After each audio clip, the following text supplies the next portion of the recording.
Hello there, welcome to the show. 2 channels here, now you know. Like and subscribe, it's all we need. Alternature or here to speak. And defense, let's take a peek.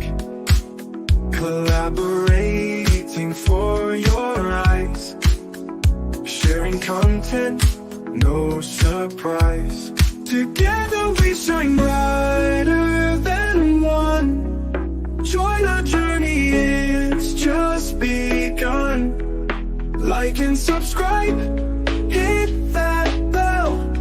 Enjoy the show and wish us well.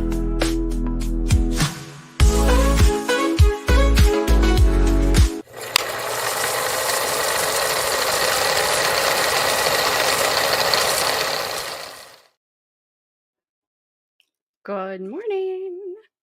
As you can see, when they said take a pregnant pause yesterday, I took them seriously. And I did. Hopefully she's not going to wake up now.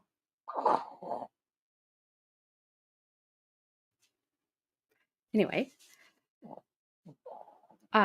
no worries about jury instructions. I hope you all can hear me because I can't get the mic closer.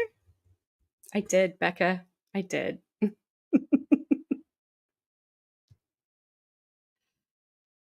Yep. Yes, it's a super baby.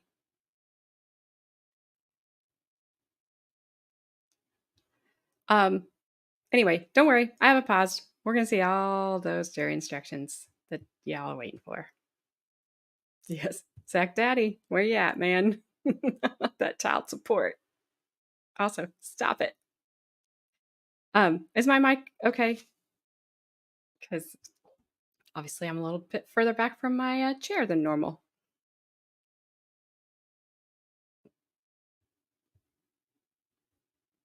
So, oh, he's going to pay. He's going to pay me in gay frogs.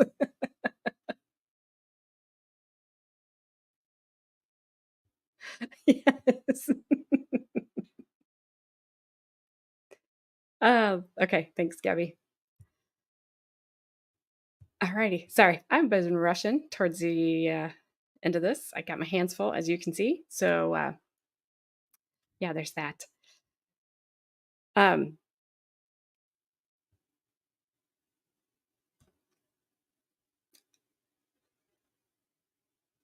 So I have an announcement to make. Yes, I Russian. Are you Russian too? Hello, Tanya. Good evening. So,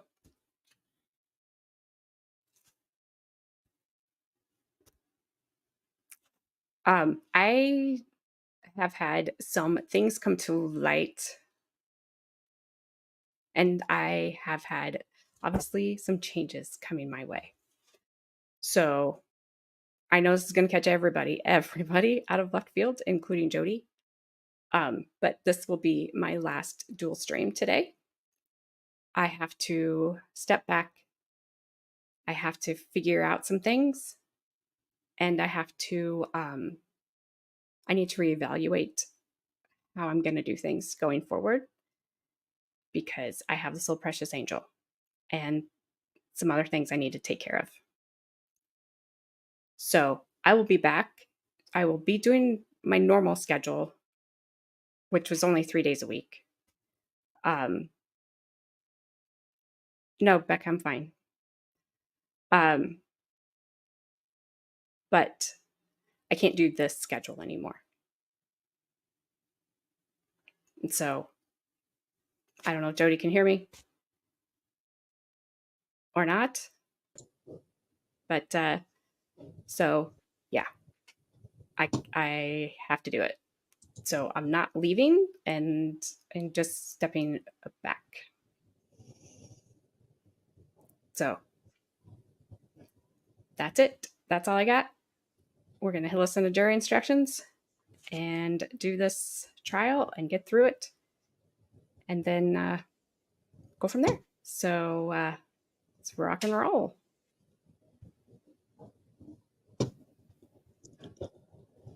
Jury instructions. I've done this more times than I can count over the last 25 years of my life. Sometimes I hear these instructions in my He sleep. sounds really I couldn't soft. sit down and write them all out for you from scratch. I don't believe it. You're going to have instructions to take back. So you sit there and listen. You'll have instructions to take back to read during your deliberation. Okay. All right, members of the jury, you have heard all the testimony and received the evidence in the course of this trial. You took your places in the courtroom. You made an oath to follow and apply the instructions of the court regarding the law. The court will now instruct you as to the rules of law which you will use to apply to the evidence in deliberating your verdict. You are not to single out one instruction alone as stating the law, but you must consider these instructions as a whole. Neither are you to be concerned with the wisdom of any rule of law. Regardless of any opinion you may have as to what the law ought to be, it would be a violation of your sworn duty to base a verdict upon any other view of the law than that given in these instructions by the court. If in stating the law to you I repeat any rule, direction, or idea, or if I state the same in varying ways, no emphasis is intended, and you must not draw. Let's hold down the talk in the audience. If in stating the law to you I repeat any rule, direction, or idea, or if I state the same in varying ways, no emphasis is intended, and you must not draw any inference therefrom. The order in which these instructions are given has no significance as to their relative importance. It is your function to determine the facts in this case and to consider and weigh the evidence for that purpose.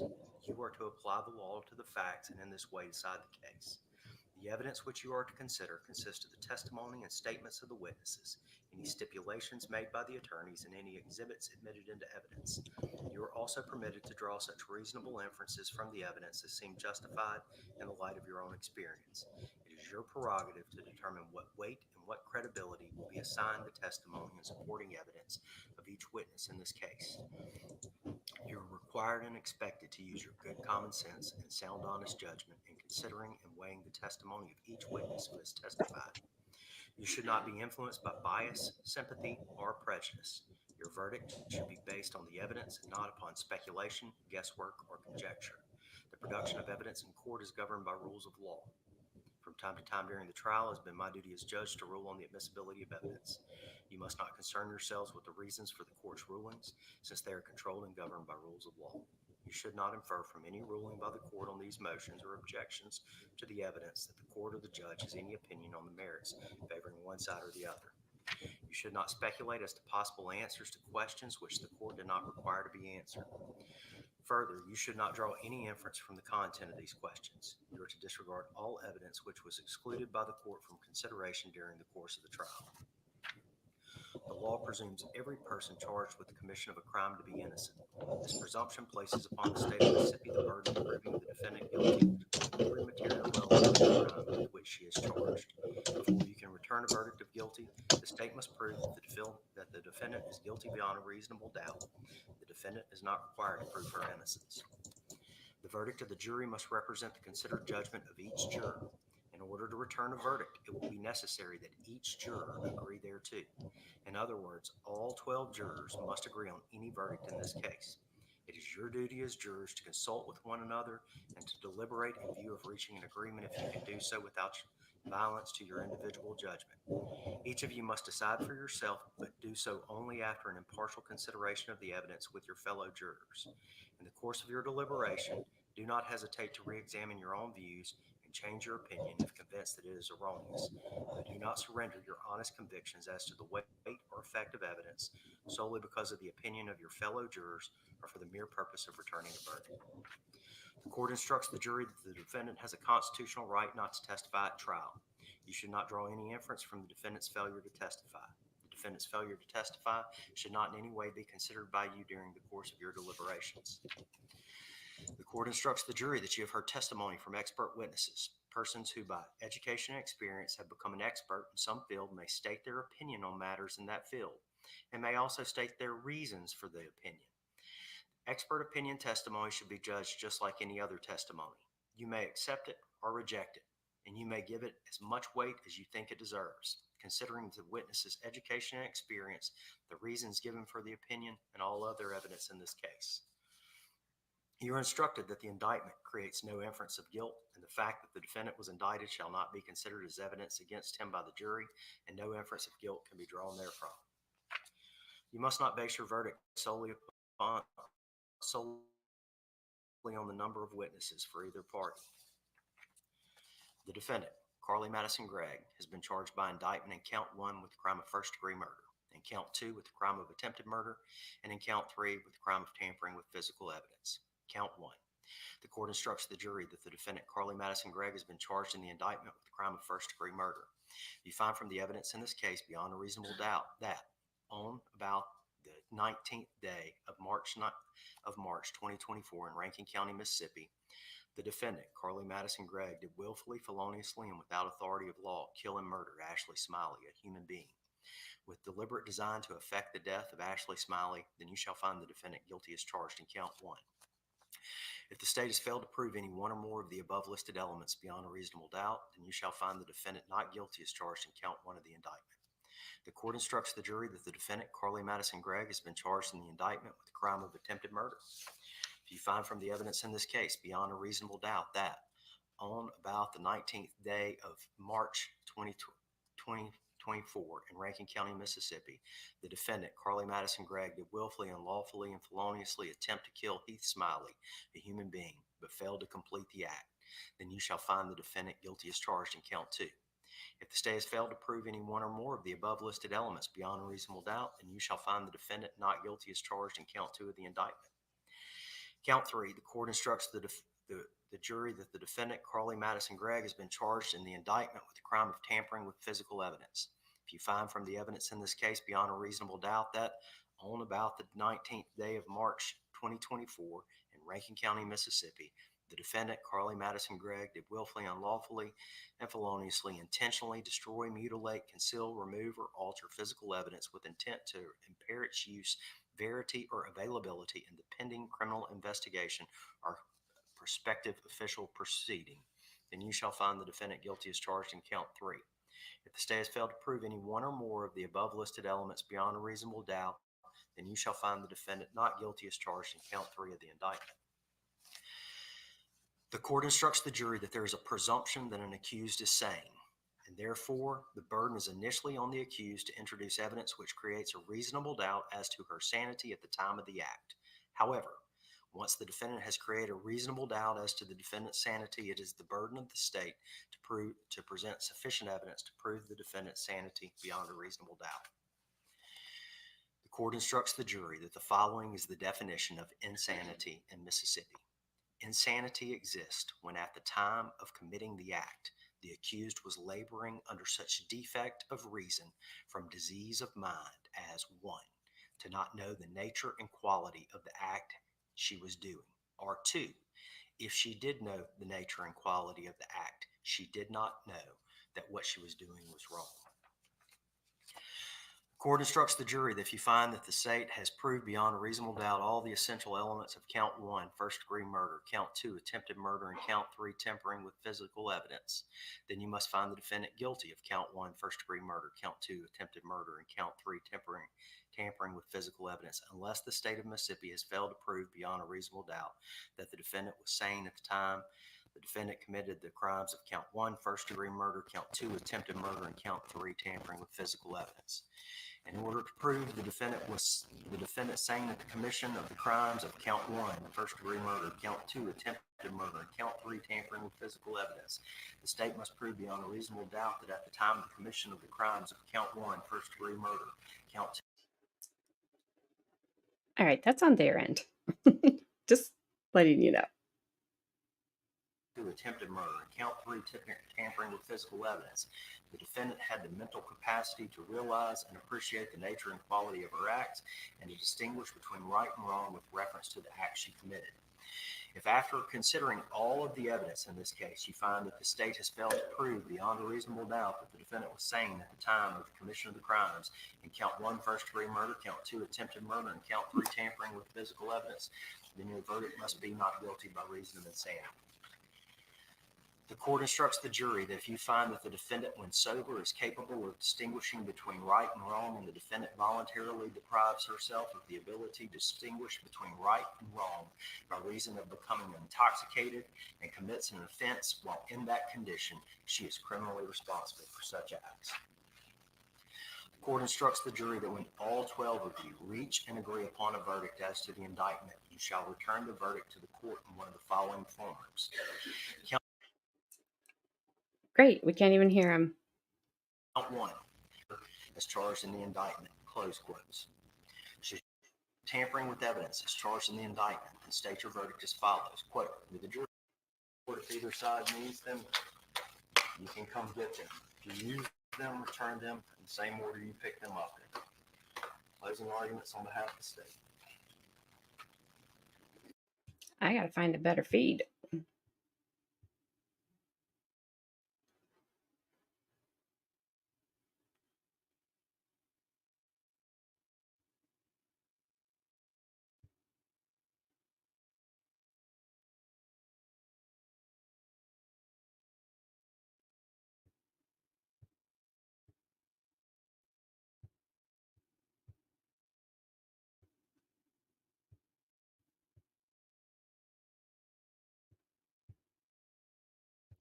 Really?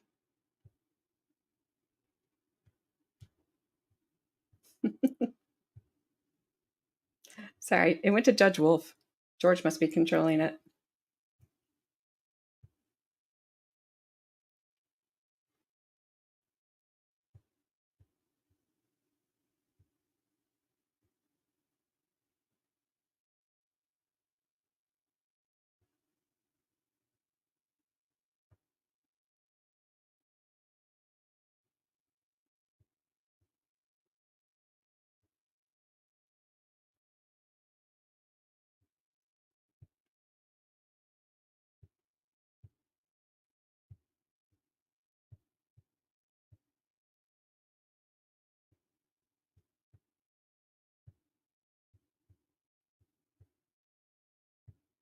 Hopefully this one's better. Oopsies.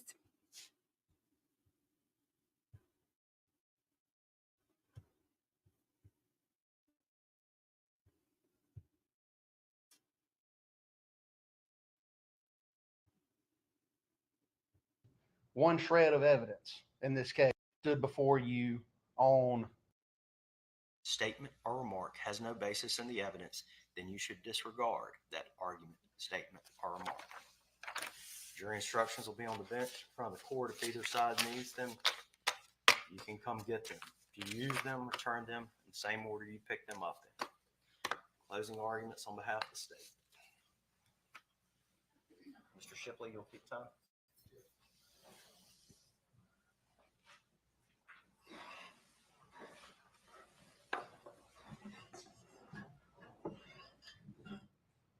May it please the court.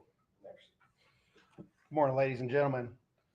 As Ms. Todd stood before you on Monday in her opening statement and told you this is not a case about who did it. And in fact, all of the evidence that you've seen tells you exactly that. It's not a case about who did it. You haven't seen one shred of evidence in this case that what happened on March 19th, 2024 was caused by anyone other than Carly Madison Gregg. The defense also told you during opening statements on Monday that the state wants you to leave your common sense at the door, that they want you to tie it up in a bucket and leave it at the door. Ladies and gentlemen, all we want you to do in this case is use your common sense. And in fact, that's what Judge Arthur just instructed you to do in the very first jury instruction. And I want to talk about a few of these jury instructions with you real quick. But in jury instruction number 1, which you'll have back in the room with you, on the second page, he instructs you, you're required and expected to use your good common sense and sound, honest judgment in considering and weighing the testimony of each witness who has testified. You should not be influenced by bias, sympathy, or prejudice. Your verdict should be based on the evidence and not upon speculation, guesswork, or conjecture.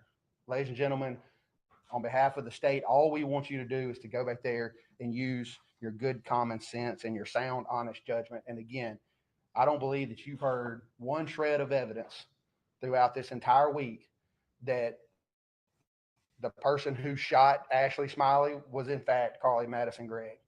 The person who shot and attempted to kill Heath Smiley was Carly Madison Gregg. And the person who took down the camera from the kitchen and hid it in the refrigerator behind some water bottles was Carly Madison Gregg. Now, Judge Arthur also read you the elements of the crimes.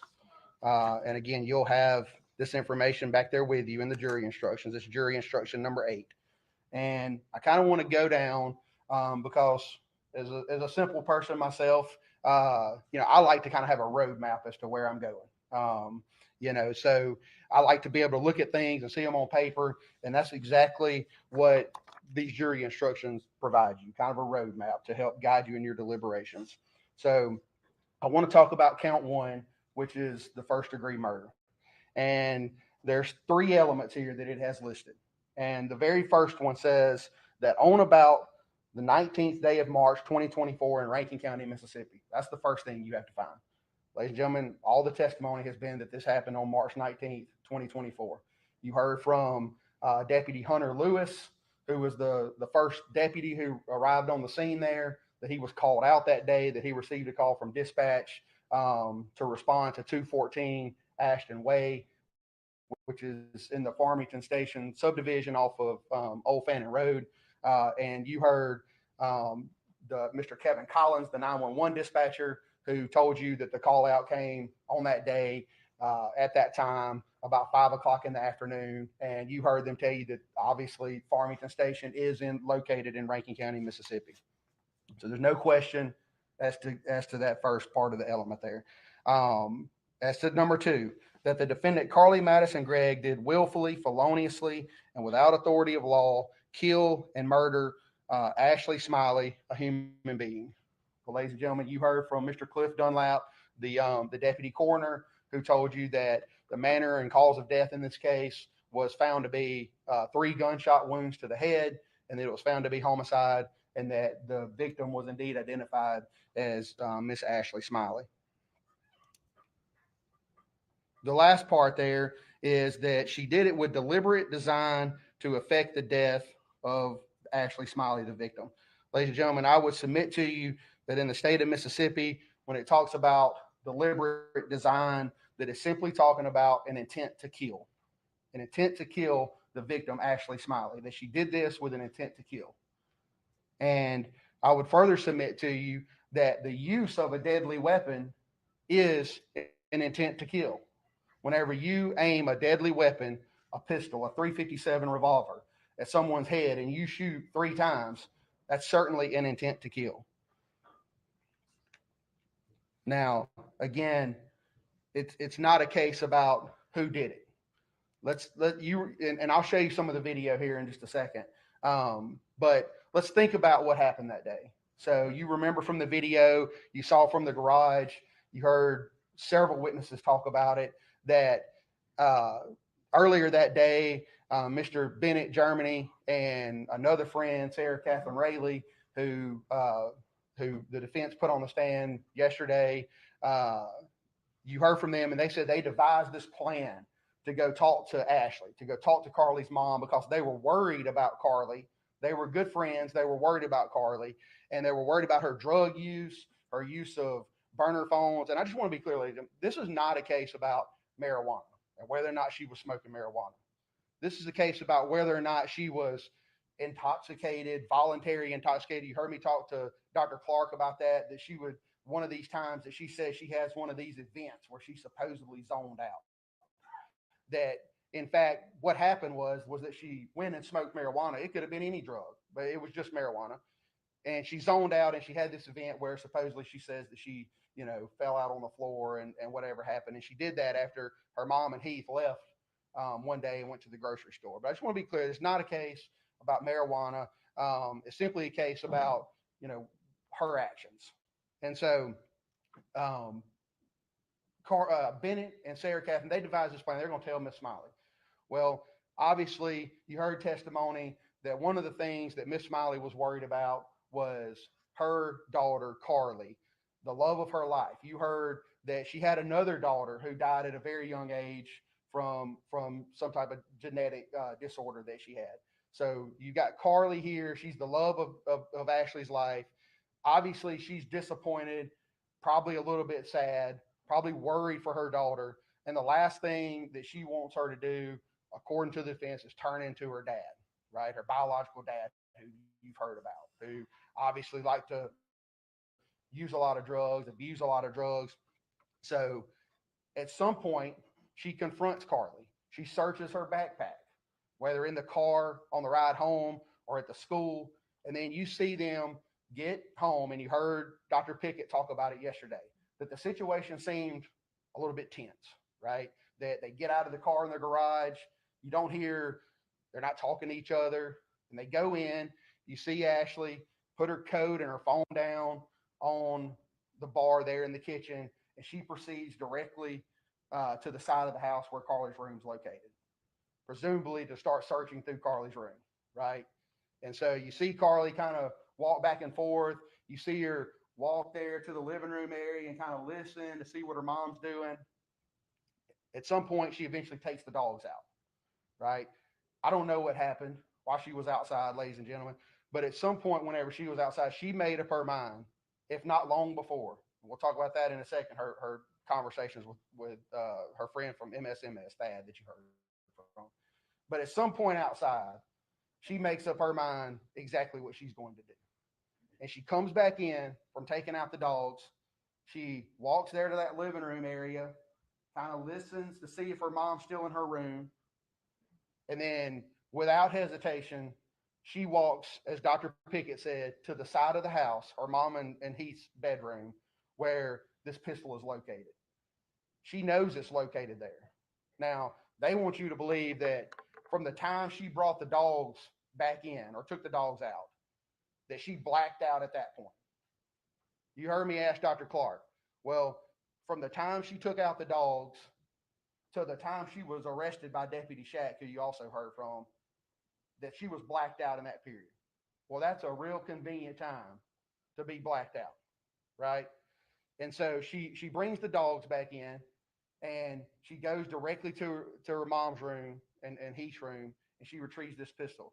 And you see her walk back across the screen. Well, when she gets there, she looks around the corner into the kitchen to make sure that her mom hasn't come out of her room, knowing exactly what she's doing. Cool, calm, calculated, and callous. She walks directly, she proceeds to her room, and a couple seconds later, you hear the shots. Boom, boom. You hear two shots within 3 seconds of each other. You've seen the pictures. You heard Dr. Pickett testify yesterday. Two well-placed shots right to the side of Miss Smiley's head, a relatively small target. And then a couple seconds later, boom, you hear a third shot right under the chin.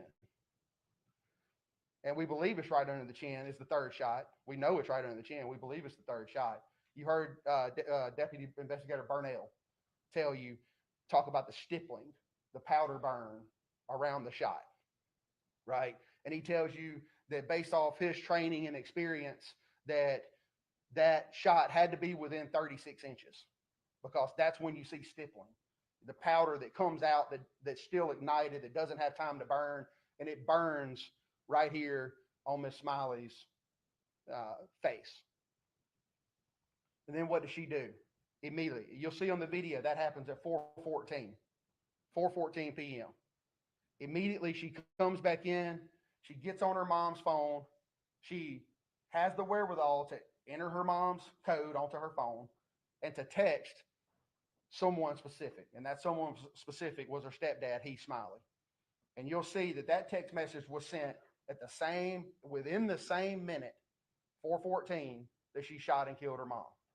And what did she say to him? Something to the effect of, "When are you going to be home, honey?" And it's perfect grammar. The comma's in the right place, right before honey, right? She knows exactly what she's doing. She comes in there. She knows exactly where the camera is. She comes. She's got the gun hidden behind her. She slides down into the chair, and you hear her put it down on the bar stool. You can hear it whenever you get back to the jury room, you'll be able to hear that. She puts it down. And you hear Dr. Pickett talk about, she's got the wherewithal to know exactly where the dogs are. The dog walks behind her. You'll see it.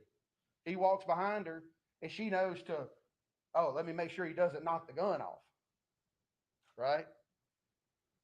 At some point, she begins text messaging her friend. She shoots her mom at 4:14. Then she invites her friend from school, who you heard from, Brooke. She invites Brooke over.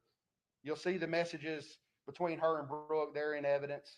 And you'll see where Brooke texts her at 4:58, basically 40 minutes later, 45 minutes later, and says, I'm here.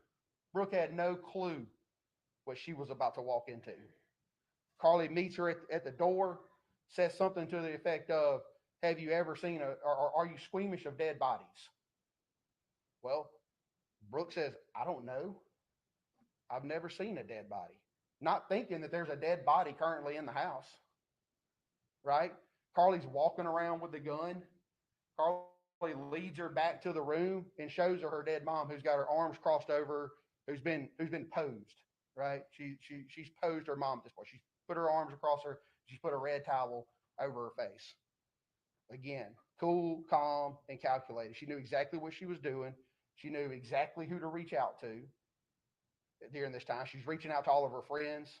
You heard from multiple friends that she reached out to. You heard from her friend Thad, who she was texting, and actually before they text, she calls him on FaceTime. And what does she tell him? Well, she tells him, and excuse my language, I fucked up, right? Well, how do you know you messed up if you don't know what you did? She knew what she did. She knew the difference between right and wrong. So she obviously tells Thad, but she can't tell him what she did. She knows she can't tell him over the phone. Well, then, being a good friend and being worried, Thad begins to text her after they get off the phone. And they're messaging. Well, of course, in the meantime, she's walking back and forth in and out of her room where her mom's located. She's walking back and forth. She's sending messages to multiple other friends. And Thad is messaging her, but he can't get a response. And he says, I'm worried about you. If I don't hear from you, I'm going to call 911. And she says, you can't do that. Why? Why can't you call 911? Because she knows what she did was wrong. And she doesn't want 911 over there because she's about to try to kill Heath. And she doesn't want 911 over there because it's going to ruin her plan. Right? Knowing the difference between right and wrong. And you heard me, I very specifically asked Dr. Clark, you render the opinion that she could not appreciate the difference between right and wrong. Right? Well, you heard Dr. Pickett and Dr. Gugliano testify yesterday. That's not the standard in Mississippi. In fact, there's an instruction in here that defines, it's jury instruction number 10, that defines exactly what insanity is. And it goes on down there, and it says that the accused was laboring under such defective reasoning from disease of mind as to not know the nature and quality of the act she was doing, or two, if she did know the nature and quality of the act she was doing, she did not know what she was doing was wrong. It's not appreciate. The standard in Mississippi is not that you appreciate the difference between right and wrong. She knew what she was doing was wrong. Look at all of her actions. Sneaking around the house, calling over the friends, knowing not to tell the friends over the phone what she did. SK that they called in yesterday, her friend. What does she say? Dr. Pickett talked about it. Well, she says, I'll tell you tomorrow if I see you. Well, why would I not see you tomorrow? Well, because I'm going to be in jail probably. Right? She knew what she did was wrong.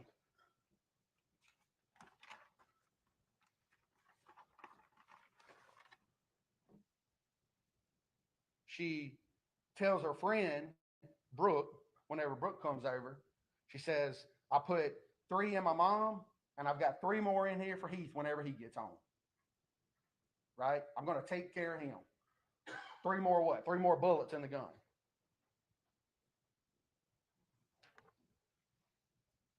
She texted her friend Bennett, tried to call him, did call him, text him, and he tells her, of course, again, he's a good friend too. He's worried about her. Same one that told her mom what had been going on, that he was worried about her. Trying to do the right thing. He tells her, don't hurt yourself or anyone else. Don't harm yourself or anyone else. What does she say? Too late. Again, knowing the difference between right and wrong. You saw the video from Deputy Shack, and they want you to believe that he did something wrong because he muted his body cam or whatever he did. He told you that whenever he got Carly out of the back of his car and the other deputy started performing the GSR test on Carly's hands, which you saw them doing there, being as nice as all get out to her, right? Baby, are you okay? You heard him say that his involvement in the case was over. He never went in the house. He didn't transport her to jail or anywhere else. They want you to believe that him muting the body cam was him doing something wrong. He told you that his involvement was done and over at that time. Now, I want to play just a short clip of the video for you before my time's up.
Thank you, Aaron.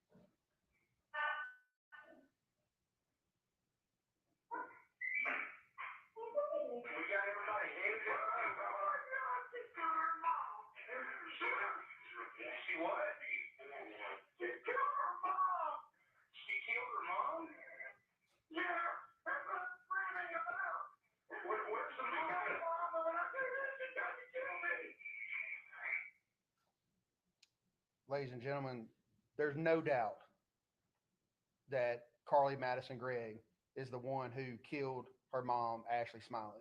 There's no doubt that she attempted to kill P. Smiley when she aimed the gun right at his head and shot and hit him in the shoulder. And there's no doubt that she's the one who hid the camera, thus tampering with evidence in the refrigerator. And we would ask you that you go back there and you find her guilty of all three, because she was not insane at the time that this happened. She knew exactly what she was doing, and she knew the difference between right and wrong. Minute and a half on the back end, so it'll be 18 and a half minutes. All right, closing by the defense.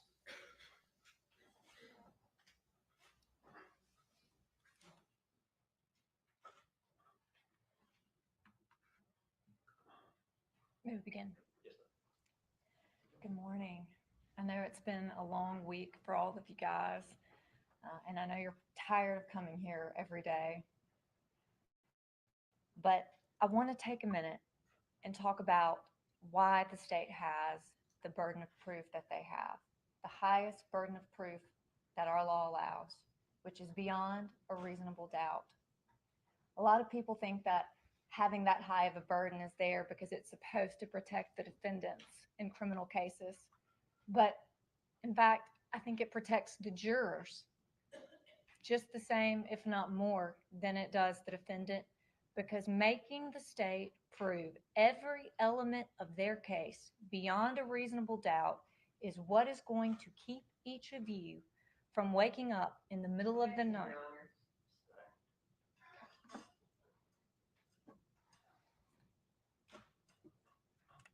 The decisions that you make today will not just affect Carly Gregg, it will affect her entire family. And it's a heavy burden to carry. So I want to take a few minutes and talk about the truth. The truth is rarely pure and never simple. That's what Oscar Wilde said. Let's talk about what is undisputed in this case. It is undisputed that Carly loved her mom. You never heard the testimony of one person in this case who said otherwise. It's undisputed that Carly had no history of violence prior to March 19th. Nothing you heard. There is no evidence that tells you otherwise. It's undisputed that Carly Gregg loved her stepdad. In fact, he was the only dad she really ever had. No one told you otherwise.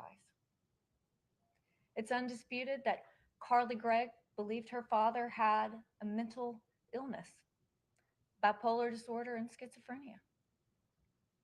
Carly was afraid of her dad. She knew he was an unsuccessful man.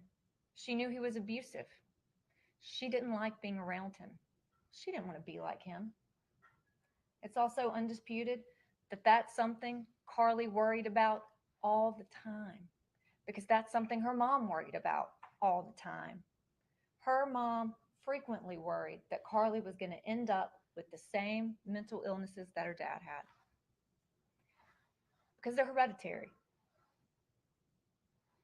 It is undisputed that Carly had been experiencing serious mental health issues for quite some time prior to the events of March 19th. She had bulimia for 2 years. She had intrusive thoughts. She had racing thoughts. She had engaged in self-harm behaviors. Carly had anxiety. She had been diagnosed with a major depressive disorder, and she had developed trouble sleeping for months prior to March 19th. Moreover, we have her journal entry from April 7th of 2023 in which she writes down, "Do I have schizophrenia?" We have Carly's other journal entries prior to March 19th, including her journal entry on March 12th, which you'll have back there in there with you, and I implore you to read, in which Carly writes down and says, "Am I having a psychotic break?" Talking about the voices in her head. We heard the testimony of SK, and that testimony came out on cross-examination, not with me on direct, but with the prosecutor on cross, that yes, Carly did in fact tell somebody prior to March 19th that she'd been hearing voices in her head. And who did she tell? The person she was most likely to tell, her very best friend, who told us that they told each other everything. Now, it is also undisputed that Carly's mental health issues worsened by December of 2023 to the point that her parents sought medical intervention and put her in counseling and got her on an antidepressant. And I want to take a minute and break that decision down because we've spent a lot of time in this case talking about Carly and her mom and how much they loved each other. But I want to break down the decision a mom is making to put her child on an antidepressant at that point. What did we know about Ashley Smiley? That she was an incredibly loving mother. Her world revolved around Carly. What Michael just told you was true. Carly was the love of her mother's life. We also know that Carly's mom was overprotective, and understandably so, because she had lost a child. Carly was the only child she had left. Do you honestly believe that loving, overprotective mother would make a decision to put her child on an antidepressant medication when she herself had had horrible side effects when placed on Prozac? She'd become suicidal. Do you think that mother would have taken any risk with her child, the only child she had left, knowing how serious those risks were, when she decided to put her 14-year-old on an antidepressant medication? No, of course she wouldn't. That tells you everything you need to know about the serious issues Carly was having, whether her parents wanted to admit it, whether Carly wanted to admit it or not.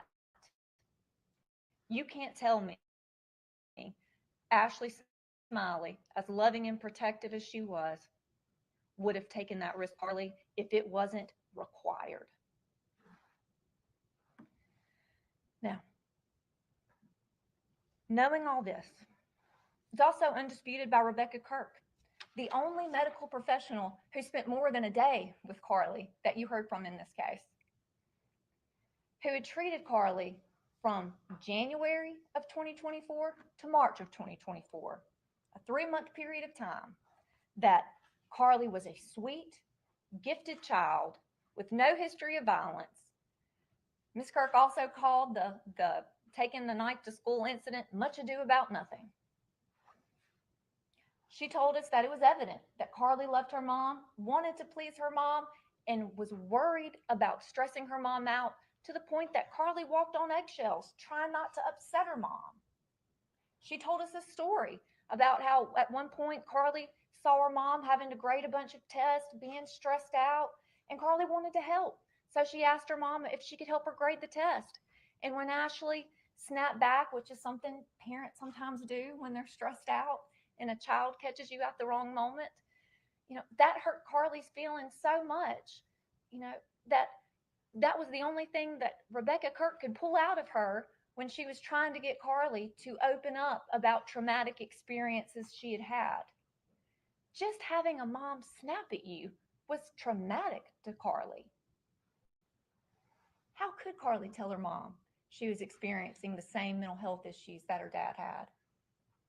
How could any 14-year-old? It's also undisputed from Ms. Kirk herself that she knew there was more going on with Carly than Carly was disclosing.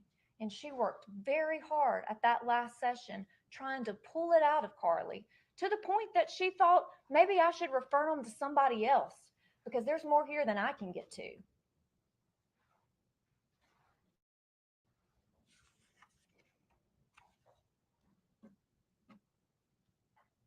We've heard the testimony of Carly's stepfather, who has no reason to defend this child.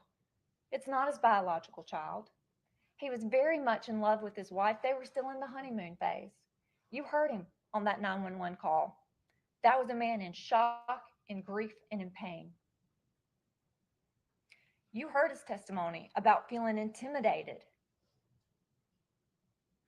regarding his testimony in this case. But despite all of that, he has continued to tell the truth consistently from March 19th until his testimony in this courtroom today, and he continues to stand by Carly to this day and support her. And he said, yeah, I've noticed that Carly was experiencing memory lapses in the fall of 2023. It was bizarre. I noticed that Carly was losing track of time It was bizarre. They knew Carly wasn't able to sleep. They were worried about how much melatonin she was taking to try to sleep at night. We heard from Dr. Pickett how that all correlates with bipolar disorder. It is undisputed from the testimony of the minors who testified in this courtroom today, this week, that Carly had only started smoking marijuana in February.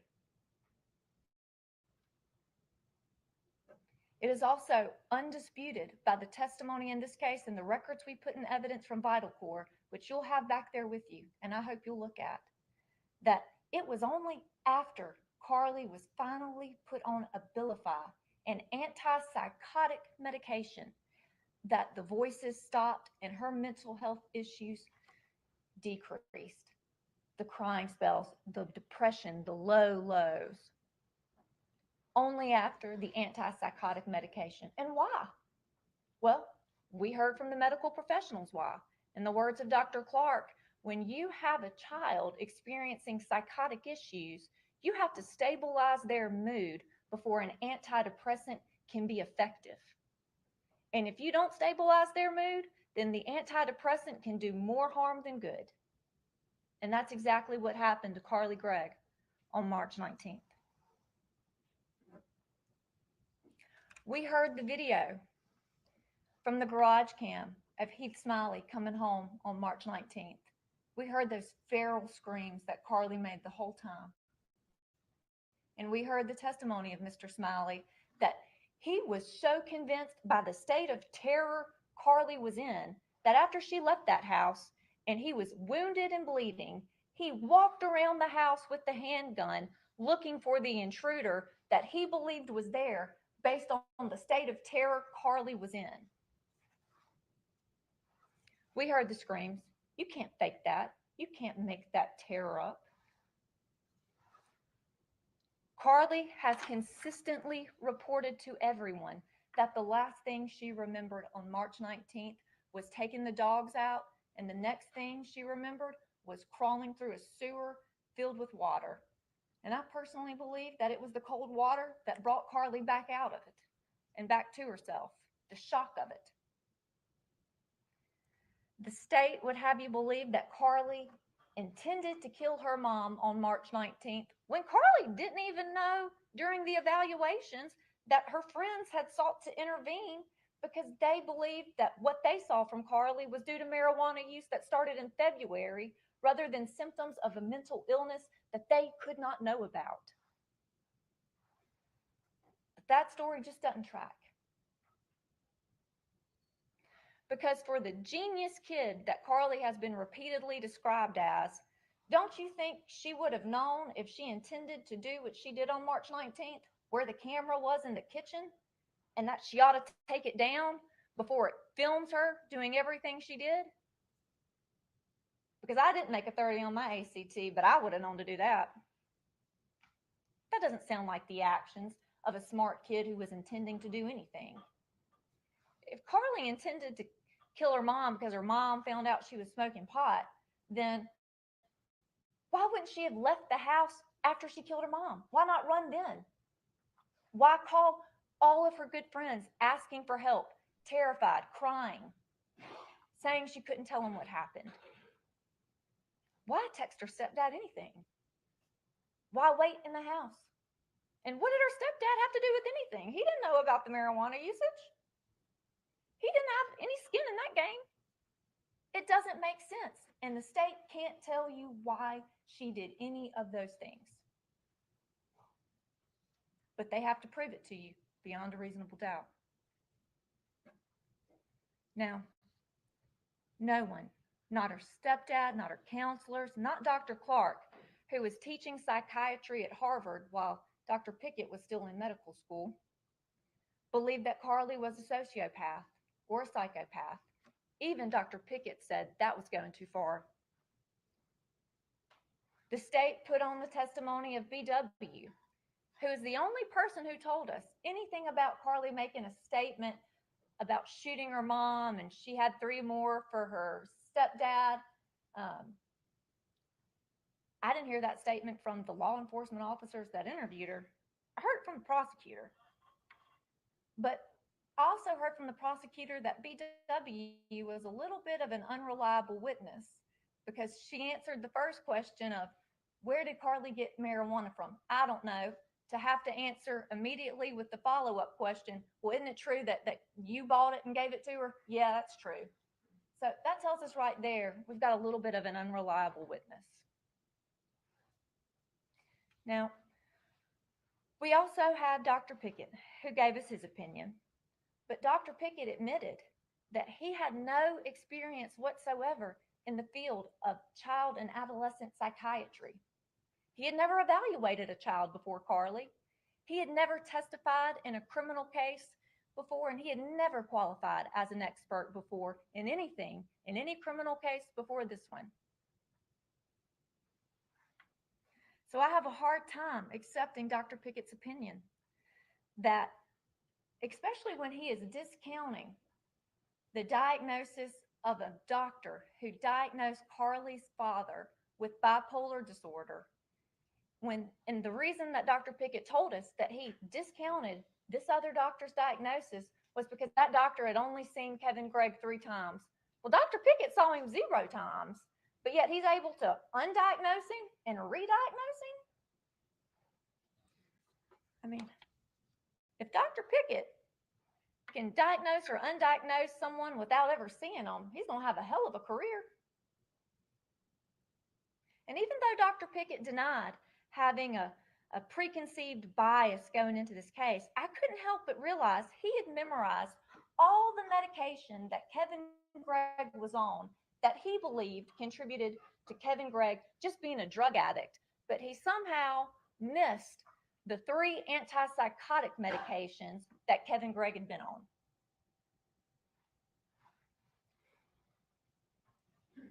That Mr. Gregg had been prescribed for his bipolar disorder and possibly schizophrenia.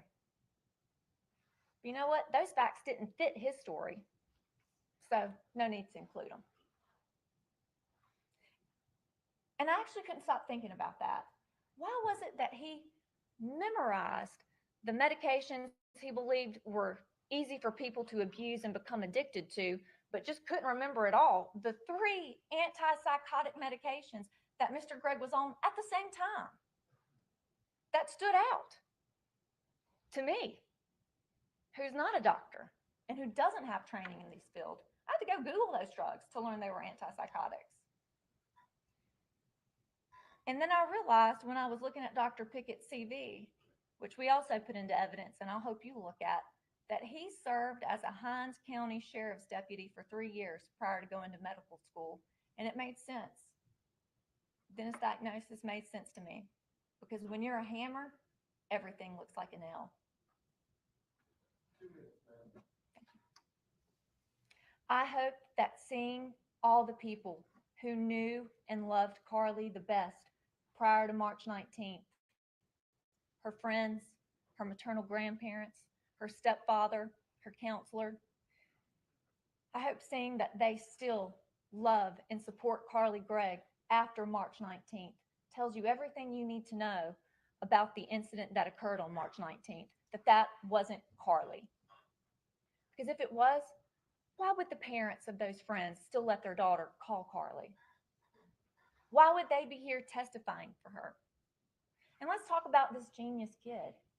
The easiest story she could have told would have been, I shot my mom and stepdad because my stepdad had been molesting me for years. My mom knew about it and said nothing. And people would have bought it all day long. That's a convenient lie. And it would have served her all day long at the expense of her mom and her stepdad. That's the easier story to tell. But that's not what Carly said. Carly told the hard truth about her mental health issues.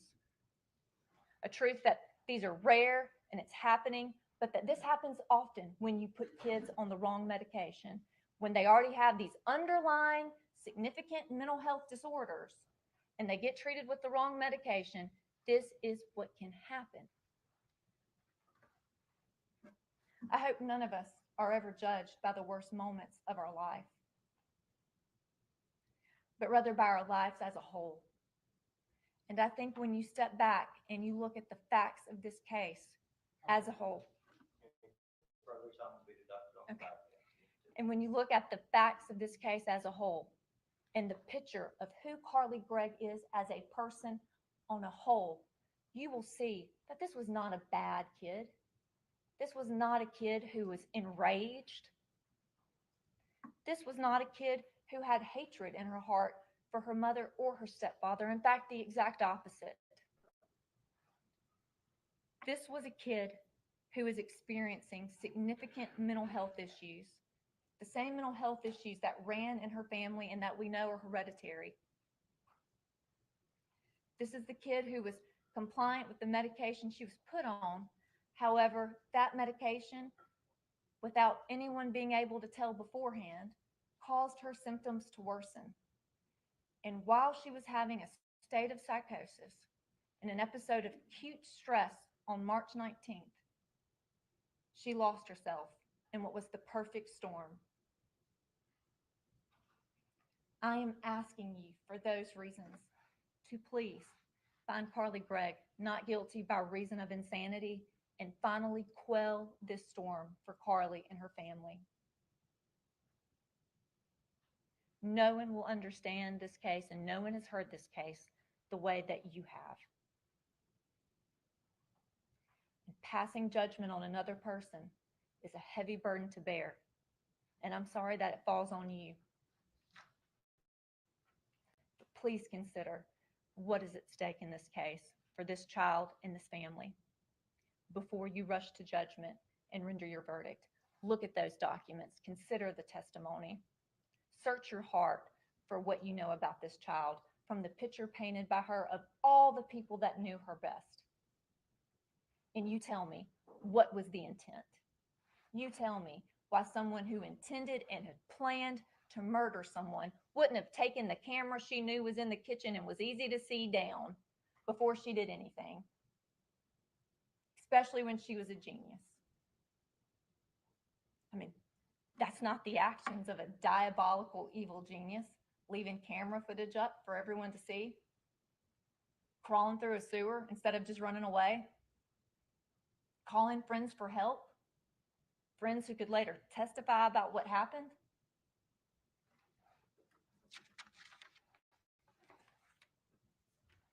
Again, I ask you to search your hearts and remember the undisputed truths in this case. Thank you.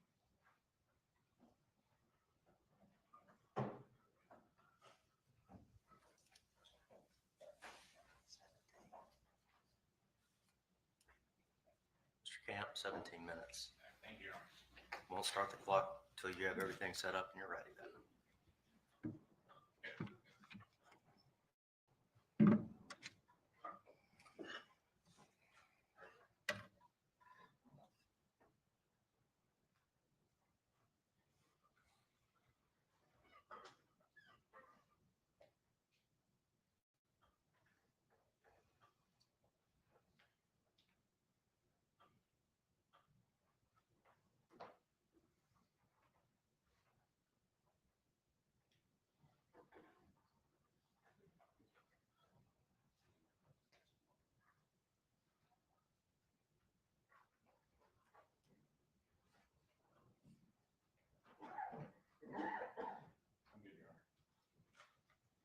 May it please the court? Yes. Okay, we've been doing this since Monday, so I know y'all are probably as tired as I am.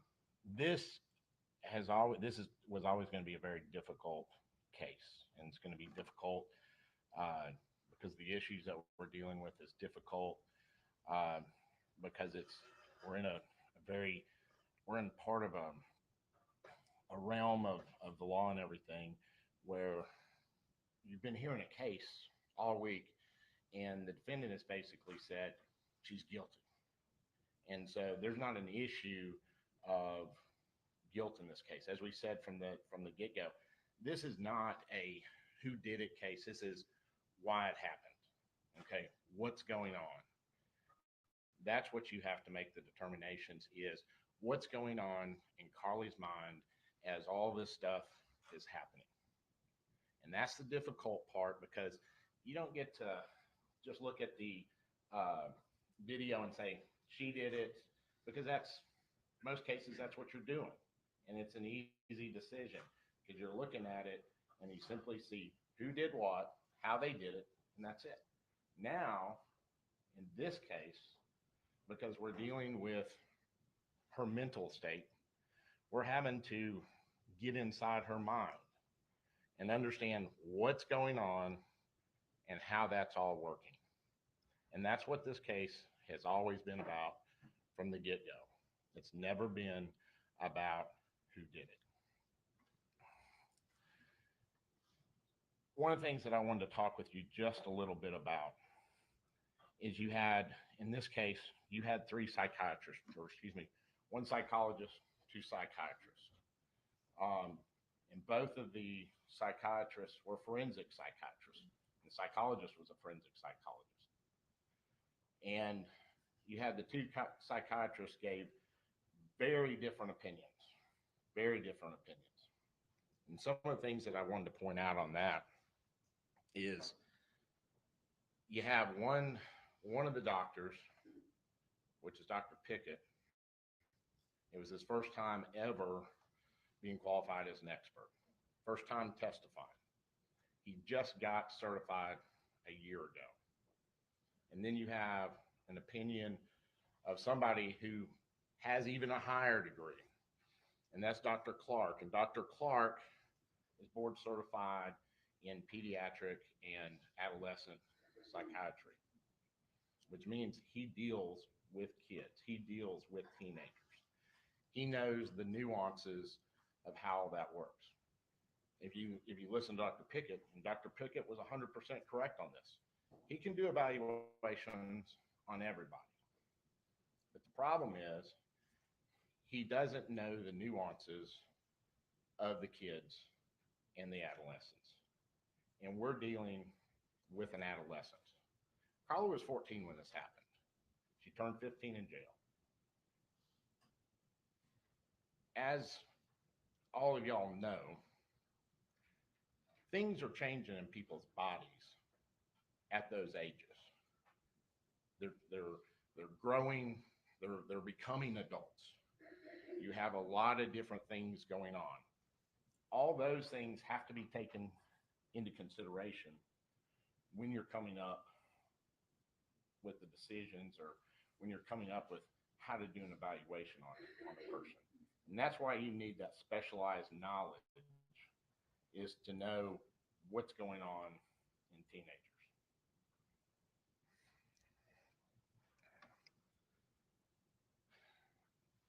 Dr. Clark gave you a very precise reason of how all this happened, why it happened.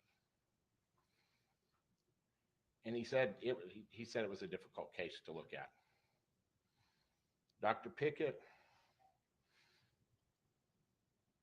he basically wanted to just pick Dr. Clark's case or diagnosis part and say, couldn't happen. And one of the big issues with that was the diagnosis of Carly's father. And why that's important is one of the prongs. I know you've heard psychiatric stuff all week and it sort of gets old. But one of the prongs in order to see if somebody, I guess, is bipolar, one of the big issues is, has that person, or does that person have a family history? And that's why that became a big issue. And you heard Dr. Pickett get up there and he looked at Dr. Hardy's stuff, said, well, I'm going to change the diagnosis. So he said, I'm going to discount that, which takes one of the prongs away with one of the things you're looking at with Carly. The other stuff that he wanted to discount, and I thought this was interesting, is you just heard, you're reminded about SJ or SK when she got up on the stand. And she said, yeah, Carly had been hearing voices. I knew about it. Carly said that. Dr. Pickett you heard him on the stand. It's like, if you bring me credible evidence, you bring me something, I'll change my mind. Well, you had the friend say, oh yeah, I mean, we talked about it. Comes out on cross-examination, not direct, which was interesting. But it comes out, and then Dr. Pickett sits there and says, well, it's a friend, so I'm not going to count that. Okay, there's a journal. Okay, in the journal, Carly makes some notes about that she's heard voices and stuff. I'm going to discount that because I think that's her embellishing. All this stuff is all the SJ's testimony, the journal, all that stuff's happened before this situation took place on the 19th of March. And it's important because what you're seeing, and it's what Dr. Clark said, there's probably an undiagnosed, or there was an undiagnosed situation going on. It happens for a lot of different reasons. You have an individual, Carly, who's not telling everything. We know that. We know a lot more now than we did before. You heard from Miss Kirk, and I thought Miss Kirk was one of the things that was very enlightening with what Miss Kirk said. She was having a difficult time getting anything out of Carly. She really wasn't opening up. And so finally, the last session, which happens to be right before this happens, she was able to open up a little bit with her and get some more information. And in Carly's journal, there's an entry in there that talks about she likes Miss Kirk and that she may bring her the journal and let her see some of the stuff. That was something that was interesting. The other part that Miss Kirk said, she had no idea. Nobody had any ideas that this was going to happen, that there was a chance that this could happen. There were no clues. There was nothing. This is one thing I do agree 100% with Dr. Pickett on, and he said this was an unusual case. And the reason why it's such an unusual case, daughters don't go and shoot their mothers for no reason. Dr. Clark talked to you a little bit about it. It's like, well, usually you either have panic, and we saw it from the video and everything. There's no panic. He also talked to you about that there was mental issues that were going on. They had started in January. She was getting treatment. We didn't know how bad they were, but she had started getting treatment. They were getting worse, as we can tell from different things now, where we're looking in the journals and things of that nature. The other thing that's very interesting is that on the back end, once she was incarcerated and she was getting treatment, the correct treatment, she got better. And that's when she got the Celexa and the Abilify. And those medications were working. And sort of what you were just told a second ago, you have to have a stabilizer. And that's what she needed, was the stabilizer. It stopped the voices. It stopped what was going on. We go back to the 19th of March, and you see what occurred. There's no reason why Carly should have gone and shot her mother. There's no reason. What's equally weird about this whole situation, and it was in the state's opening, they talked a little bit about it. She crossed her arms. Again, very bizarre activity. She's singing to the dogs. And the most bizarre thing that occurs is this. she wants to go after Heath. Why? There is no reason. She calls her friends over. Friends are fine. If she's some sort of psychopath wanting to go shoot 500 people kind of person, if she's calling people over, those would be some of the people that she would, I guess, target. But no, what happens is she's reaching out for help. She's in a mental health crisis.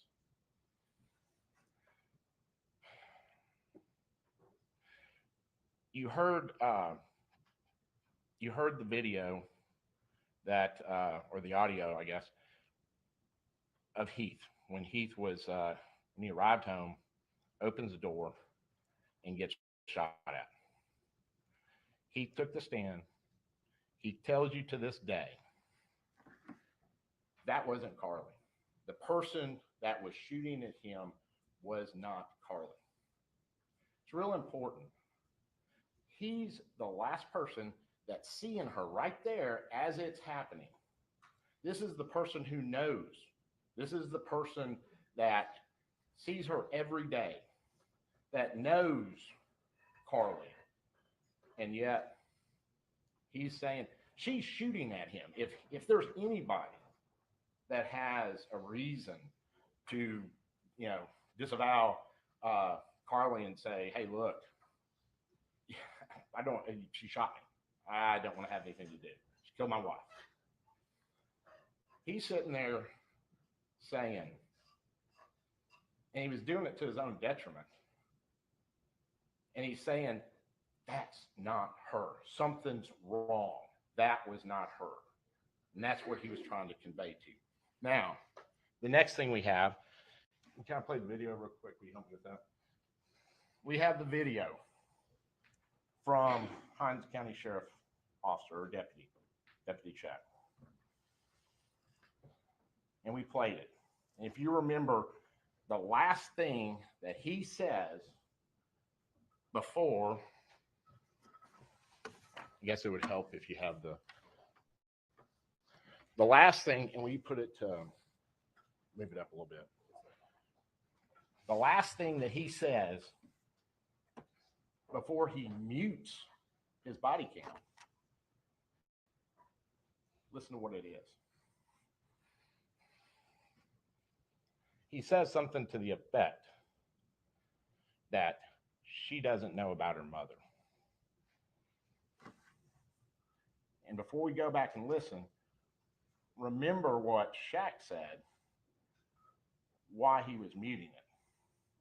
He said it was a personnel issue. If she doesn't know about her mother, that she is shot, and all this stuff that's gone on, she doesn't know what's going on. That's why that's important. And I want you to listen to it. You're going to be able to take this back and see and hear this video again. There's a policy, and I put the policy in evidence just so everybody's clear. They cannot do what Shaq did. They cannot mute it. They don't have yeah, you can go ahead. We're going to watch it.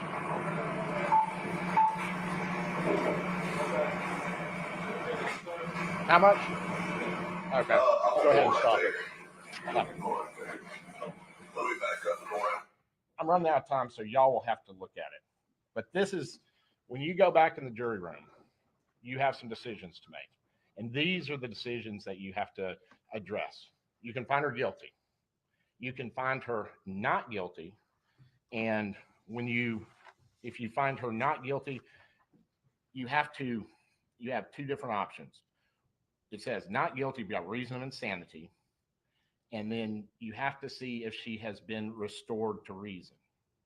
If she has, then she's finished at this court. The other option, and this is what you have to look at, is you can find her not guilty by reason of insanity and that she has not been restored and that she's a danger to the community. And what that means is she goes to the state hospital or somebody comes, so she gets evaluated and they make the decisions on what happens to her. So when I'm telling you this, This is not, she has the keys and she's walking home. That's not what happens. We believe from all the testimony, and you can look on it here, you have the father saying it's not her, and then you have Shaq saying she doesn't know what happened. When you see those, that tells you she doesn't know what was going on at that time. We're asking you to find her not guilty by reason of insanity. And then you have to make the decision, was she restored or was she not? If she's not, she gets evaluated by the state hospital. They determine what's going to happen to her. That's what we're asking for. We want you to find her not guilty by reason of insanity.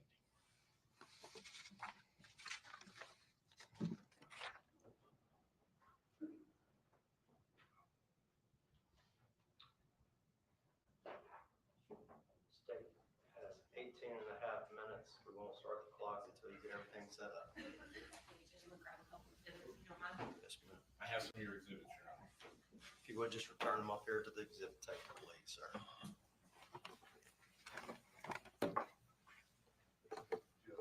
Yes, sir. Restroom break? All right. I love that. All right. Yeah, if y'all don't mind, we'll sort those out. If y'all have a seat for just a second, we'll sort out the exhibits. One of the jurors has indicated they need the restroom. We're going to take a brief restroom break, all right?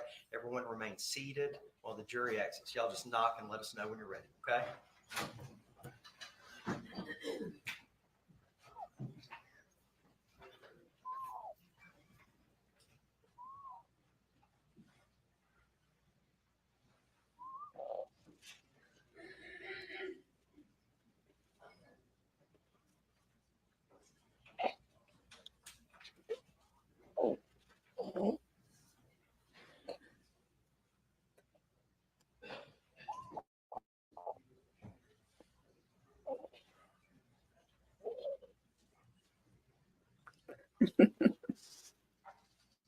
Brian, I thought that last one that the state had on yesterday was the most self-serving.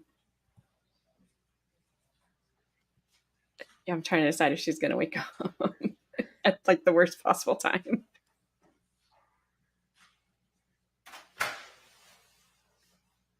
Correct. I know there's no change in your mind. All I don't know we're where I am. We're outside the presence of the jury.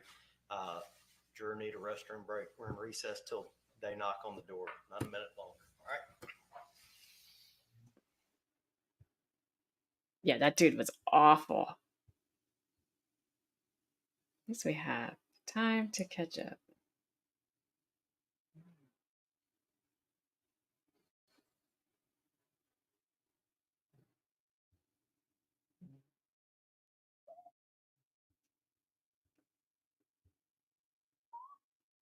I do hope we get to see this judge again sometime, though, because he is amazing.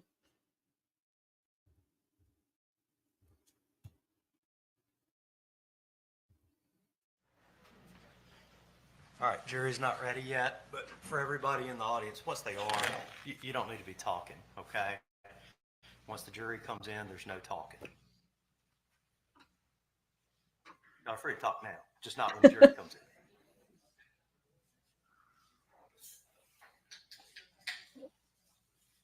You have everything you need set up?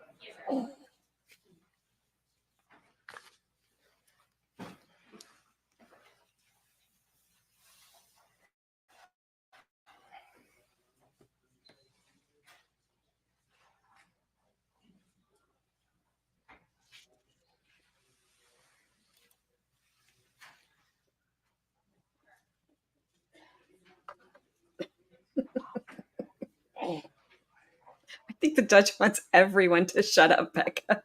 I think if he had a sign he could just turn on that said shut up, he would. That would be pretty funny. It would be hilarious. Hey, Fabby Gabby.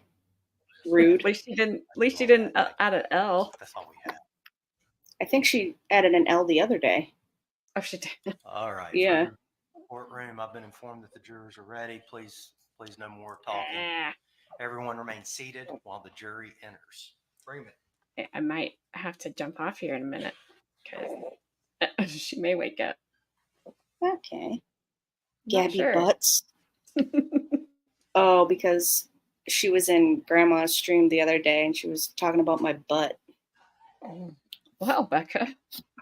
I said, why is Becca obsessed with my butt? The Godfather. Yeah. Get that, Judge, get that horse head.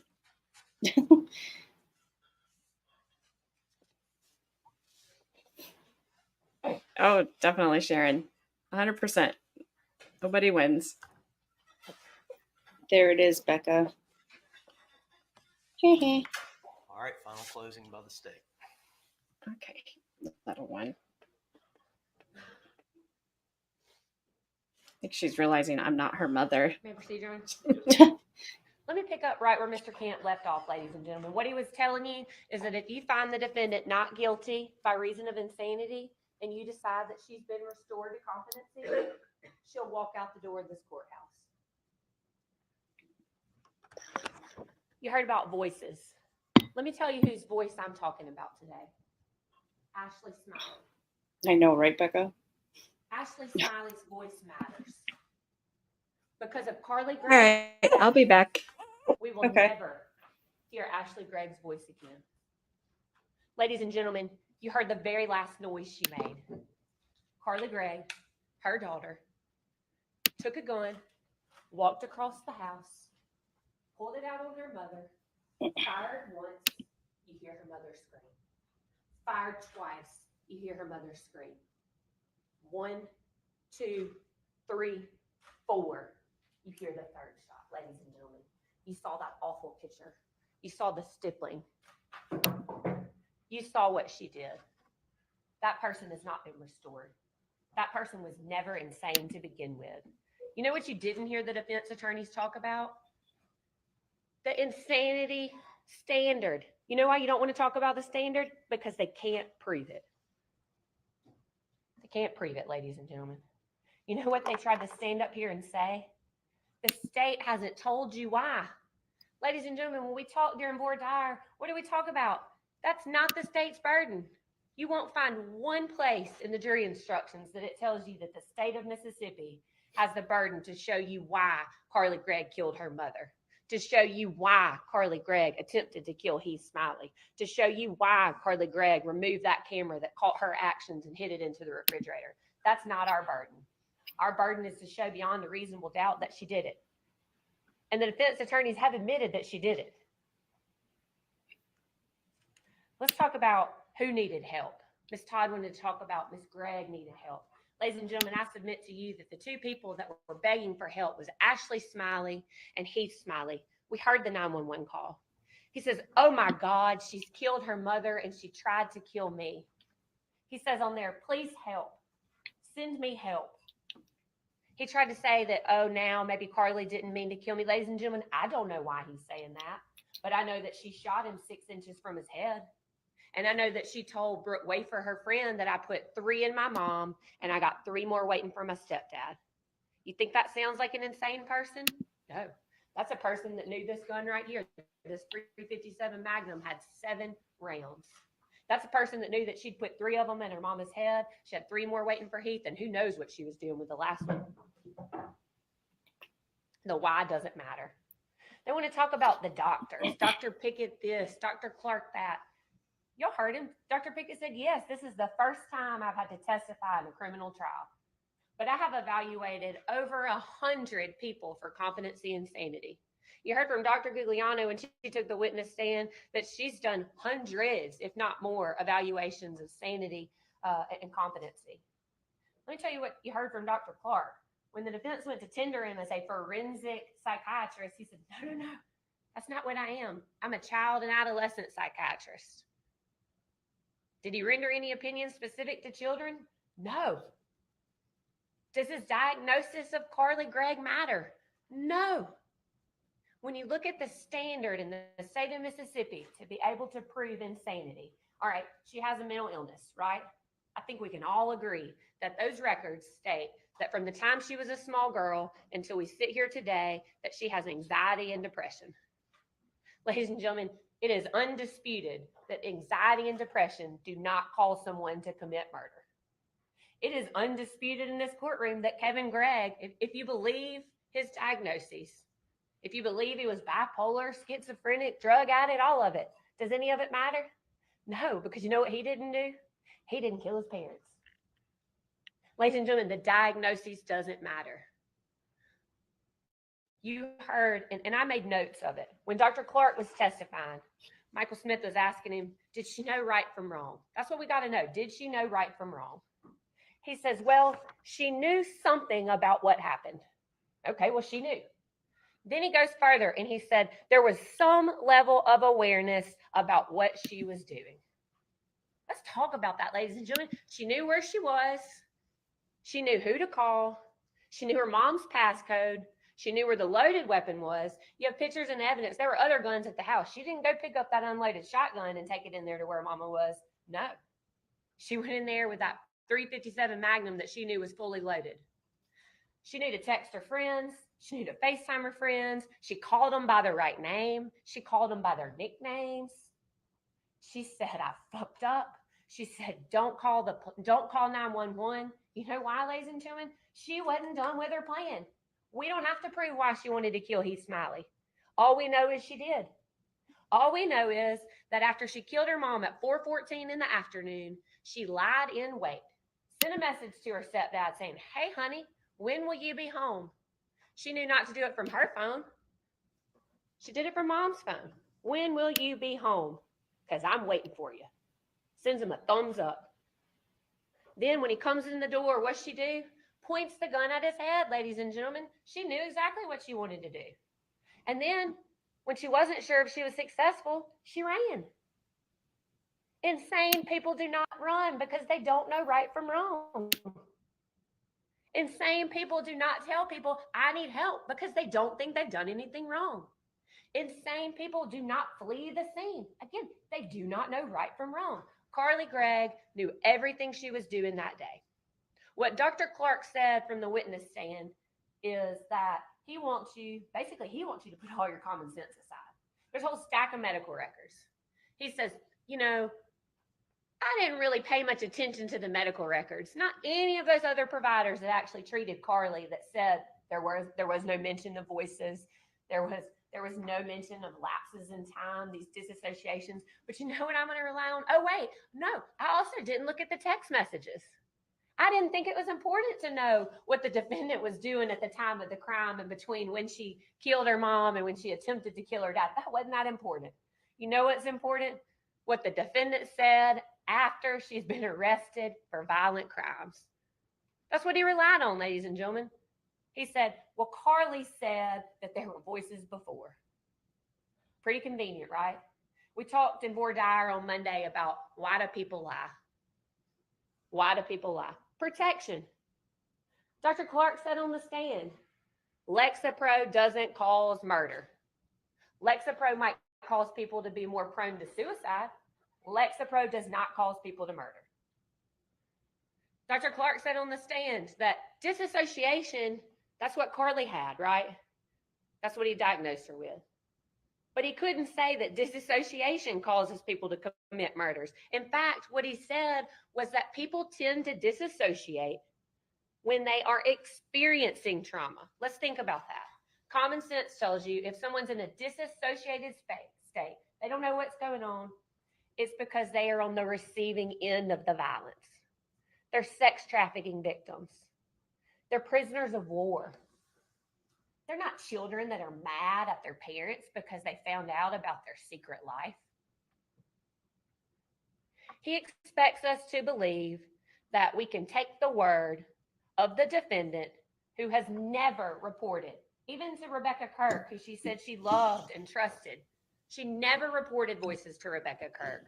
She never reported these lapses in time. In fact, you didn't hear that from any provider that's ever seen Carly. Let's take another step. Then Carly doesn't stop there, ladies and gentlemen. She tells Dr. Pickett, oh yeah, I was still having one of these moments. So let's talk about she's safe. Heck no, ladies and gentlemen. She's claiming that she's still having those moments while she's in our courtroom. During one of our hearings, she's saying she was in one of these disassociated spells. During her evaluation with Dr. Clark, she reported that she was having one of these disassociated spells. During her evaluation with Dr. Pickett, she was claiming she was having a disassociated spell. But you know what? She remembered every bit of it. I find it interesting that she told Dr. Clark that she has nightmares. She hears gunshots. You don't hear gunshots if you don't remember them. You don't have PTSD from an event that you don't recall. She told Dr. Gugliano that she gets queasy Hello, in Mama her Shark. stomach when she thinks about what happened that night. I would too. Ladies and gentlemen, unfortunately, we've seen the pictures. We know what she did. That's not the face of someone who's insane. We don't have to prove the why. When Dr. Gugliano asked her, Carly, what's bothering you the most right now? She said, I always ask patients that when I'm evaluating them. Carly said, I'm missing school. Think about that. Not, I miss my mom. I'm so sorry that I did this. Oh, I hate what I've done to my You didn't family. have to I'm apologize. missing school. I asked Ben at Germany when he took the stand, you and Carly are still great friends, right? He said, best friends. Y'all talk all the time? Yeah, all the time, even now that she's in jail. I said, Bennett, on any of your calls, has Carly expressed remorse for what she Nope. has done? He took that stand and he said no.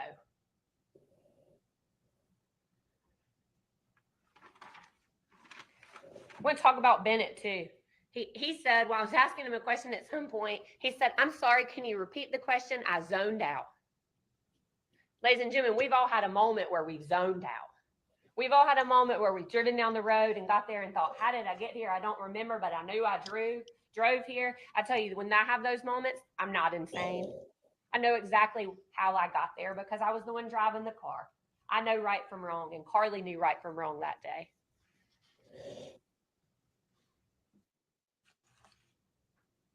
There is no record, no medical record of Carly hearing voices before this. I want to talk to you about some of the things, some of Carly's actions. Let's talk about some of her willful actions. First of all, I want to show you these two. Let's not forget this. These were recovered from inside Ashley Smiley's brain and neck. Who put them there? Carly Gregg. Carly Gregg's willful actions. Let's talk about that. We talked about she knew where her house was. We talked about she knew that her mom was upset with her. She told Dr. Pickett, yeah, my mom was very upset. The defense wanted you to believe that everything was hunky-dory that day. It wasn't. We've seen the videos. She may not have been yelling, but she sure was upset.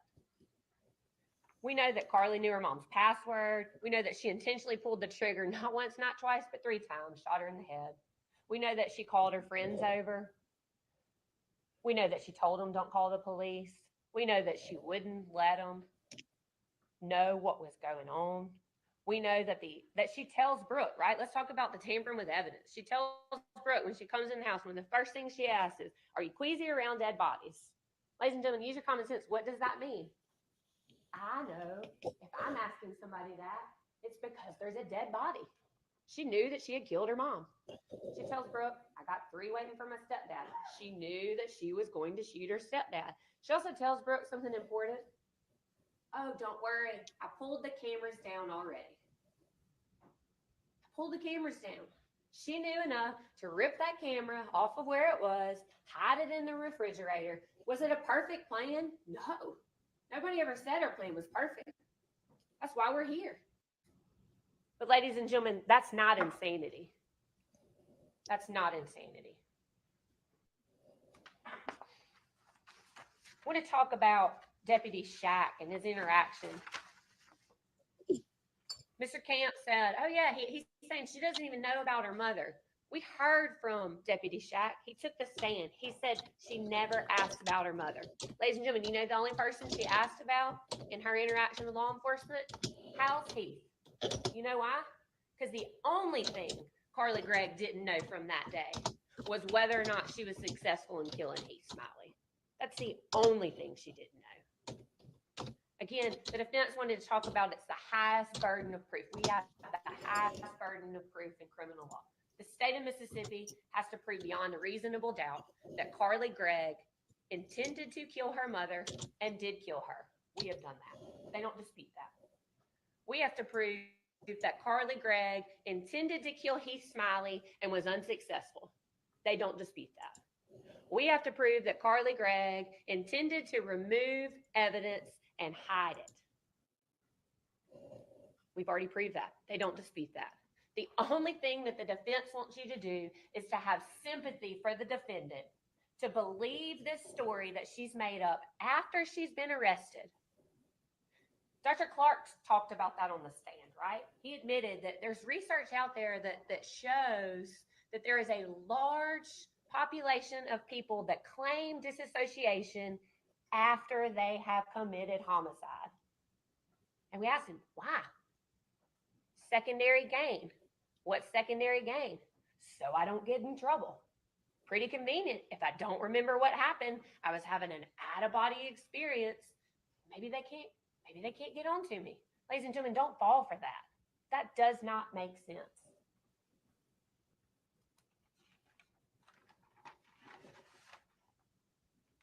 I want to talk about some of Carly's journals and some of the text messages. The text messages are in evidence, the ones that she sent to her friends between the time she killed her mom and when she attempted to kill her stepdad. One of them's not, but Thad testified from the witness stand that after he showed up at her parents' house, he and Carly were having a discussion, and Carly said, oh yeah, my mom was holding me down in the chair. She wouldn't let me come out there. And then she texts him later and says, I almost murdered my parents. She was so mad in February that she tells Thad, I almost murdered my parents. And then when I asked Heath about it, when he took the stand, he said, no, Carly wasn't mad. Carly never was angry. He says, Carly never yelled. Ladies and gentlemen, she told us in February what she was going to do. I want you to look at her journals. There's a page back there that says, what do I believe? There's no God, heaven and hell are false. You writing your own destiny. And these two stand out to me, ladies and gentlemen. She told us what her intent was. You don't need family, and it's okay to be evil. There's another one I want you to look at. Dr. Pickett talked about it. She wrote, water, fire, earth. Water, fire, earth. She circles fire, ladies and gentlemen. And she wrote, these are Carly Gregg's own words. Ms. Todd stated when we got started the other day, what's better, watching a video of what happened or hearing somebody talk about it? Well, I submit to you, we have all of the above in this case. We got to, unfortunately, watch a video of what happened. We've seen photos of what happened. We have audio of what happened. We have the defendant's journals and text messages telling us what happened. She says, I choose fire. It is powerful, beautiful, and deadly. These are the traits I desire, so I choose fire. Ladies and gentlemen, that lady right there chose fire. She chose to murder her mother, tried to kill her stepdad, and then tried to cover it up. We ask that when you go back to the jury room, that you'll look at all the evidence, that you'll consider the testimony that you've heard, that you will not be misled or confused by the fact that the defendant tries to put a burden on the state that does not exist. We do not have to prove the why. We will likely never know the why, but we know that Carly Gregg is guilty of murder, attempted murder, and tampering with physical evidence, and we ask you to find the same. Thank you. Yep. Right on. All right. I need Mr. Don Bass, please. Apologize, gentlemen. Watch y'all. Y'all are paying a lot of attention, but y'all are the alternates. At this time, I'm going to ask Madam Bailiff to escort them to the other courtroom if it's open or the other jury room if it's open. Please gather your things out of the jury room, though.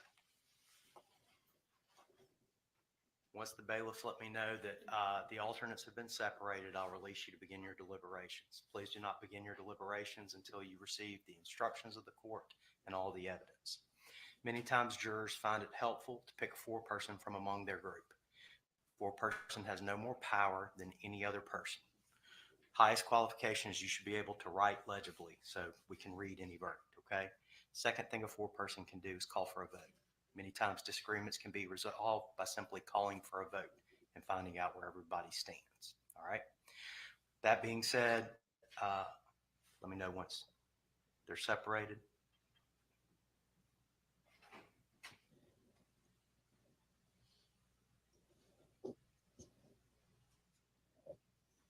Did everybody fill out a lunch menu too? Okay. They're separated. All right, ladies and gentlemen of the jury, you can retire to begin your deliberations. Start the clock. 1:45. Oh, not there.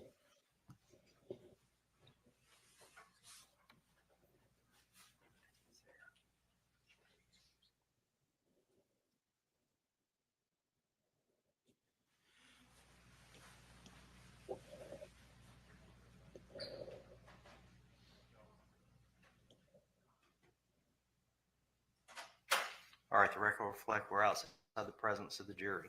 I'm going to ask both sides to make sure Mr. Shipley here has a cell phone number where you can be reached, both sets of attorneys. Within 10 minutes of the jury reaching a verdict, I expect y'all back in the courtroom ready to go either way, okay?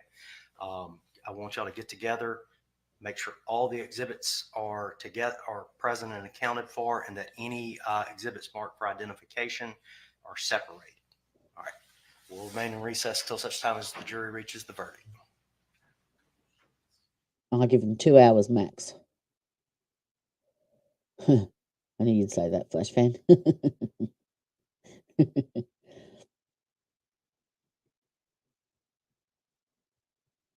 I think the consensus yesterday was between 2 and 5 hours in the poll, from memory. Yeah, me too, Trees, I think the consensus yesterday was between 2 and 5 hours.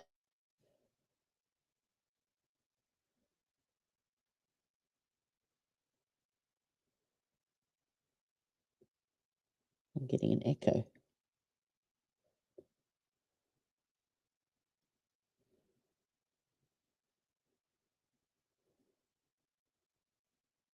I reckon it'll be tonight or this afternoon, Nidawal.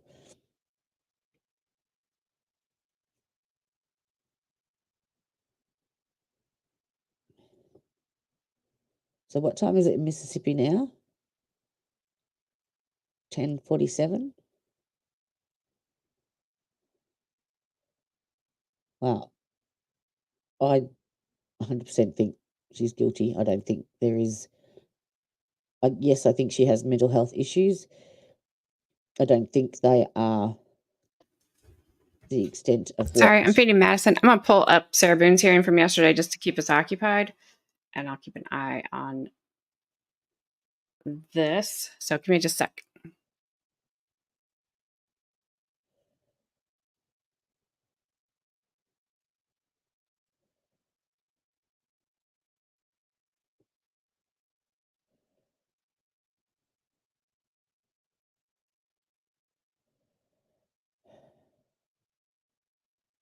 I agree, Trees, Yep, who doesn't have mental health issues? And you can't blame adolescents.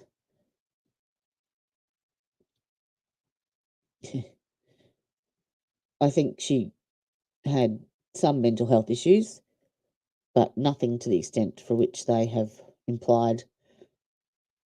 And I think she has played them all for a fool. But that's just my opinion. For what it's worth.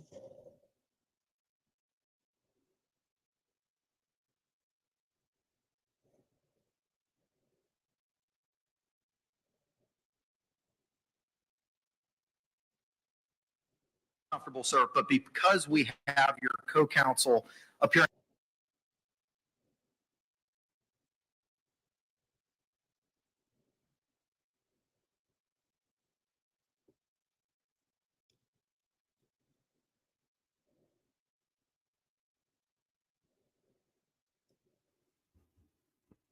Sorry, trying to do everything with one hand. So apparently she's going to try to claim self-defense on the whole suitcase thing. Because why not when you got nothing else? Alrighty, I'm going to hit play. Hopefully this sounds good. I'll be back in just a minute. As soon as I get done feeding this hungry baby that I'm sure you can hear eating. Judge, do you want me at the podium? However you feel most comfortable, sir. But because we have your co-counsel appearing virtually, I would ask that you direct any argument into the microphone so that they might be able to hear it, sir.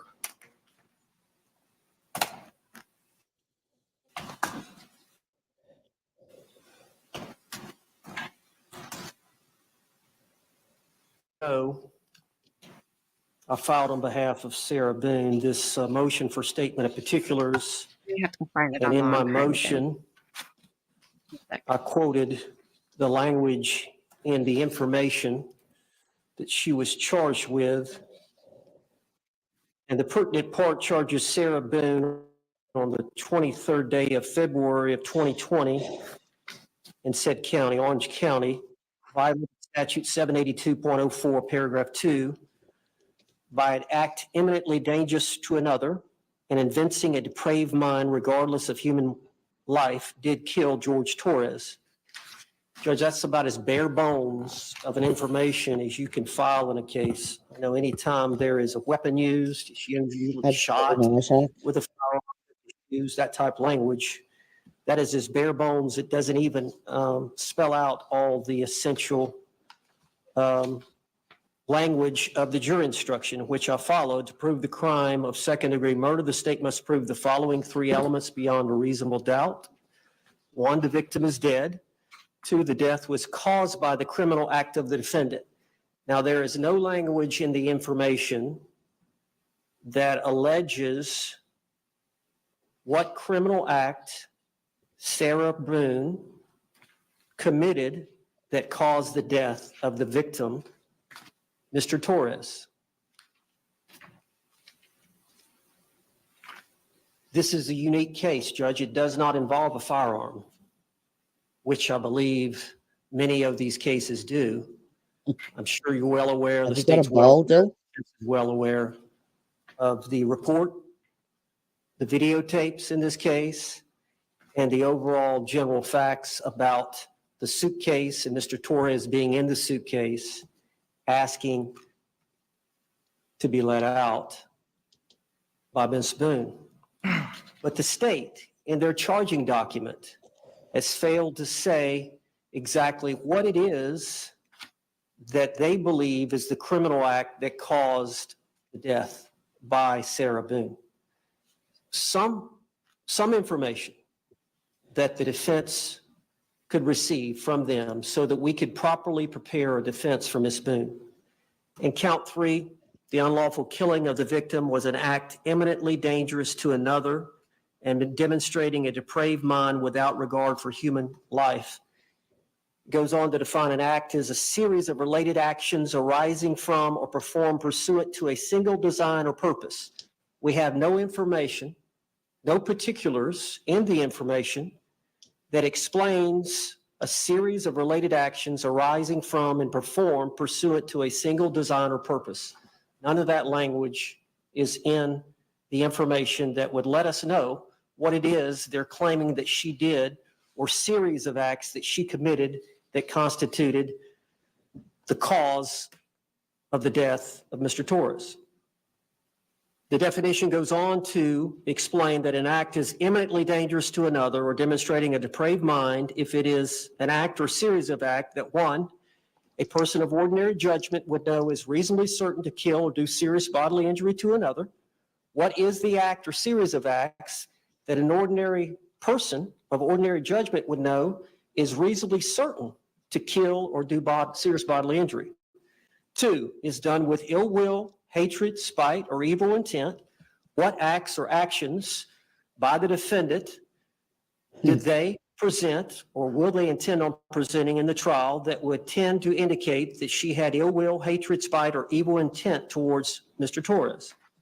And 3, is of such a nature that the act itself indicates an indifference to human life. Again, some explanation that give the defense, my understanding of the rule of criminal procedure, the defendant has a right to know the charges against them with specificity. Upon request, the state must provide specificity and clarification on the details of the alleged offense in order to minimize surprise at trial and ensure that the defendant's rights are protected. The rule requires that the information shall, in plain, concise, and definite written statement of the essential facts constituting the offense charged. In this case, based on the bare bones information that has been filed in this case, it fails to inform the defendant and the defense counsel of the particulars sufficiently to enable the defendant to prepare a defense. Thank you. Response.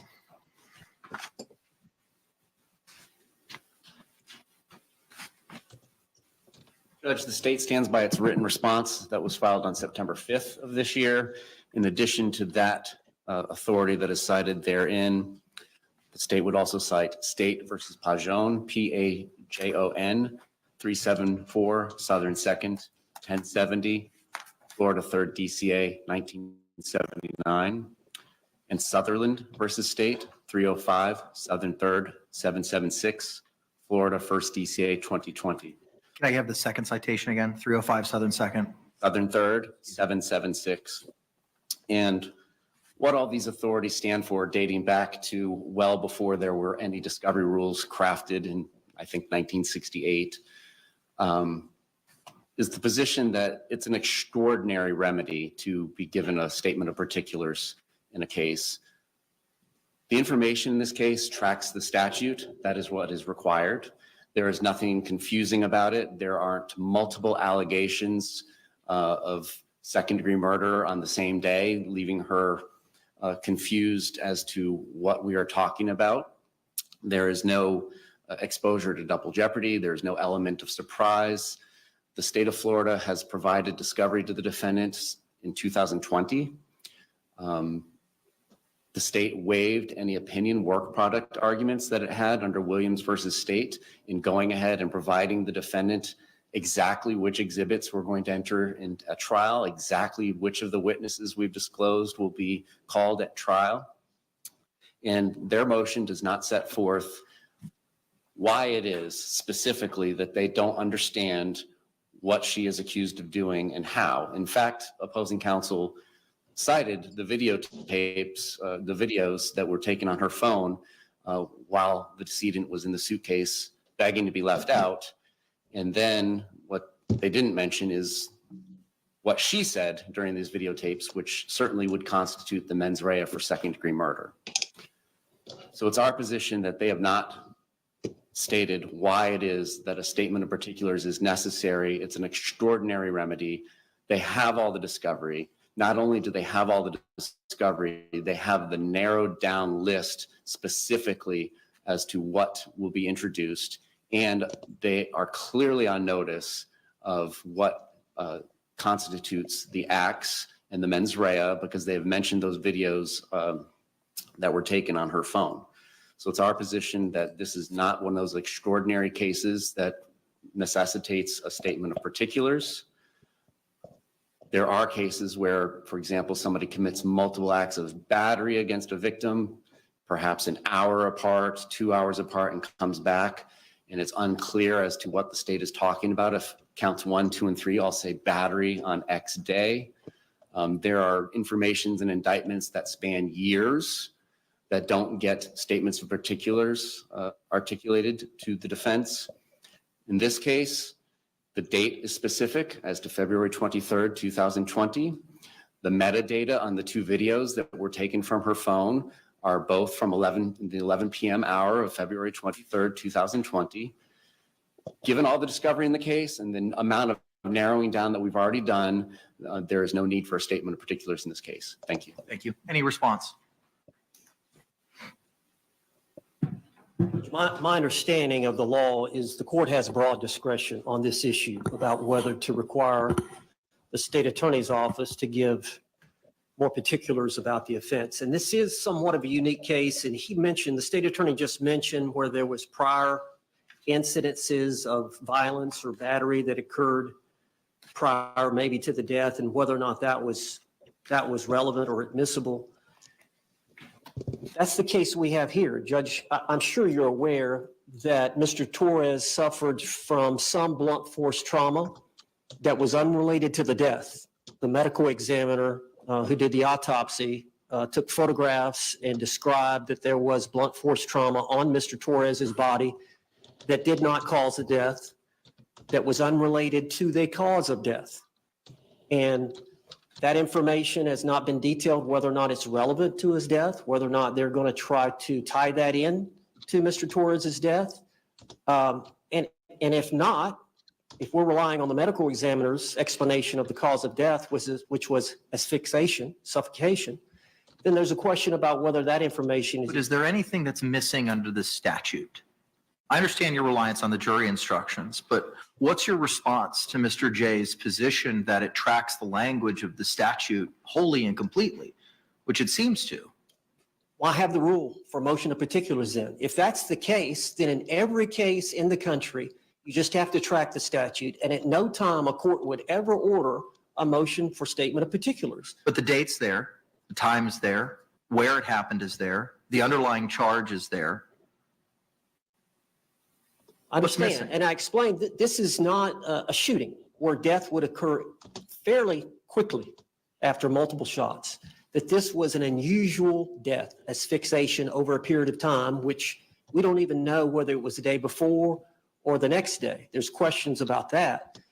The injuries, the blunt force trauma that the medical examiner is claiming that they're there, I believe is going to testify they could have been there 24 to 36 hours before. We don't know when those prior injuries were. They're fairly fresh, but they can't state that they were close to the time of death.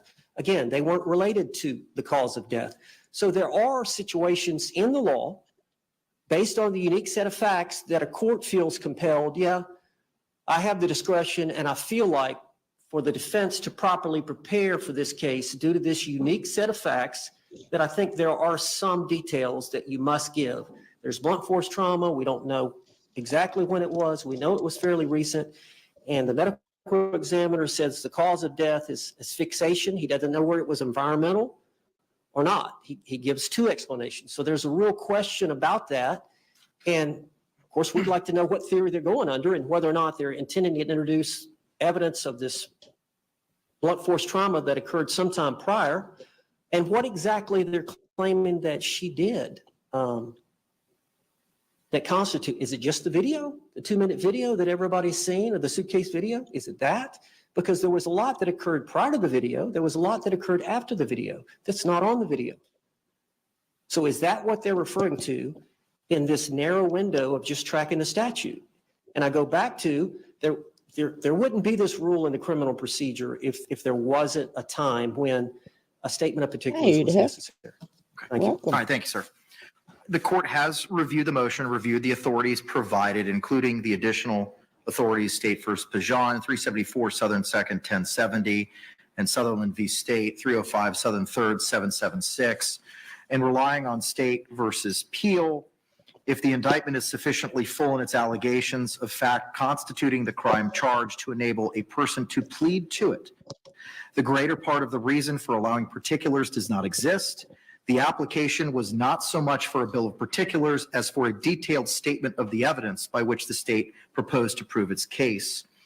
If the defendant was advised of the nature and the cause of the accusation against him and had notice of the dates on which the acts constituting the offense were committed, there was no necessity for the bill of particulars. All of this information was given in the indictment. And that is at 154 Southern 2nd, pinpoint 912. It sounds like, based on your argument, you're looking for the particular evidence as to the cause of death and the meaning of the death, which, based on Peel, is not something that falls under the ambit of a motion for particulars.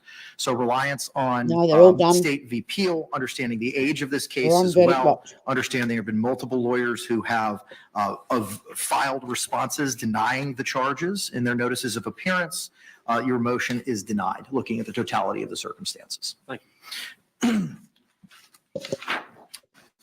Moving now to, give me a moment. And I think we could probably address these collectively. The defense's motion for additional discovery filed September 2, and the defense's second motion for additional discovery filed September 6th. Similar to the first motion, the court has reviewed all the authorities and those motions. Mr. Owens, you may proceed, sir. Can I approach the bench? Yes.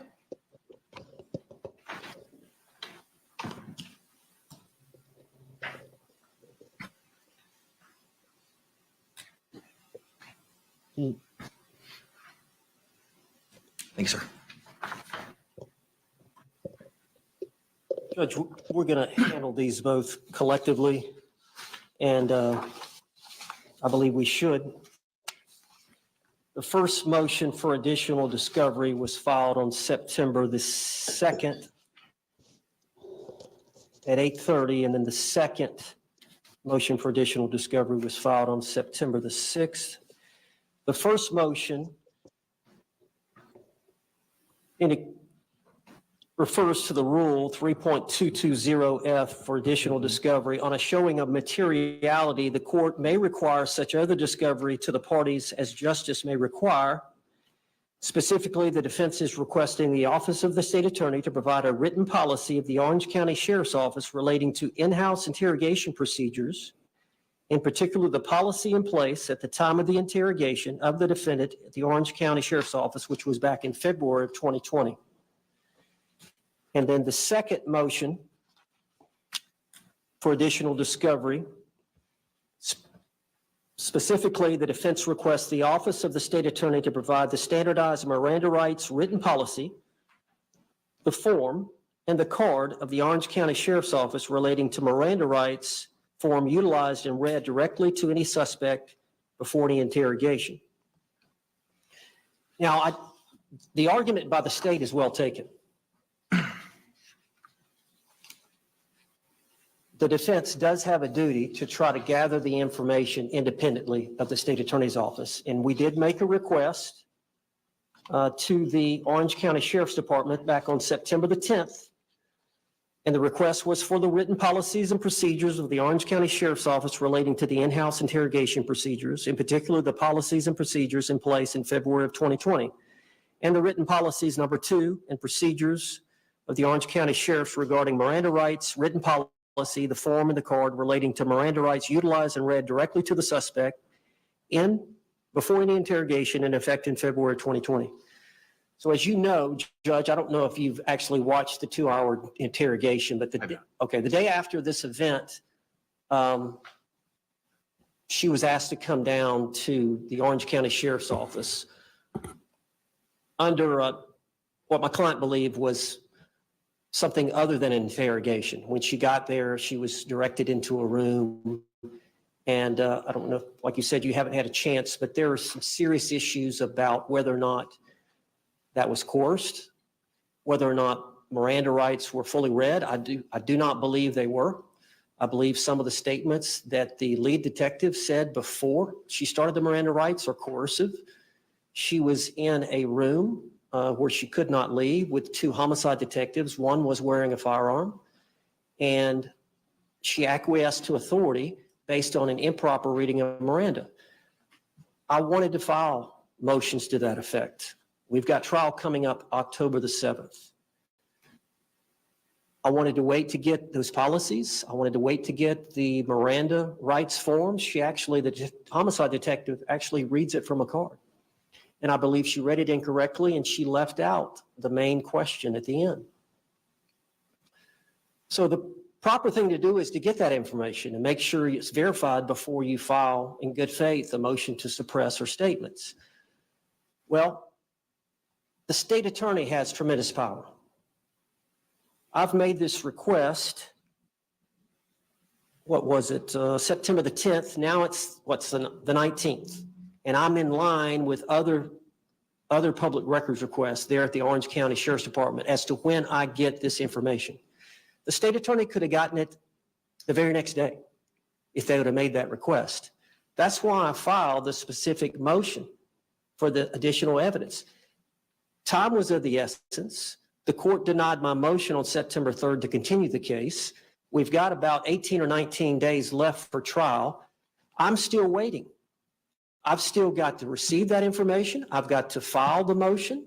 I've got to set it for a hearing. I've got to subpoena the two detectives, the two homicide detectives. We've got to have a hearing with 18, 19 days left. I'm still waiting on this information from the sheriff. I've made a good faith attempt. Time is ticking. The state could get that information to me tomorrow. Thank you. Response.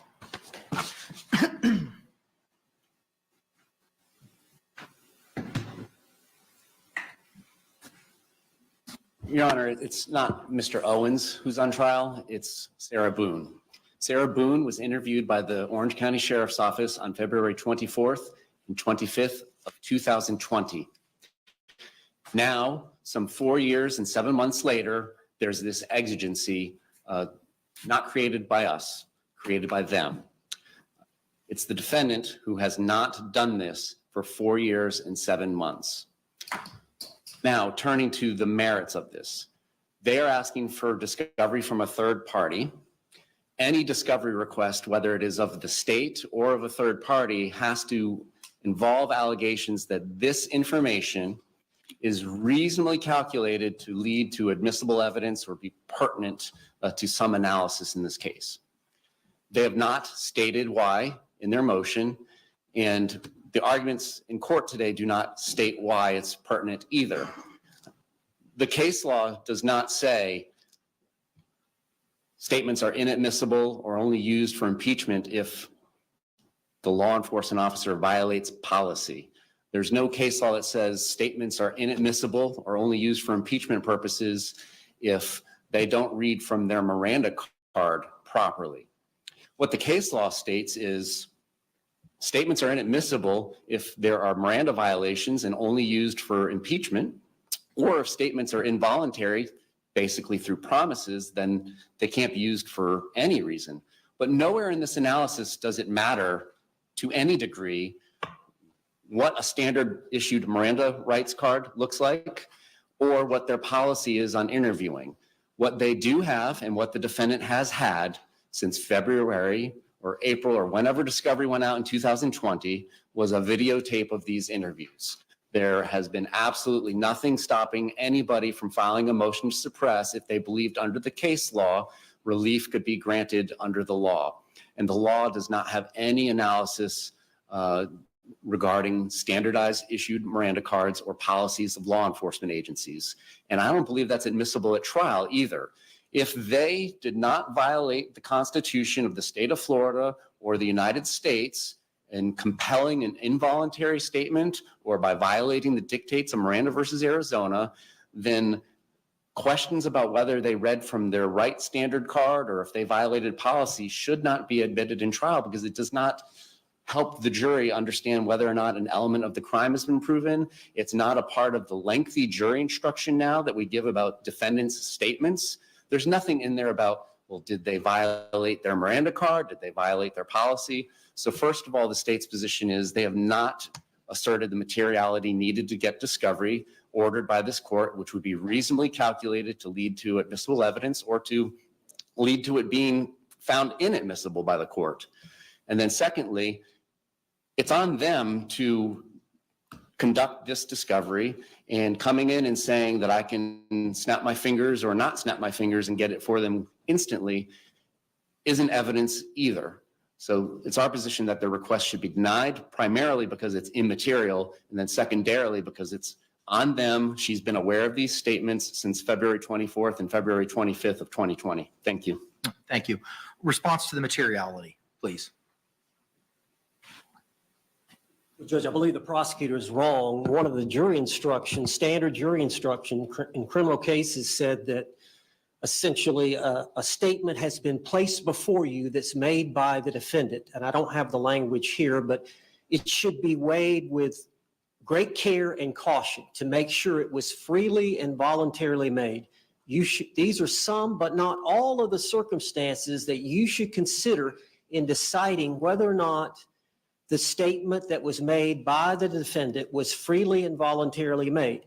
If you decide that it was not freely and voluntarily made, that evidence should not be considered by you in this cause.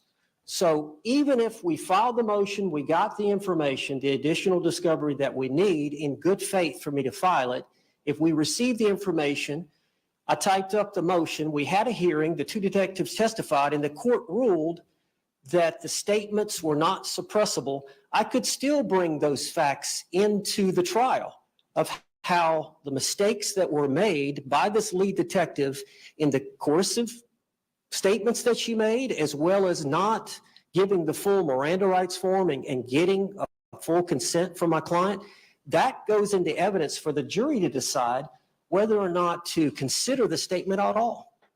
Thank you. So where's the violation of the Constitution then? Assuming you're correct and assuming that the Miranda card, something was missing, what's the issue? It's coercive. The statements that the lead detective, the female detective makes, there's 2 or 3 statements she makes. Now you have to understand, I'm in a vacuum here because I haven't watched the video. I'm not asking you to play it. I probably should have. But I need a little bit more context as to these statements because I have unfortunately no frame of reference. But she says that, number one, the date of this event, they seized her phone at the scene. She was told that they were going to bring her phone back to her, back at her apartment the very next afternoon. The female detective called her, or Sarah called the female detective about the phone. The female detective said, I'm pregnant, I'm not feeling well, I don't want to drive out there to give you your phone. Would you please come to the sheriff's department so that we can give you your phone? Sarah Boone got there and saw that there was a desk or a place there to retrieve the items, and she saw the male detective and said, is this where I go to get the phone? He said, no, we got it back here in this room. Come back here in this room and we'll get it. When they walk back in there is when the video turns on, and now they're in the interrogation room. She's got a list. Sarah Boone has a list of things that she was wanting to ask them. And the female detective says, look, we got the autopsy back from the medical examiner. We've got to talk to you about that. 2 times she said, we must, I don't think it's must, we've got to talk to you. She goes, okay. So I got to read you these Miranda rights again. And Again, she had read them. There was a statement that Sarah Boone gave. Of course, she gave a general statement to the first deputy that responded to the scene. She was wearing a body cam, so that deputy had called the 2 homicide detectives, but it took them a while to get there. So she asked Sarah Boone what had happened, and Sarah explained that situation. After the detectives got there, they took a general statement from Sarah, but at some point they got into one of the squad cars. And I believe it was Sarah Boone. I believe it was the female detective and the male detective. And she was read Miranda rights, again, incorrectly, and she gave a statement. So now the next day, she's back in the interrogation room with the 2 deputies, the 2 detectives, and the lead detective says, we've got to talk to you about this autopsy. Giving her the impression that's what they were going to talk about. But I've got to read you these Miranda rights. And she said something, and Sarah said, protocol, because they had told her in the first Miranda rights that this is just protocol. We have to do this before we speak to you. And she said, yes, protocol. So based on those statements that we've got to talk. You have to talk to us. We've got the autopsy. Led Sarah to believe that they're going to talk about the autopsy. In addition, then she starts in the Miranda, judge, she made a mistake on it. I don't know if it's an honest mistake, but in her probable cause statement, she said, I read the rights verbatim. The constitutional Miranda rights I read to her verbatim. That is not true. Fortunately, we have it on audio. Fortunately, we have it on video. There is a legitimate question about whether that statement, that 2-hour interrogation, is admissible in this trial.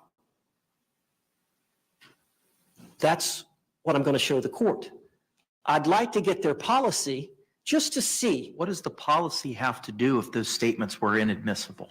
What does the policy have anything to do with that analysis? To see if they, Because if you're saying you have a deposition, I'm assuming it's a deposition of the female detective, said I read it verbatim, and you're no, telling, that's in the probable cause statement. okay, that it was formulated- read verbatim. Okay, yes, that excuse me. formulated the arrest report. It was a supplemental report or either the actual probable cause report. And the representation in there is, it was read verbatim. That's Now, correct. you've reviewed that interrogation. It's your position that it was not read verbatim. What does the policy have anything to do with that issue? I think, That's a simple constitutional issue, right? yeah, If there's a case law that buttresses that position and that de facto is a violation of the Constitution, ergo, that confession or statements are not admissible because of the violation of the Constitution, what does the policy or the Miranda card have anything to do with anything if you have the video and the audio? well, the Miranda card is going to show that she actually omitted the last question. Okay? So the Miranda card is there for a reason. I don't know if they have them in the interrogation room or every deputy or homicide detective is issued that card, but it's a small card. But I believe it's going to say on there that you've got to get the waiver. There's 2 questions at the end, which is, did you understand the rights that I've just read to you? And the next question, understanding these rights, do you agree to speak with us now? That question was not read. It was omitted. I don't know why. She's sitting there reading it, and Does the fact that that question was not read impact constitutionally under case law the admissibility of those statements? I believe so. That doesn't with answer her my other 2 question. statements. Respectfully, that doesn't answer my question. I understand what your belief is, but where's the case law that you can provide to the court? I'm not ready for that, Judge. Okay. I'm going to file a motion to suppress, and I'll supply you with the case law, but I'm not ready for that. But the reason I wanted the policy, getting back to your first question, is because I'm sure the policy is going to say you don't make any pre-Miranda statements like, we've got to talk. We've got to talk about this autopsy. Those type statements are improper, that they're used to coerce somebody to talk. And I understand the detective, they had these videos, the 2-minute video and the short second video, and they had found it on her phone. So the homicide detective was chewing at the bit to get her to talk. So she was trying to induce or influence her to speak to them and to not exercise a fundamental right, not to speak to them without a lawyer being present. So she made those 2 statements preliminarily that I believe the policy is going to say you don't do. Okay. Mr. J, anything else, sir? Just the Orange County Sheriff's Office doesn't set the policy for what is admissible evidence in the court. The United States Supreme Court does, the Florida Supreme Court does, the 6 DCA courts do, and then ultimately, following their guidance, you will decide whether or not a statement is admissible in the state's case in chief, or if it's only available for impeachment. But whether or not, let's say hypothetically, she read the Miranda card 100% accurately, she followed policy 100% accurately. The state of Florida can't come in and say, Judge, I know they violated U.S. Supreme Court case law, but they followed the sheriff's office's policy. So these statements are clearly admissible. And the contrast is exactly the same. Whether or not they followed policy or read the Miranda card accurately has nothing to do with the analysis as to whether these statements are going to be admissible or only admissible for impeachment. And I don't believe that under the case law, they can come in if those statements are admissible and argue to the jury, they violated policy. They didn't review, they didn't read everything on their card. They violated. How does that help the jury decide whether or not the statement's voluntary? It doesn't matter what the policy is. It doesn't matter what the card is. What matters is whether or not they say the words that are required by the United States Supreme Court or the Florida Supreme Court or the 6 DCAs. That's what matters. That is what determines the bar for the admissibility in the case in chief or an impeachment. Okay, thank you. All right, thank you both for your arguments and your positions. In reviewing the authority provided by the state, which the defense has conceded is taken is what it is. I think state versus right is the guiding light for the court here. 803 Southern 2nd, 379. In reviewing that analysis, the defense has put forth an effort to do so. It's not up to the state to prove up anything for the defense. At this point in time, both motions for additional discovery are denied in accordance with State v. Wright. Moving now to the defense's motion to appoint forensic psychologist filed September 2, and defense's motion to appoint crime scene reconstructionist and death investigator filed September 2. I did receive JACS's response in that my judicial assistant confirmed that they are not asking to participate in this hearing. And we did confirm that earlier this week. Similar to the other motions that we've heard today, I have reviewed them. Mr. Owens, you may proceed with anything else, sir. Judge, I have filed the amended motion for declaration of indigency and payment of due process cost. I did see that, sir. And then there are 3 motions. I don't know if you got the third one.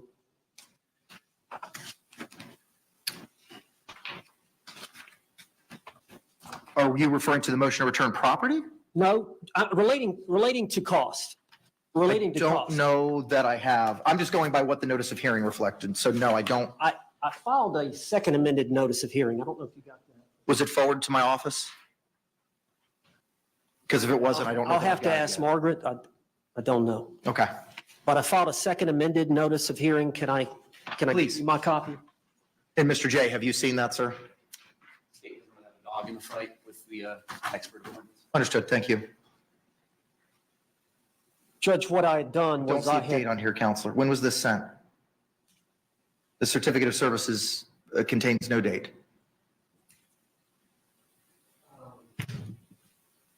it was filed this afternoon, or Okay. this morning. Okay.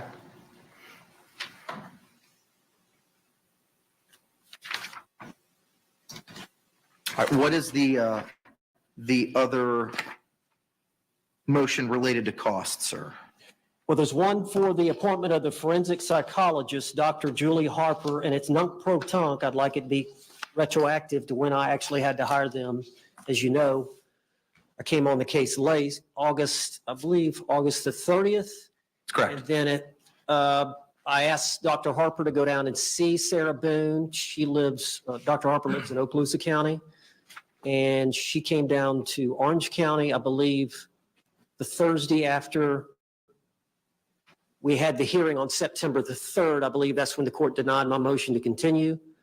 And so, as you know, we had to file the notice of intent to rely on battered spouse syndrome within 30 days prior to trial, which would have been that Saturday, I believe. So she went down, Dr. Harper went down and saw Sarah again. As you know, Dr. Harper had seen her several times in the case, back in 2020, maybe 2021. And so she had the most knowledge of, I believe, any of the experts that have evaluated Sarah Boone over the course of these 4.5 years. She was the one expert that had seen her the most. I asked her to go down again in the hopes that the court would appoint her. And she agreed. That was, I think, on a Thursday. She called me that morning, Friday morning, and said, yes, I do believe that she suffered from battered spouse syndrome at the time of this offense. Based on that, I filed the motion. But so she jumped ahead and did some work prematurely before she had been appointed. So I'm asking for those costs for her to do the earlier work, that be considered, as well as Dr. Berkland. Dr. Michael Berkland is a crime scene reconstructionist and death investigator, and I'm asking for the court to consider paying for his fees as well as his transportation costs, as I have for Dr. Harper. Again, to be retroactively to the time I asked him to begin work on the case. And then the last. When was that? You're asking nunc-pro-tunc to win on that, also to the August 30th date of your Yes. appearance? If possible, yes. That's when I officially got on the case. Now, as to the third motion for cost, I don't have a copy of that, unfortunately. Can I approach? Yes, please. Judge, I mentioned this expert, Dr. Michael Brannon, in that hearing that I think we had on September the 3rd. He's a clinical psychologist. If you'll recall, I'd mentioned him. He had served as an expert in the Marsha Thompson Palm Beach County case. I recall. And so, as you know, he serves a different role as a clinical psychologist. Dr. Harper is serving as a forensic psychologist. And Do you know what JACS's opinion with regard to the motion to appoint clinical psychologist? Because the email that you attach as Exhibit A to that appears to be Mr. Lake's email regarding the other two motions regarding Dr. Harper and Dr. Birkeland. And it doesn't address Dr. Brannon, and notably JACS isn't here. I don't have an answer for that. Maybe we could table this. I think the state has, I'm assuming, no dog in this fight, similarly as they had with the other two. The only request in this area that the state is going to make of the court is to, under its discretion under 3220, order these experts to produce written reports. We are on the eve of trial. I do not need one from Dr. Julie Harper. Her deposition is set October 1st. These two other people, I have absolutely no idea what they are going to say, and we would, I'll file a written motion and a proposed order and send it to opposing counsel. But that's what the state's request is going to be on the other two experts. Yeah, I don't know if I'm going to have an objection to a written report or not. I may, but I'd like to see what the motion says Sure. before And I make a I'm not- decision. But yes, Judge, we have scheduled Dr. Julie Harper's deposition at her office in Okaloosa County on Tuesday, October the 1st at 10:30 a.m. Eastern Standard Time. Is that in person or is that virtual? Central. Is that in person or is that virtual? I believe Okay. the state's flying in, and I'm going to be there, Judge. That's the county over from me, Santa Rosa County, so about an hour drive for me. So I'll be there in person. We're going to have probably Kevin Beck that's going to appear by Zoom. All right, so here's what we're going to do. JACS has provided their response, and their response was not appended to the motions that were filed because that was prior to the amended motion seeking indigent costs that you filed, Counselor, on behalf of Ms. Boone. I'm going to hand file with the court now the September 9th correspondence from JACS reflecting that that can be utilized in lieu of a formal response. I'm going to grant your motion to appoint a forensic psychologist dated September 2, 2024, non-protunct those costs to August 30, 2024. And with regard to the other motion, the motion to appoint crime scene reconstructionist and death investigator, I will also grant that and appoint Dr. Michael Berglund, non-protunct, to August 30, 2024. With regard to the motion to appoint clinical psychologist, when was this motion filed? Similarly, the certificate of service does not reflect a date. Let us check real quick, Judge. Sure. Give me a minute. Yeah, you're good.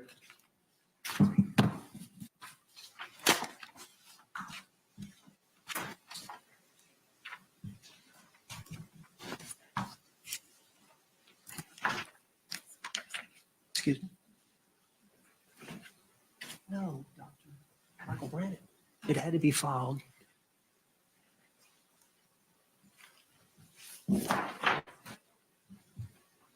Michael Brannon. While you're waiting on that, I do see on your second amended notice of hearing, you also requested the amended motion for declaration of indigency and payments of due process costs also be heard. When was that motion filed as well, Mr. Owens? It was filed just prior to filing these amended ones. It had to be filed prior to my motions for appointment of these experts. Give me a second.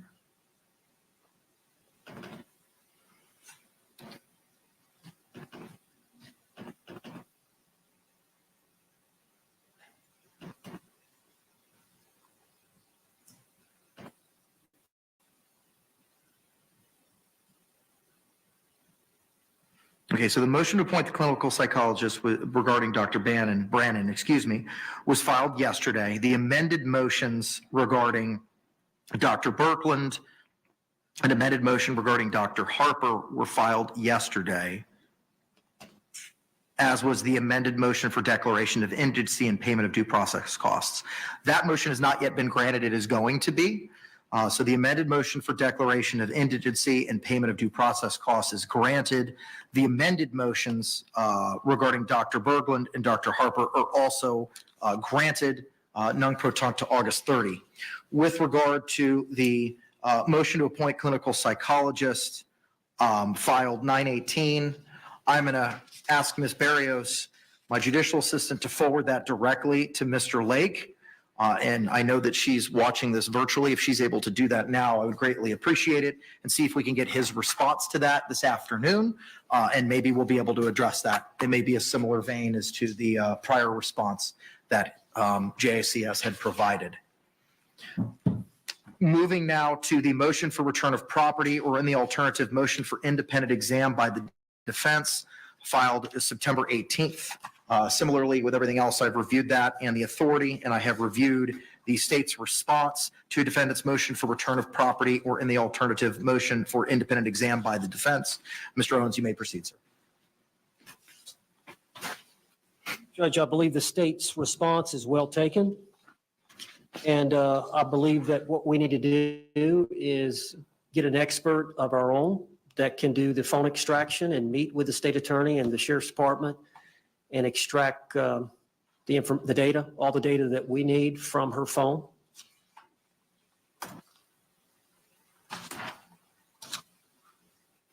So we would submit that the property should not be, based on the authority the state attorney has cited, the property should not be returned to the defendant since trial is still pending. But in the alternative, we're asking for an independent exam by the defense. Response, if any? As the state has stated in open court while she was pro se, that is absolutely fine. And I've even suggested a name. Has the defense ever performed an evaluation of the phone? And the reason I ask is there were prior experts that were appointed in the realm of electronic evidence. Mr. Cacciatore may have the answer to that question. I don't, but I know that the state, as I stated in my response, we've never prevented anybody from doing that.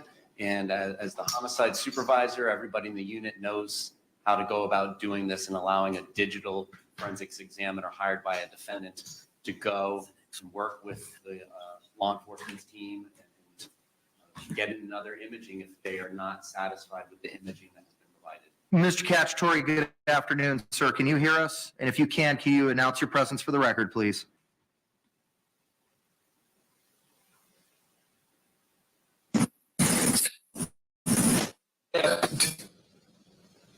There has not previously been a forensic exam of that phone by a previous defense counsel. Okay. All right. Thank you very much, sir.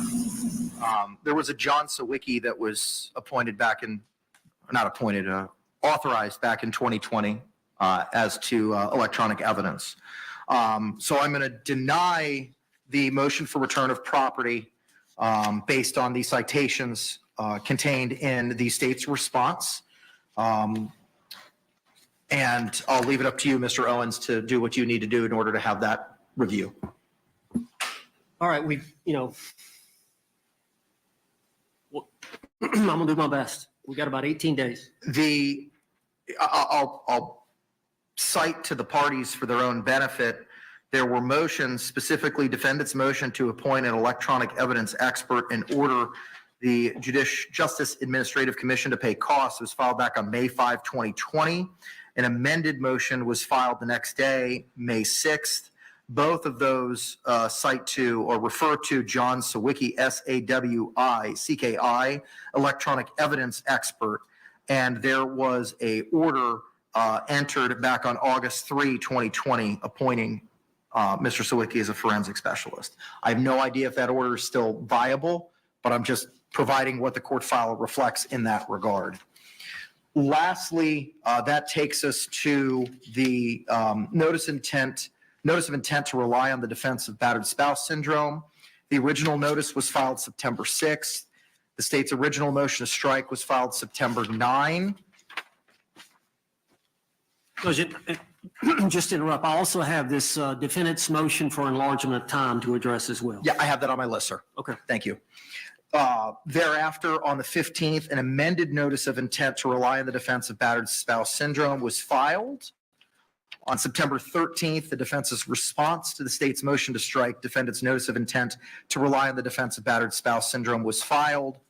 And then I think it was this afternoon. Earlier today, the state's motion to strike defendant's amended notice of intent to rely on the defense of battered spouse syndrome was filed. The court has reviewed those and all of the citations contained therein. Mr. Owens, you may proceed, sir. Judge, I wanted to start my argument, and then Mr. Henderson, who is on the screen, is going to respond to the state's pleading that they filed this afternoon. Mr. J, you have any problem with that? I know there's a rule in the circuit about one witness per one attorney. I don't know what the administrative rule says about arguments. I leave it to the discretion of the court. Okay. He's arguing that one motion that they filed this afternoon that I've been working on these. He was working on that motion, so it's a separate motion. The motion to strike. The last motion whatever motion they filed today, Mr. Henderson, Tony Henderson here in the screen wants to respond to that. Okay. I'm going to respond to the ones that were filed prior to today. All right, I'll allow it. All right, go ahead, sir. Judge, as you know, I filed my notice of appearance on August the 30th, I think 38 days prior to trial, knowing that the court had already made a ruling that you would not grant a continuance unless there was some type of exceptional circumstance. And Sarah Boone hiring or retaining or somebody pro bono coming on the case and representing her did not constitute exceptional circumstance. And so, as you know, we had the hearing after I'd filed the notice on August 30th. We had the hearing on September 3rd on my motion to continue. The court denied it. At that time, I explained to the court that I believed after my meetings, I think I'd had 4 with Ms. Boone, that she met the criteria for battered woman syndrome, but that I needed an expert. And we were vetting several experts at the time, 4 or 5 that we were vetting, and we needed more time to essentially pick somebody to go out and do an evaluation, an assessment of Ms. Boone to determine whether or not they would give an opinion that she suffered from that. Because, and I understand, the court denied our motion, so that left us with, we still had to give notice to the state attorney 30 days prior to trial of October 7, which I believe was going to be September 7, which fell on a weekend, which was that Saturday, I believe. So we got out of the hearing. I think the hearing was on a Tuesday. We had 4 or 5 days to file this notice, to timely file the notice. So looking at the file, I realized that Dr. Harper had the most time with Sarah Boone. Early on in the case, I think when Mr. Padilla was handling the case, she was appointed by the court to do an assessment and evaluation. And so I reached out to her, and she agreed to come down a couple of days after we had that hearing, and she met with and assessed Ms. Boone. I've retrieved all the notes, the prior notes, and then the notes from that meeting. And then on Friday, I spoke with her, that Friday, which I believe was the date that I filed this notice, September the 6th. That Friday, I spoke with her on the phone and immediately went down and filed the notice of intent to rely on the defense of battered spouse syndrome. We made allegations that Dr. Harper had formed the opinion that at the time of this offense, that Sarah Boone was suffering from battered spouse syndrome. And at that time, we gave the name of Dr. Julie Harper and her address where she could be found and located. And of course, the state has set her deposition for October 1. Now, the state has filed a motion to strike the notice of intent, alleging that we didn't give sufficient facts or evidence. But Judge, realized at the time, I was simply trying to get it filed because the last day was the next day, Saturday. And of course, I had just gotten discovery. Judge Creighton, we have not finished reviewing all the discovery in this case. I pretty much shut my law practice down to try to do it. I've gotten my staff, and we're trying diligently to go through all the discovery. At the same time, we realize that we've got to establish corroboration of the battered spouse syndrome from eyewitnesses, from medical records, from potentially neighbors, court records, her phone and the information on phone. So we're diligently trying, number one, to review all the discovery, which still has not been done. At the same time, trying to locate additional evidence that we could utilize in helping to establish the battered spouse syndrome.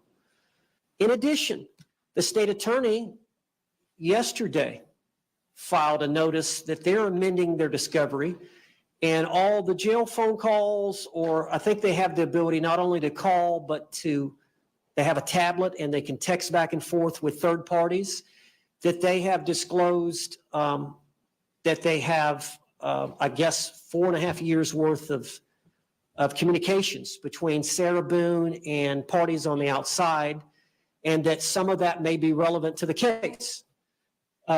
And we were advised that when I got in town that I was to bring a CD, and I did this morning. I went to the state attorney's office and spoke with the secretary and explained to her that here's my CD, I'll wait. And I was willing to wait in the lobby to get this additional discovery when we have 19 days for trial.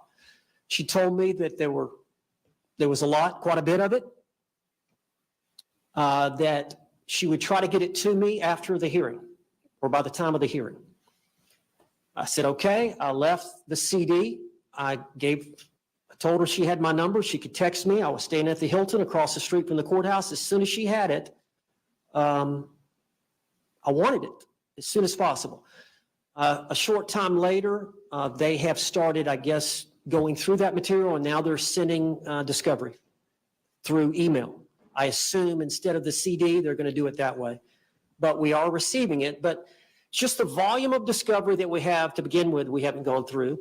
The evidence we're trying to gather to corroborate our defense, and then additional discovery that we were noticed about yesterday.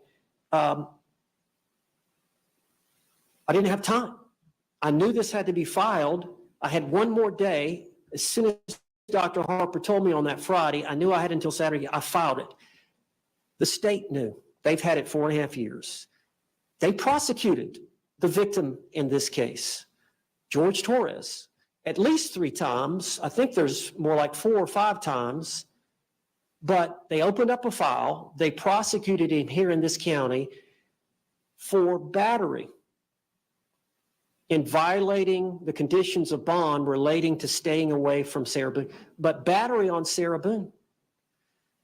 They, if anybody, was well aware that there was a potential problem with the habitual nature in which Mr. Torres beat on my client. In addition, my client expressed in the interrogation, which I know the court hasn't seen, please look at the videotape, please look at my phone, please look at the videotapes, please look at the photographs. I need my phone to show you. He comes at me. It was ignored. They've had all this evidence. They had to be on notice that this was a potential issue. And the reason being is all the lawyers that have been through this have appointed different forensic psychologists to assess her. The prosecutor that's not here today, that was here on September 3rd, when I mentioned the problems that we were going to have, getting an expert this quickly to form an opinion, said, oh no, Judge, we're not prejudiced. We've already got an expert. We intend to rebut any said opinion by an expert that she suffers from battered spouse. We're ready to go. We've got our expert. Such that they said, we don't even need a continuance. If in fact he finds somebody and they file something, a notice of intent to rely on battered woman syndrome within the time limits, we're ready to go. We don't need to continue it. We'll have our expert. And as you know, they're requesting that their expert now be allowed to go to the Orange County Jail and assess Ms. Boone, which they have every right to do, since we had filed this notice. But they indicated they would not be prejudiced. They indicated they were on notice. They didn't think it was going to happen 4.5 years, but it did. They knew all the prior abuse that Sarah Boone suffered at the hands of Mr. Torres. I did the best I could, Judge. I filed it. I felt like I had to have an expert. I explained in general terms that she was psychologically and physically abused by Mr. Torres repeatedly over a period of time that led to this event. They filed their objections, which we believe is misplaced. The court, as you know, by that rule,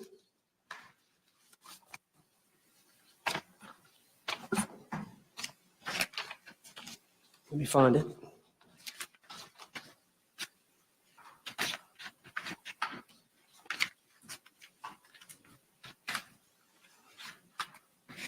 It's apparent not only that the state was on notice, that we were going to rely on it, it was prepared to respond and was not prejudiced in any way. The notice of intent to rely on the defense of battered spouse syndrome comports with the requirements outlined in 3.201, given the current circumstances of the case. And as you know from that rule, it says the notice shall contain a statement of particulars showing the nature of the defense the defendant expects to prove and the names and addresses of the witnesses by whom the defendant expects to show battered spouse syndrome, insofar as possible. Insofar as possible. I did the best I could, Judge. In addition, as soon as we started going through the discovery and gathering information about the prior events, the prior arrest of Mr. Torres, the prior prosecutions of Mr. Torres, we immediately amended the notice on September the 15th of intent to rely on the defense of battered spouse. And again, listed as many witnesses as we could based on the good faith belief that we had that corroborated either by witness testimony or physical evidence, photographs, videotapes, medical record, whatever we could find that would corroborate our defense. In addition, we've listed the ex-husband, Brian Boone, and the last paragraph, paragraph 14 says the defendant's investigation of evidence to support the defense of battered women syndrome is ongoing. The defense anticipates additional witnesses, photographs, videotape, medical records, court records, and other evidence gathered from the defendant's phone will be forthcoming. This evidence will be disclosed as it is discovered. Thank you. Response, sir. Judge, the state is not surprised by any of the evidence that has been in the discovery for years. I'm not going to belabor the facts in the discovery, but suffice it to say that the decedent and the defendant had a violent relationship, and generally this violence seems to be fueled by alcohol. We're completely aware of all of this domestic violence history, but that does not make a battered spouse syndrome defense any more than being mentally ill without showing more makes for an insanity defense. Their original notice was insufficient, and there's no reason to argue it since they've amended it. So turning to the amended notice, it still does not set forth what they are going to show that shows that she suffered from battered spouse syndrome. Was the decedent isolating her from her family and friends? Was he telling her that if she ever leaves him, he'll kill her? We have these instances of violence between the two of them. And when we get referred to the ex-husband, Brian Boone's deposition and statement, what he reports is that Sarah Boone would attack him, scratch him, punch him, and that she was a habitual alcoholic.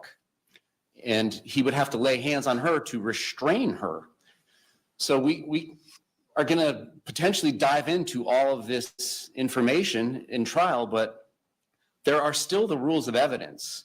And the cornerstone for the battered spouse syndrome defense, which is a misnomer under the case law because self-defense is defense and battered spouse syndrome evidence is relevant to help a jury understand why it's objectively reasonable for a battered spouse to stay in a situation that puts them in fear of continued violence. The state and wherein our confusion lies is nowhere in any of the witnesses or any of the discovery that they have listed, exhibits that they don't even have been listed, medical records and so on and so forth. Nowhere does it set forth this cornerstone that is absolutely necessary before we get into any of this battered spouse syndrome evidence, before we get into any potential reputation for violence evidence of the victim, before we get into any potential specific acts of violence by the victim, before we get into the rebuttal evidence that is going to be offered against her for her violent nature and her drinking. The cornerstone is self-defense.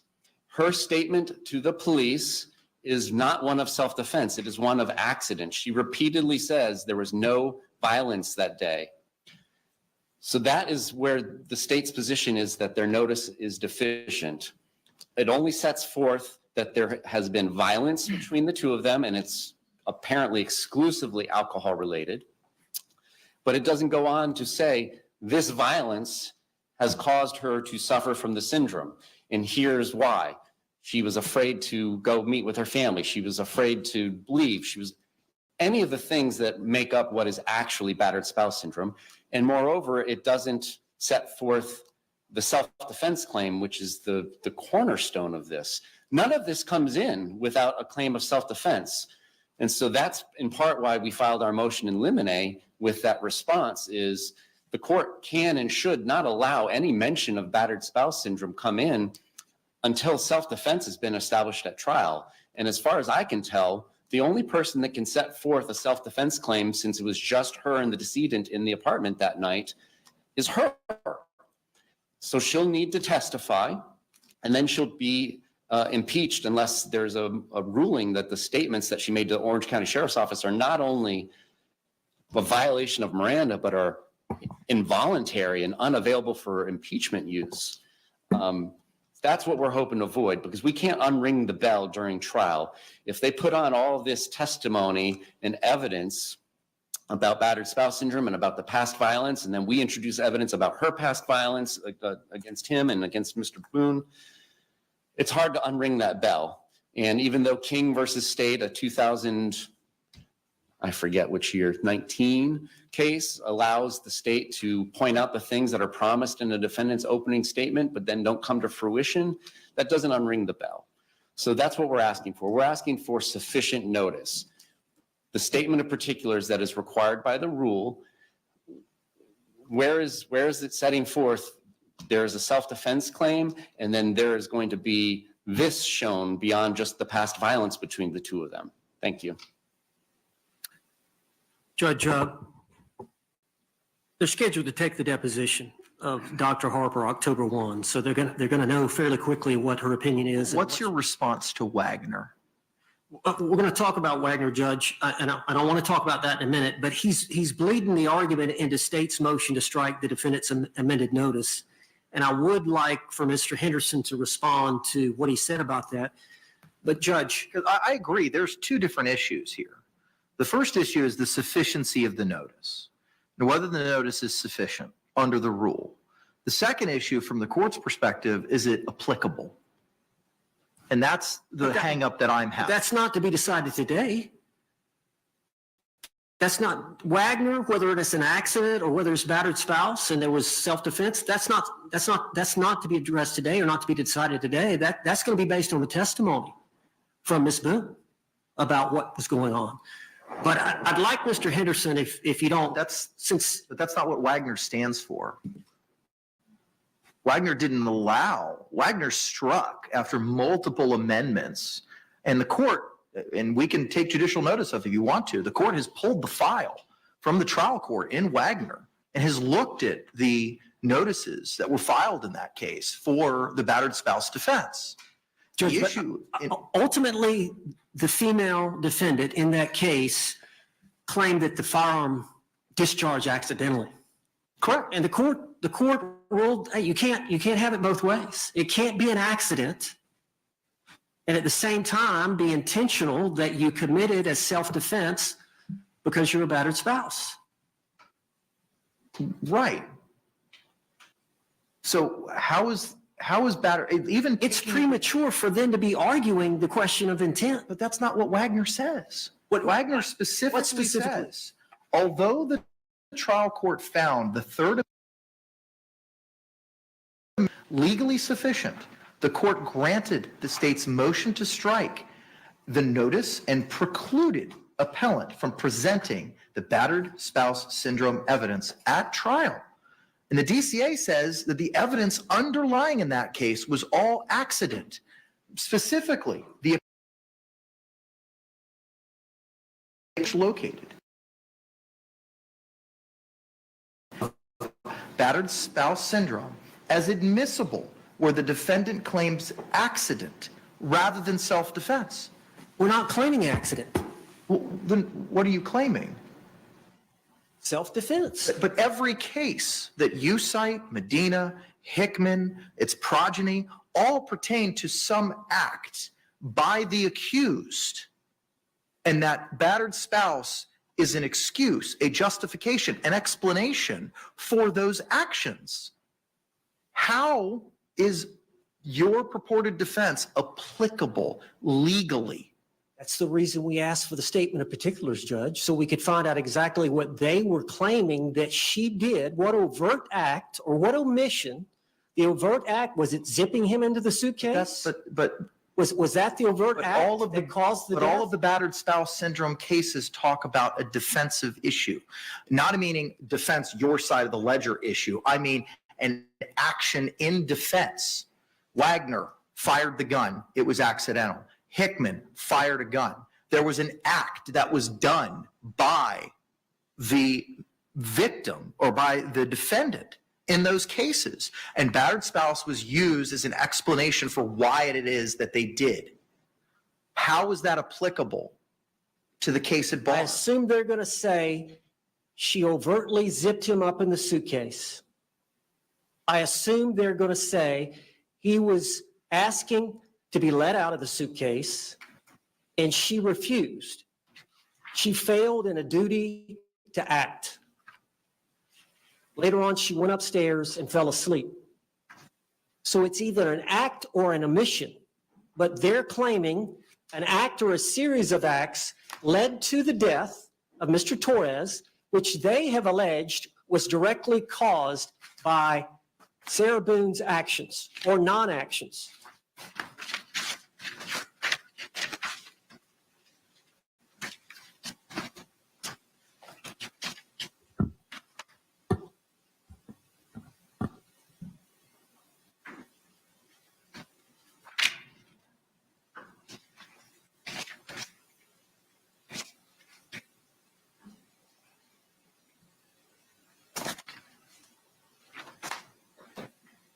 Hickman, the defendant, stabbed the victim to death. And the justification was battered spouse. In Terry, which you provided to the court, Terry v. State, 467 Southern 2nd, 761, it was firearm. What's the mechanism? What is it? They're the only ones that can answer that, Judge. That's why we asked for the statement. I don't of particulars. understand that circular logic. And the reason I don't is because it's your defense. Okay. I'm assuming that they're claiming that she zipped him up in the suitcase against his will, would not let him out of the suitcase, and therefore he suffocated. So the act of zipping him up and then the non-action of not letting him out when he asked to be let out constituted the offense of second-degree murder. That's the only explanation that we can come up with based on the report, based on the evidence we have. But Judge, you remember Marsha Thompson, the Palm Beach County case? But there was a firearm. There was a firearm. She discharged a firearm. Remember Dr. Brannon said on the issue of imminent threat, it is in the mind of the battered spouse woman. Right there's the words. Imminent threat. That's correct. There was a threat. Now, I don't know all the cases. I don't know the facts and circumstances of that West Palm Beach case. I don't. I know snippets that you provided to me, but I haven't read any opinions on it. I don't know where it is on the DCA or appellate perspective, and trial court findings are not binding on another trial court. I mean, the case law is very, very clear on that. Judge, the state doesn't know what happened the 2 minutes prior or the minutes leading up to, the time leading up to the 2-minute video. The state doesn't know what happened after the 2-minute video. Only Sarah Boone can testify to that. That's for her to testify to. Florida, the appellant has not cited, nor is our research located, any Florida case holding that evidence of battered spouse syndrome is admissible where the defendant claims accident rather than self-defense. Who claims accident? Are you claiming self-defense? Yes. Well, that's the first time that I've heard that. Judge, I just mentioned it a while ago. The word self-defense never came out of your mouth. Judge. Words that you believe that the state's position is, what you believe that they're going to try to establish, that we don't know what happened before and after that video. The word self-defense have never been uttered this afternoon. Judge, for the record, we're claiming self-defense. We're utilizing the battered spouse syndrome in conjunction with that defense. Okay. Right. Not accident, as they want to allege. Okay.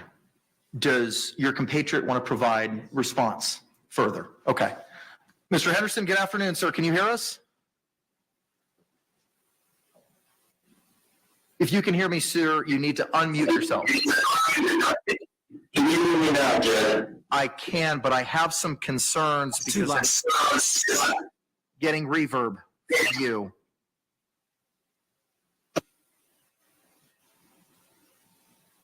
I am trying to talk you to now. Are you able to hear me better? I am, but it's my that we're hearing back again through your microphone.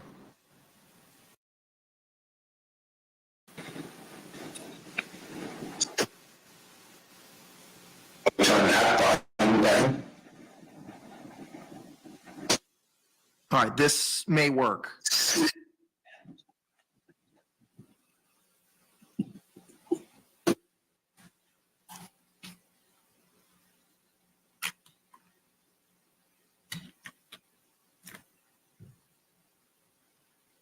Mr. Henderson, we'll give this a shot, sir.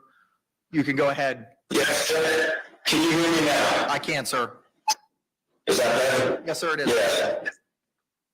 Yes, Judge, I'd like to respond. And first, where I want to start is here. But just the self-defense, justifiable use of deadly force, justifiable use of non-deadly force. Those are defenses that do not require a notice at all. A defendant doesn't have to come in before trial and say that I am relying on self-defense. The standard is it's in the standard jury instructions, and before you can give that jury instruction, you have to have, and the cases are pretty clear, an indication or evidence. It's just a scintilla of evidence, is what the cases say, to get the instruction. There's no notice requirement in self-defense at all. Now, battered wife syndrome is not a defense in and of itself. There's no such thing as a defense there. It is a part of a jury instruction, and the part of the jury instruction of what it explains is when you get to the point when you're starting to talk about imminent danger, and that because of this syndrome, they would perceive an imminent danger different than someone else.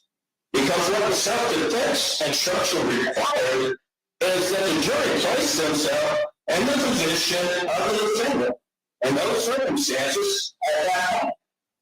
That spouse was to help explain those circumstances. So the first instruction that you have to get before you can even start talking about that spouse is this. You have to get the self-defense instruction. So, and that will be decided based on the evidence at trial. The defendant doesn't have to come in and say, I am claiming self-defense. This is self-defense. There's no rule or circumstance to that extent. But there has to be testimony of self-defense. Now, once there's testimony of the self-defense part of it, then the court can give that instruction. If they find it sufficient, the testimony can give that instruction as to self-defense. Where battered spouse comes in and it goes into a series, you have to have self-defense or some type of evidence of abuse before you can get into the battered spouse. And this is how it should work. There could be the testimony of Ms. Miller. There could be testimony that's actually in the notice from officers who responded to calls and actually observed physical injuries on Ms. Miller. There could be testimony from others, neighbors, or other people who observed injuries or certain things to Ms. Miller. But once you get to the point where you significantly or sufficiently apply that there is a battery or domestic violence situation that is ongoing, then, and not only, not before that point, can the expert come in and testify. So the stopgaps on this that are built into our system.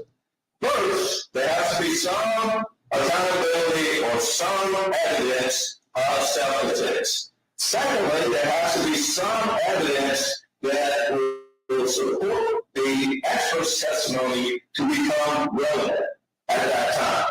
Once the expert's testimony becomes relevant, then the expert can testify about these are the symptoms that I observed, this is what I watched, this is where it came from, this was interviews, this was reviewing other type of data and other types of things and preparing their expert opinion. So after that point, Judge, when you get to that point, then it doesn't become a judicial act at that point in time. What it becomes a jury question. And it is up to the jury to decide. And what it does, and it doesn't say that battered spouse is a defense. What it will talk about in the jury instruction is this is something in the bathroom will know. Under these circumstances, if you find it critical, that you can consider. And that's what it does. So we at the beginning, when we start talking about motions to strike, because if I think the case was Wagner, there wasn't any testimony there. Wagner's testimony was accident, and I really put no one was even the ruling of that. That was the testimony. In this case, we do not have testimony. What we have is to say in this case, saying the discovery in this case go get it. But that's not all.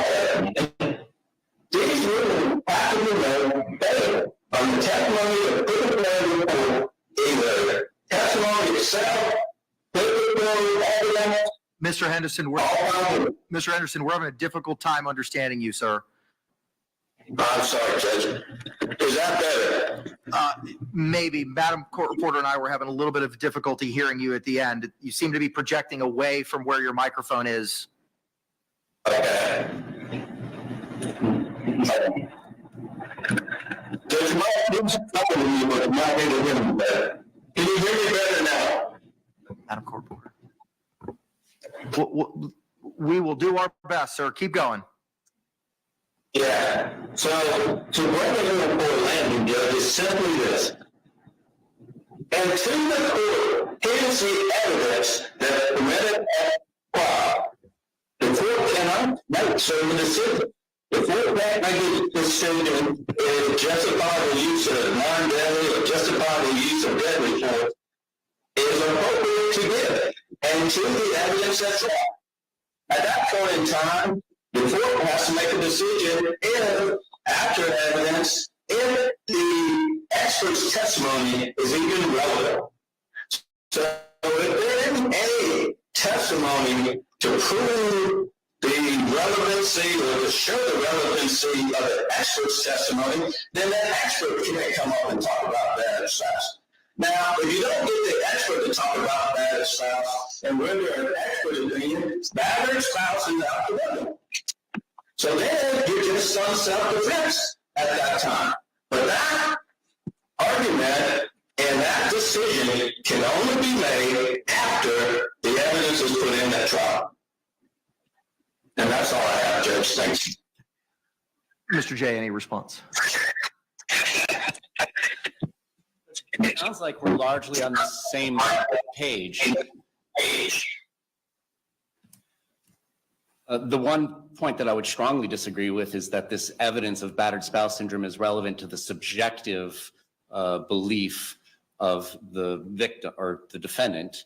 That is not what evidence is used for. It's used to help a jury understand what an objectively reasonable person would do in those circumstances. And there's more cases that I have not cited because I didn't know that would be raised today, but they kicked out PTSD testimony just last year, I believe it's in Okendo, because it was going to the subjective beliefs of the defendant rather than helping the jury understand why an objectively reasonable person in a battered spouse syndrome would stay. With that notwithstanding, it appears we're on the same page that the jury should not be hearing anything about battered spouse until the predicates are laid. And from the state's position to help us prepare for trial, pleading should be sufficient. And it's still our position that the pleading was insufficient. The state is well aware of the past violence between the two of them, with her being the aggressor and the decedent being the aggressor. There's evidence of that all throughout the discovery. But what isn't present anywhere in the discovery and what left the state at a lapse in understanding this defense in particular was, did this violence cause her to suffer from battered spouse syndrome? And what is this evidence going to be? Was he isolating her? Was he keeping her away from family and friends? Was he psychologically breaking her down? Was he doing any of these things that are a component of the battered spouse syndrome? Because all we have is her statements, which are almost 100 pages long, to the sheriff's office, where she repeatedly says that night that nobody laid hands on one another. It was a great night. We were hanging out, drinking wine, doing puzzles, painting, dancing with the dog. And then like everybody else, we were playing hide and seek, and he got into the suitcase and I accidentally went to sleep. And then she's shown her video, but her statements are all that it's an accident and that there was never any claim of violence that day between the two of them. So that's wherein the state's confusion lies.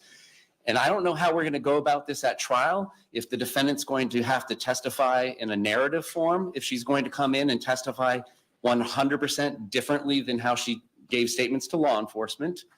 But that's where we're at, is we don't want this in front of the jury until all of the requirements are met. And as far as I know, the only person that can say that it was a justifiable use of force that night is her, because it was only her and the decedent in the home that night.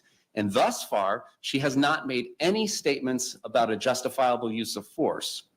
And then our second complaint about the intent to rely on the syndrome, again, without repeating myself, is it just sets forth that there was past violence between the two of them, but no particulars about what actually makes up the rest of the syndrome. Thank you. Any other final positions offered in rebuttal to the state's argument, either Mr. Owens or Mr. Henderson? Well, I'll let Mr. Henderson go, but just as it relates to Ms. Boone's testimony, that's what jury trials are for. Mr. Henderson, any further arguments, sir? You're muted. You will have to unmute yourself.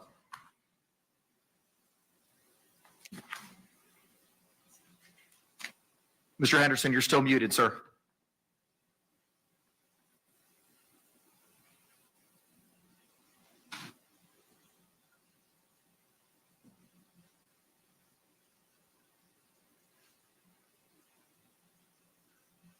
I'm sorry. Can you hear me now? Loud and clear, sir. Any other additional argument in rebuttal?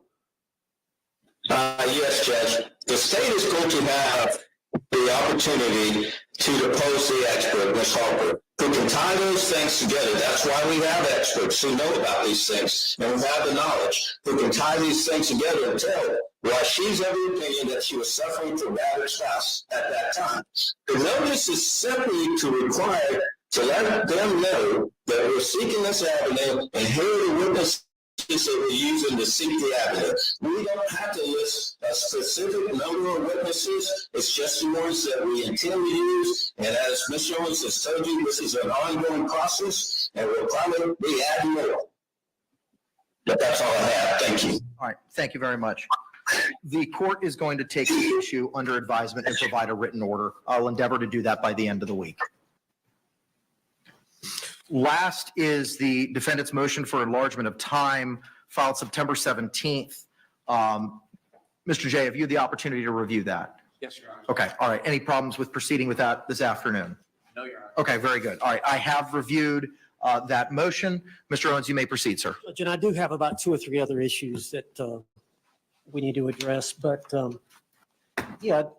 I've asked for some time. I think there was an order, I know there was an order that you had submitted to writing and that was filed with the clerk's file that indicated that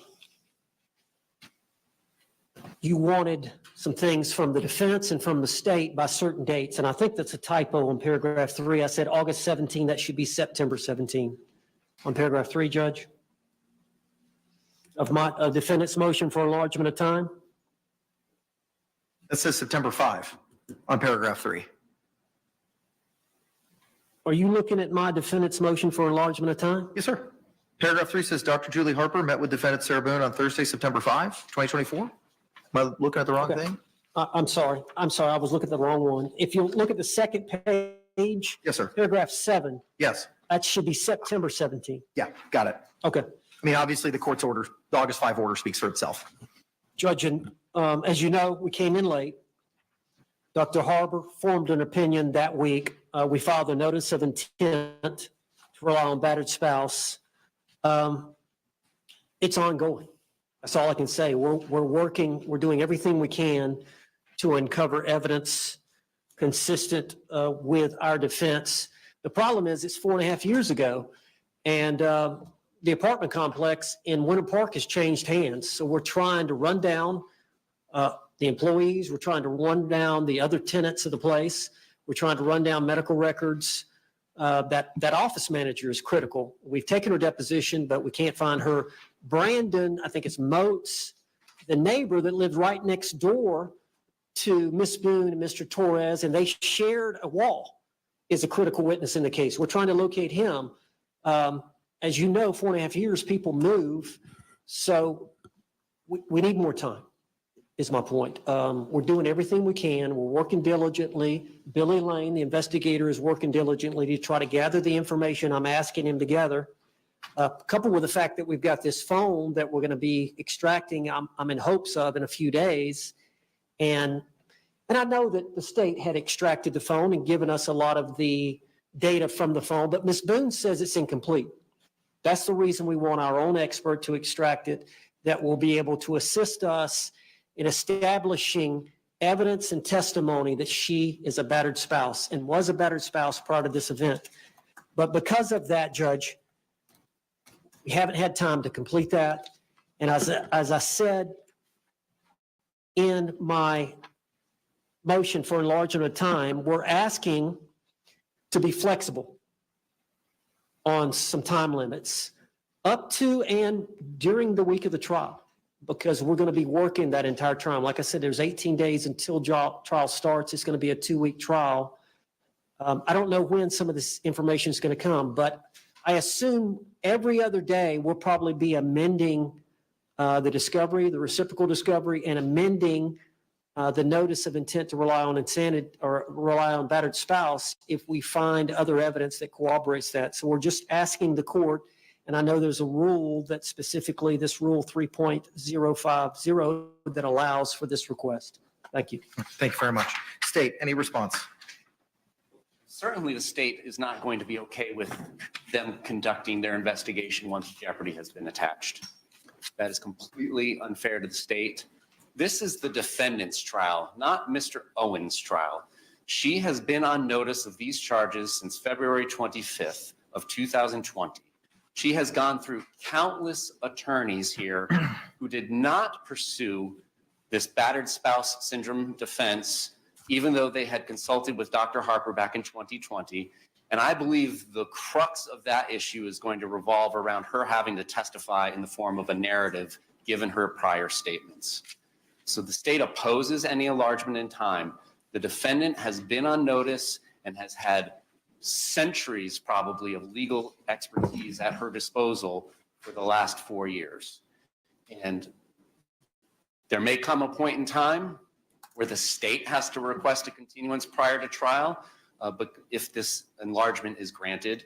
But certainly, once jeopardy is attached, that's not the time to be doing discovery. She's had 4 years to do this, 4.5. Thank you. Any other final arguments, Mr. Owens? No, sir. Okay. I'm just rereading the rule. Give me a moment.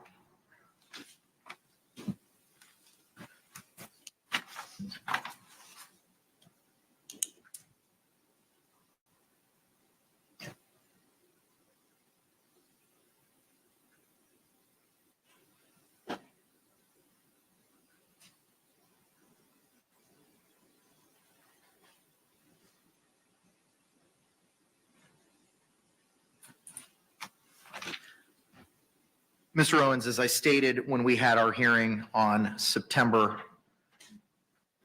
3rd, at that point in time, the court had outlined the history of the case, the court's prior findings, the numerous experts that had been retained throughout this case, and I understand the position that you find yourselves in. But at the same token, based on the same analysis that the court had relied upon in its oral pronouncement in denying your continuance on September the 3rd, I'm going to grant your motion and deny your motion in part. With regard to the filing of objections to the state's exhibits, by your own statement, you're still in the process of going through those. The deadline expired on September 17th. So I believe that we're using the second portion of the rule with regard to that issue because there was a requirement to provide those names, and this motion was filed on the 17th. So I'm going to grant your motion in part with regard to filing objections for the state's exhibits. I will give you up and until the time that we're having our trial case management on September 26th to file any additional objections to any of the state's exhibits. With regard, however, to the filing of a witness and exhibit list, I agree with the state. We can't be amending once jeopardy attaches to provide additional experts or any witnesses at that point in time. You're talking about jeopardy when the jury is sworn? Correct. On that Monday, October 7th? If we're lucky enough to get one on Monday. So just so that you understand, I've ordered a couple hundred people for that week because I don't know how long jury selection is going to take.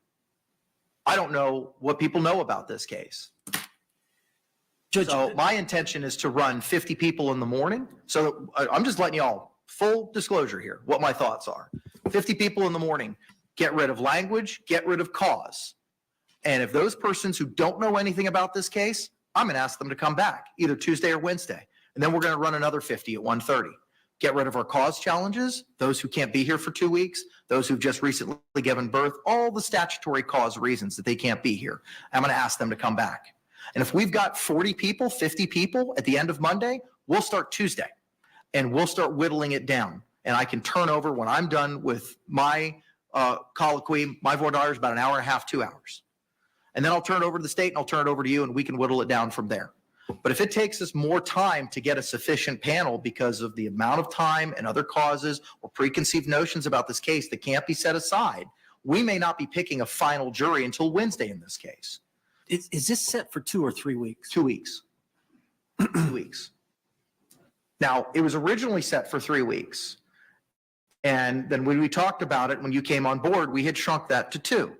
Now, if we think that that may change, I'd rather discuss that now than a week from now. If you think we need 3 weeks, I can try my best to make that happen. But I respectfully need to know that sooner rather than later.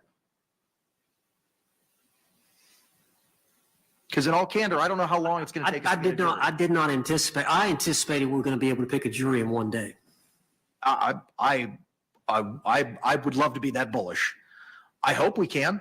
I'd love to be able to. I'm just telling you what I've been working with jury services, that I've got 50 people teed up for 9 a.m. I got 50 people teed up for 1:30.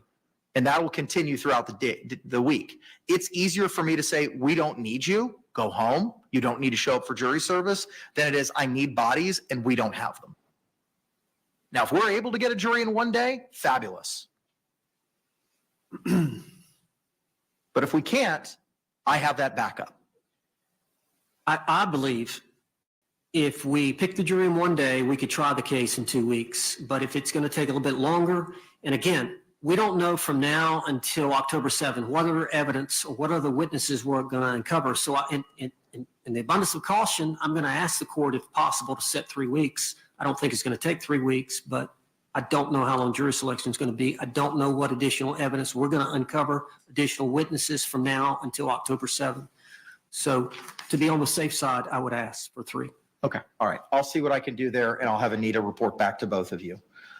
Judge, and the main reason, I think all these other lawyers, they didn't have an expert that had tendered that opinion about her spouse. So we started on this path on that Friday when Dr. Harper called me and I filed the notice of intent to seek corroborative evidence, corroborative witnesses that she was battered. So that didn't really start until that day, which was September 6th.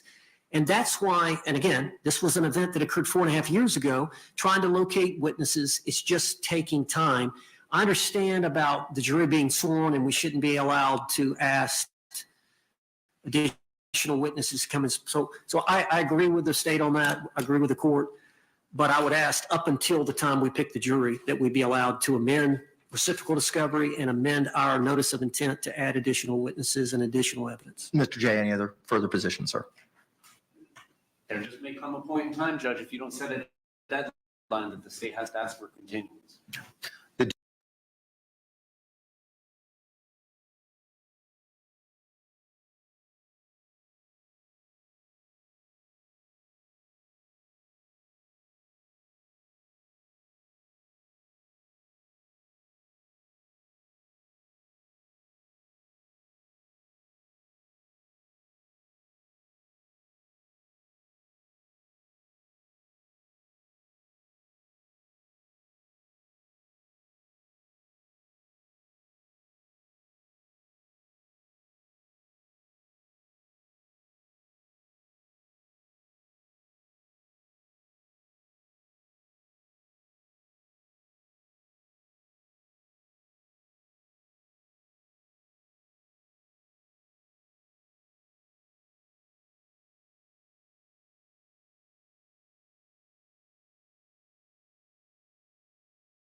What do y'all think? Guilty?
All right, please be seated.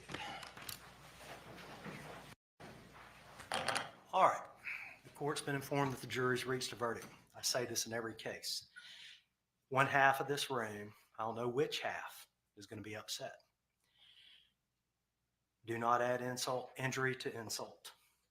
If these people did not ask for this job, they didn't want the job, the state and the defense forced them into the job.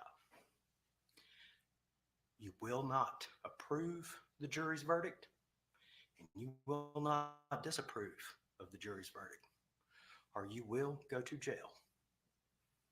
It is a 30-day jail sentence for every outburst. I'm going to give anyone who does not believe that they are able to control their emotions the opportunity to leave the courtroom at this time. Would anybody like to leave? All right, Mr. Bailiff, please bring in the jury.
You can sit right there, ma'am. Ma'am, I see you're holding some papers. The jury been able to reach a verdict in any of these counts.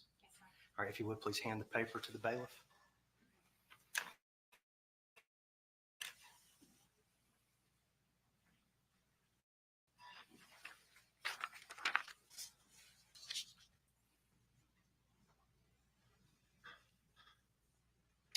Ms. Gregg, please rise and come to the podium, along with your attorneys.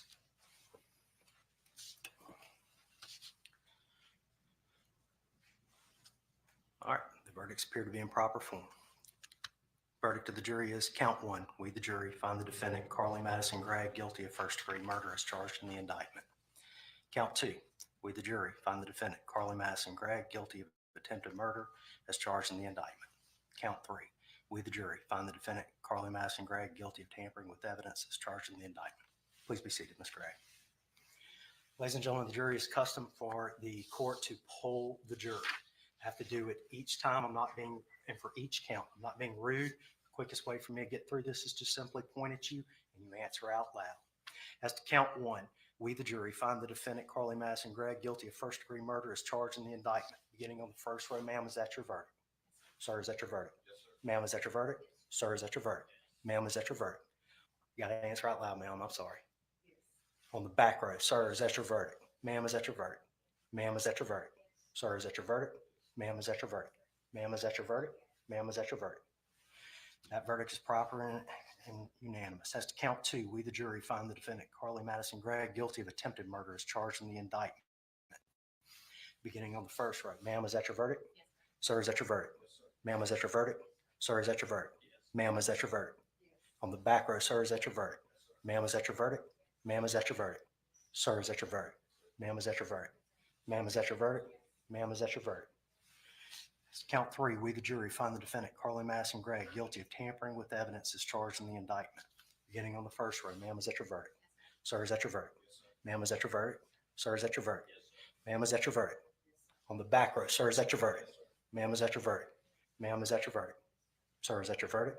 Ma'am, is that your verdict? Ma'am, is that your verdict? Ma'am, is that your verdict? All right, all three verdicts appear to be unanimous. The court will enroll the verdict. All right. All right, ladies and gentlemen, with you having returned a verdict of guilty in count 1 and count 2 of the indictment, we'll now proceed to the sentencing phase of the trial. State of Mississippi may call its first witness. Your Honor, the state has no witnesses. We would just ask that the court adopt the previous testimony that the jurors have heard, with the exception of we seek to introduce one photograph. All right. State wishes to move to adopt and incorporate by reference the record of the guilt phase. Is that correct? That's correct. Show your piece of evidence to the other side.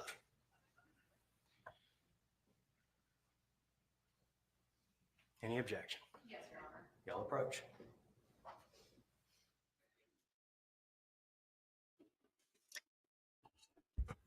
Sorry, had to make sure all my stuff was done. I'm surprised. I didn't know we were doing sentencing like good old Texas does sentencing. Interesting. And it sounds like they've maybe already stipulated to a lot. So I don't know that we're going to hear like too much. So you just said they're sentencing her right now? Yeah. Oh, I love when they do this. Yeah, because then we don't have to come back. Yeah, you don't have to come back. I hate that. You wait like months. I don't. It just takes you out back.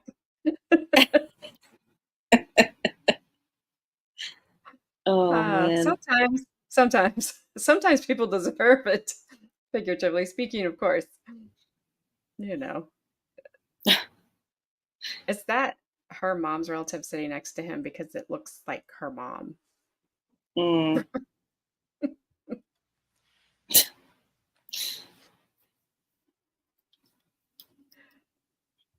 Oh goodness, I can't imagine. Becca. Jesus.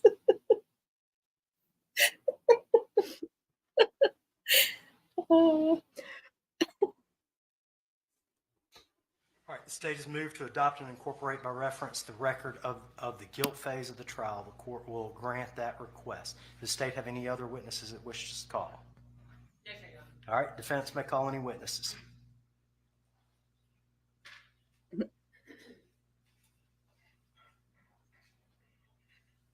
don't have any witnesses, Your Honor. All right. With the defense not calling any witnesses, attorneys approach. Does the defense rest its case in chief as to sentencing? Do you also move to adopt and incorporate by reference the record? All right, y'all approach. One last approach. Yeah, that's kind of crazy that no one has anything to say. I wonder if we'll hear from her. Yeah, Grandma, you came in hard.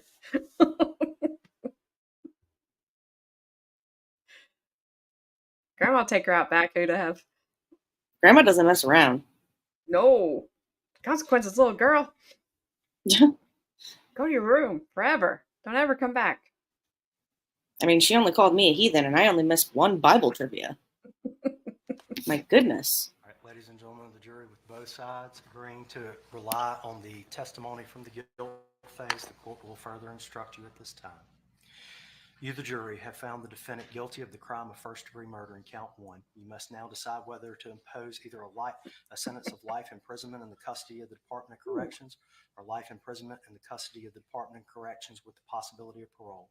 The court instructs the jury that you should consider the following factors in making your decision.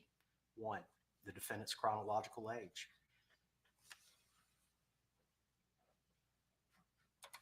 2, the defendant's family, home, and environment. 3, the circumstances of the homicide offense. 4, the defendant's incompetencies associated with youth. And 5, the defendant's possibility of rehabilitation.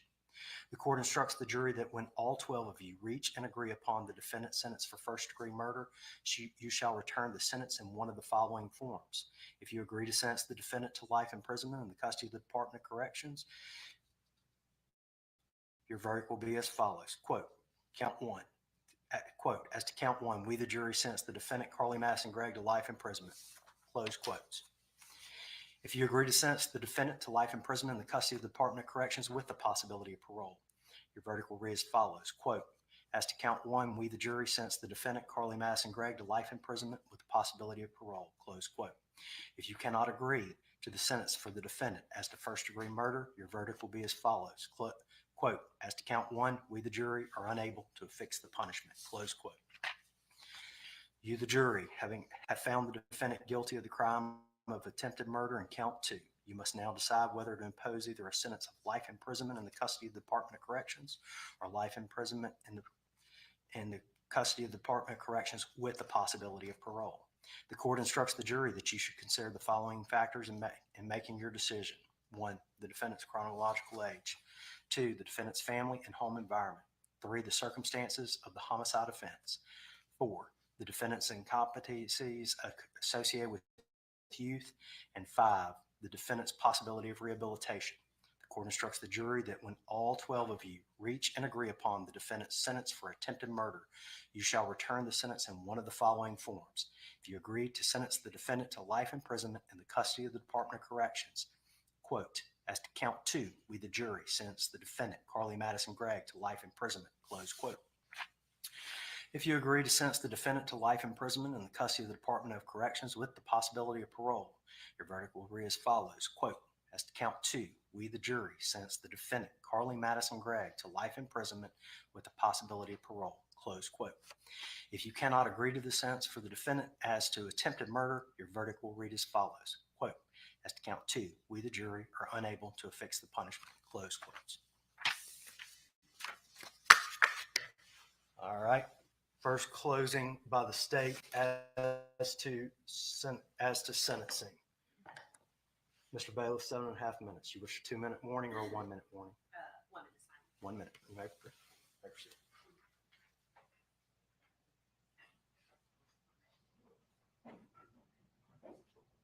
Ladies and gentlemen, you've been here for 5 days now. Over 5 days, we've heard about this terrible crime that was committed by Carly Gregg. You have to consider her chronological age. We can't change that. She's 15 years old. In the eyes of the law, we talked about this on Monday, Carly Gregg is an adult. You do get to consider her age, but that's not the only factor you consider when you determine whether or not to send her to prison for life. We'd ask that she be sent to prison for life without the possibility of parole, and let me tell you why. When you consider her family and home environment, ladies and gentlemen, by all accounts, the defendant has told you she had a loving home. She had parents that adored her. She had every opportunity, more opportunities than most kids. She was advanced in school. She had guitar lessons. They took her to equestrian therapy. They took her to counseling. She had the opportunity to have medication. Nothing was enough for her. She still committed these heinous crimes. Nothing. Her home life was a perfect home life.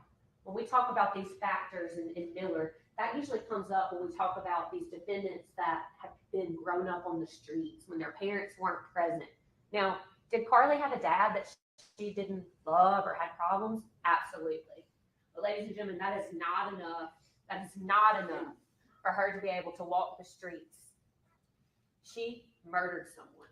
She attempted to murder her stepdad. Her family life and her dad being on drugs is not enough.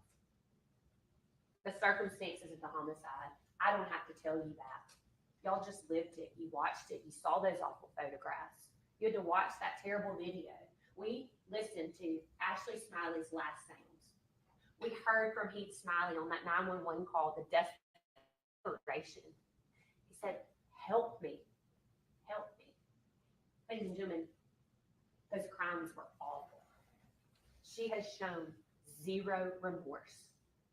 Zero remorse for what she has done.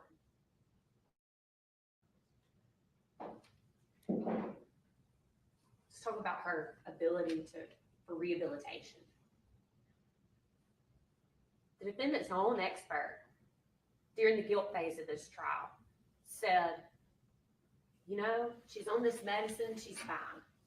But if you believed that, ladies and gentlemen, you would have believed that she was having some disassociated spell at the time of the crime, and that she's continuing to have these disassociated spells. And obviously no one's buying that, right? We don't know why she committed these crimes, but we know she did. And we know that she is a danger to society. If she is given the possibility of parole, no one in this room knows how long she will stay there. We cannot guarantee she will stay there 1 year or 10 years. We have no control over that. Ladies and gentlemen, we watched one of the most heinous things that I believe most of you will ever see in your life. Please do not let this lady have the possibility of parole. If she were paroled, nothing would stop her from walking into a school. Nothing would stop her from walking into a shopping mall. Nothing would stop her from walking into the grocery stores. Nothing would stop her from being in the movie theaters. Ladies and gentlemen, she is dangerous. She may look like a little girl. They may have said she's sweet little Carly, but unfortunately, we all know that that's not true. We will ask, and I will ask you again when we stand back before you, that you sentence Ms. Gregg to life in prison without the possibility of parole for both the murder of her mother, Ashley Smiley, and the attempted murder of her stepfather, Heath Smiley. Thank you.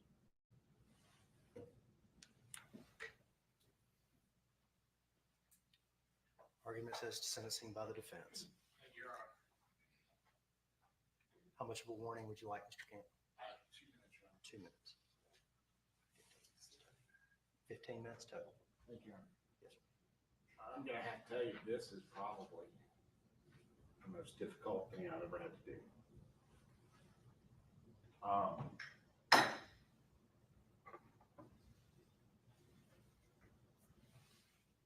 respect your jurors, and I respect your verdict, and I totally understand that. And now I'm in front of you. Tell Greg, when this happened, he's 14. She's 15 now. Her family's sitting on the front row.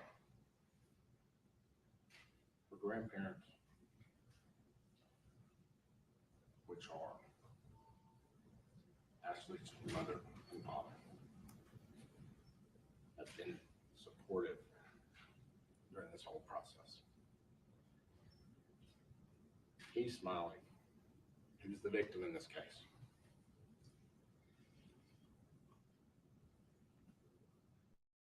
He has been supportive. This is a family that's been torn apart because of this. This is extremely, extremely difficult on all them. And I know the state is up here saying that she's this heinous individual. And you've heard a lot of testimony that that's not who Carly is. You heard the counselors, Ms. Kirk. She couldn't believe it happened. Nobody knows why it happened. You have the opportunity to not make this worse on the family. You have 3 options. You can do life without parole, you can do life with parole, or you can let the judge make the determination. In this case, we would ask you, let the judge make the determination. We don't want you to give her a sentence for life in prison. Life in prison is life in prison. That's it. 14-year-old. She can come out of this at some point. And you were hearing she can walk out of here in 10. We don't, first of all, we don't know. Usually it's a lot longer than that. I mean, a lot longer. So I don't want you to, go back in that room and think, oh, if you come back and say she gets parole, it's not a short sentence at all.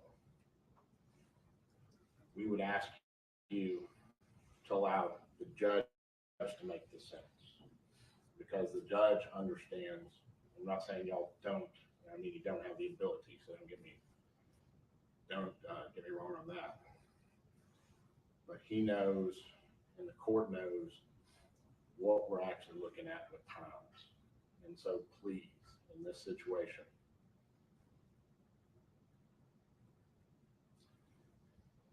please let the judge make the sentence in this case.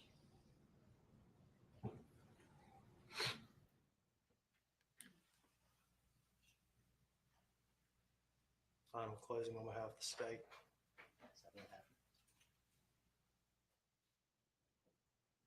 Ladies and gentlemen, Mr. Camp is right. We may never know the reason why Carly killed her mom and attempted to kill her stepdad. And for me, that's even scarier than knowing why. Because if we don't know why, what's to say it won't happen again? We don't know. It is terrible for the family. The family has my sympathies, absolutely. I cannot imagine what any of them have gone through. We talked in Board Ire about how sometimes the victims cooperate with the prosecutor and the prosecution, and sometimes they don't. We don't always know why. But I know this. My office represents the citizens of Rankin County, and my office is asking you to please sentence Ms. Gregg to life in prison without the possibility of parole. Thank you.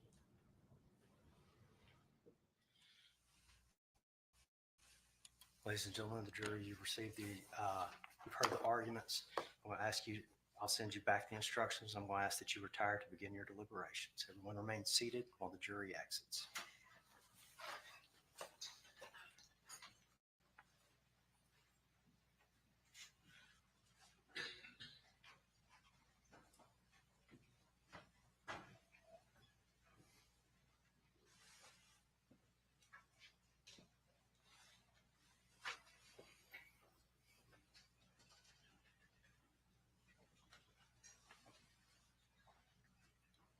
Mr. Bailiff, they still have the verdicts, the evidence. Yes, sir. All right, if you would take those to them. All right, we'll be in recess till such time as the jury reaches its verdict regarding sentencing.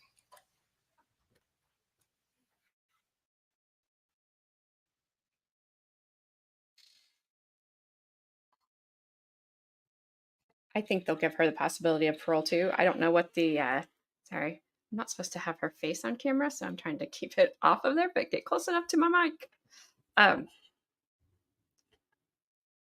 don't know what that minimum sentence is, and maybe the judge will know it better. That's why the defense asked them to let the judge do it. But it'll be interesting. I wonder how long that will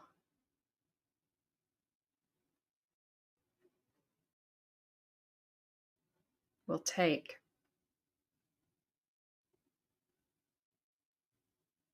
I was kind of shocked that they didn't have them test or speak, do something.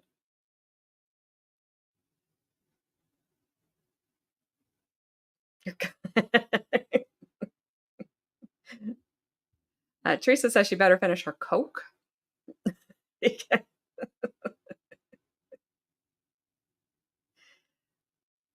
Bail pending appeal. I doubt it. She's on $1 million bond. Like, she's held on $1 million.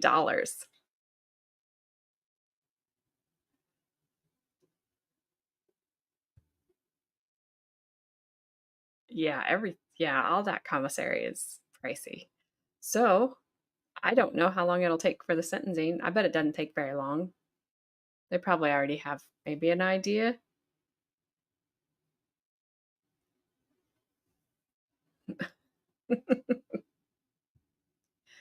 Yep. Well, Diddy did some things. He's also on video doing things he shouldn't have done. There's cameras everywhere. All right, we can we got a little bit left of the Sarah Boone.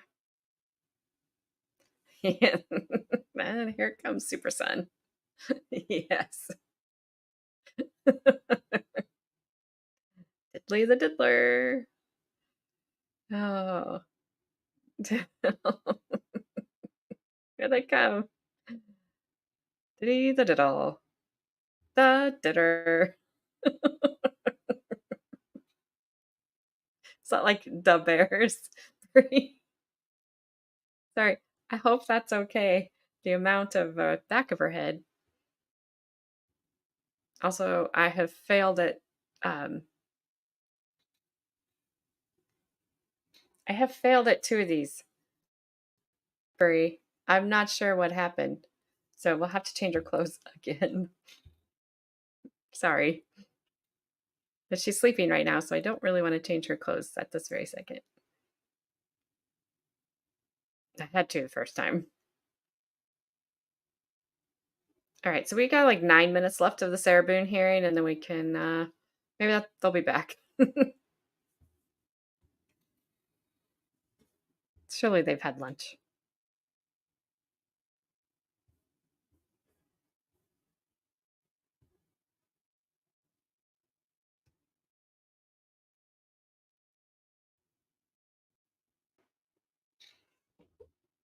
Keep your turn, little girl.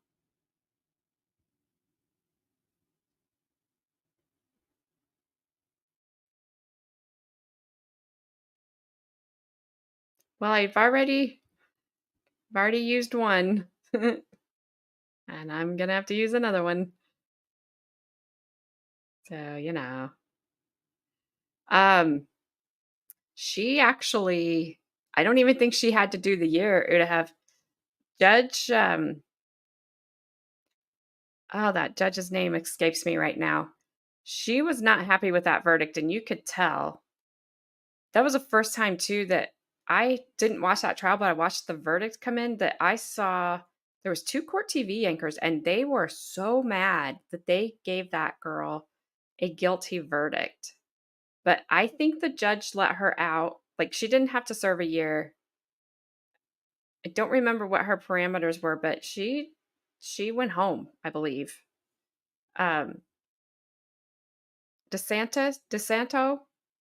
Judge DeSanto, I think, was the judge in that case.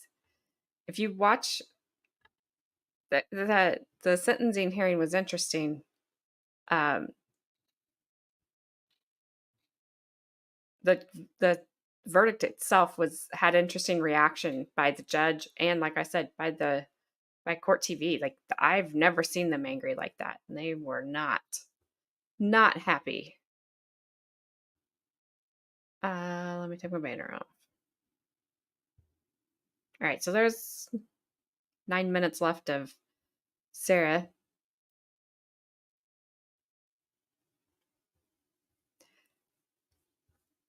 Sarah and the horrible audio. I haven't touched it, so. But I think I have to switch my earbuds because it only comes in that side, which, of course, is not the good side for me to wear, but oh well. Here we go. The deadline is going to be for objections to the state's evidence, providing of a witness and exhibit list for the defense at trial case management next week, September 26th at 9 a.m., in addition to all the reasons that the court placed on the record on September 3rd during the motion to continue. My JA has advised that Mr. Lake has appeared virtually with regard to the motion to appoint clinical psychologist. Mr. Lake, can you hear me?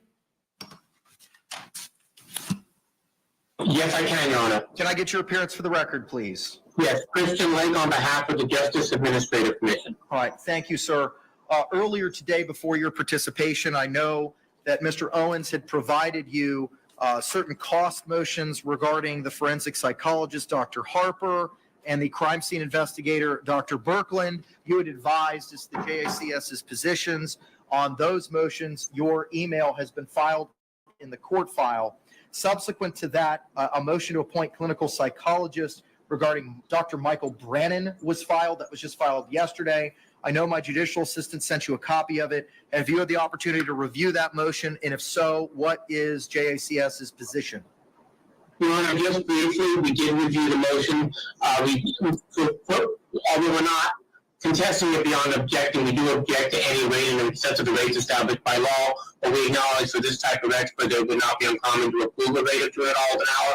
It's if that does exceed the rates established for this circuit. Mr. Lake, I hate to interrupt you, sir.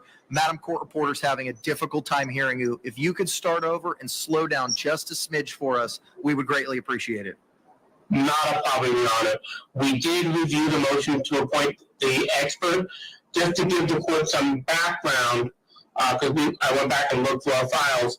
So far, the defense has incurred, this is prior to Mr. Owens' involvement, but so far the defense had previously incurred $7,500 for one mental health expert, and that's the same mental health expert that's being, not this expert, but was the other expert being requested, was requested by the defense in the other two motions. The defense also incurred $1,800 for a mental health expert that was hired by Ms. Cashman. That was, let me just get the right name. I don't want to say the wrong name, but she was paid $1,800. She was retained in relation to the issue that was before the court today, the battered spouse syndrome.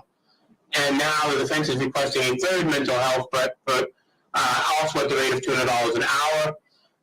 Based on the nature of the case, Your Honor, we have no real, other than objecting to the rate because it does exceed for the circuit.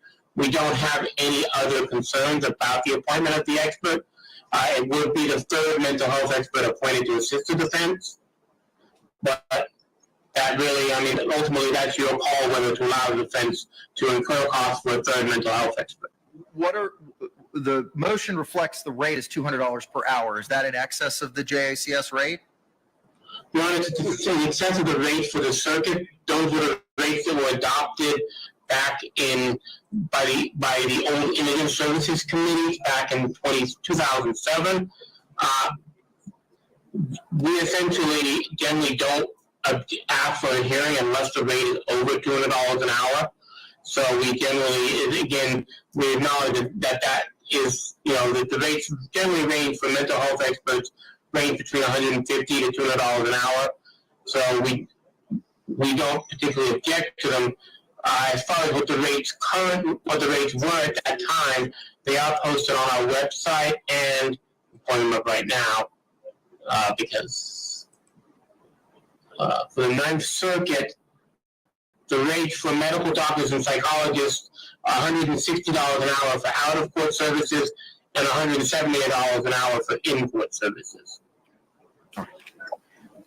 State anything further? Nothing on this. Okay, all right.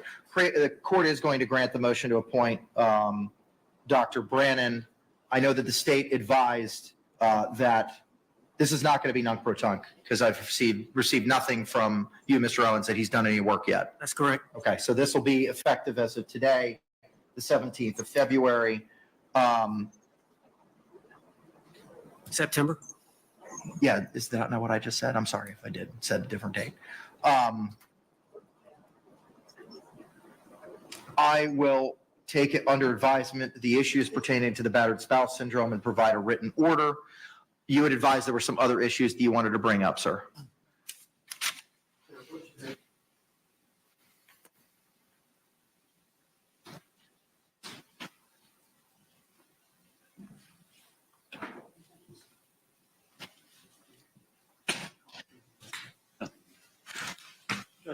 This relates to the investigator, Billy Lane, who's working with the Yeah, I'm not sure what's going on. If anything, for some reason, sounds like a vacuum cleaner is going on in my house. And whoever you are, thank you.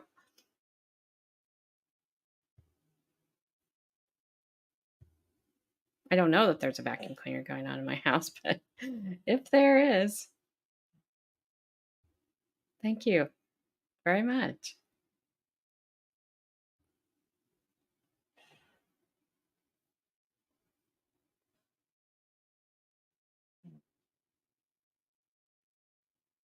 Well, if they're back, that took less than 10 minutes because we only had 9 left.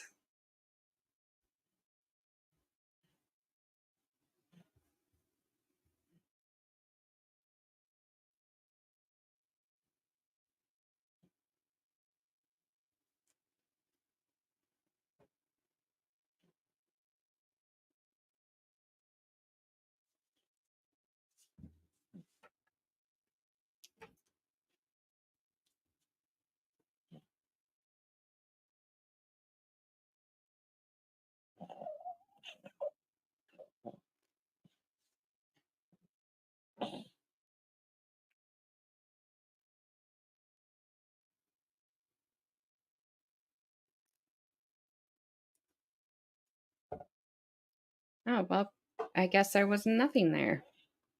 Thanks, Law and Crime. Oh. I thought so, Momo Shark, but then no. Apparently they were kidding. Verdict is in. Took them about just at 2 hours. Guilty on first degree. Guilty of attempted unaliving, excuse Madison, and guilty of tampering with evidence. Then the jury is now deciding her sentencing, so they can sentence her to life without parole, or life with the possibility of parole, or they can allow the judge to give her the sentencing. And that's what the defense asked for, was for the judge to be able to sentence her. So maybe they are Momo Shark. I don't know.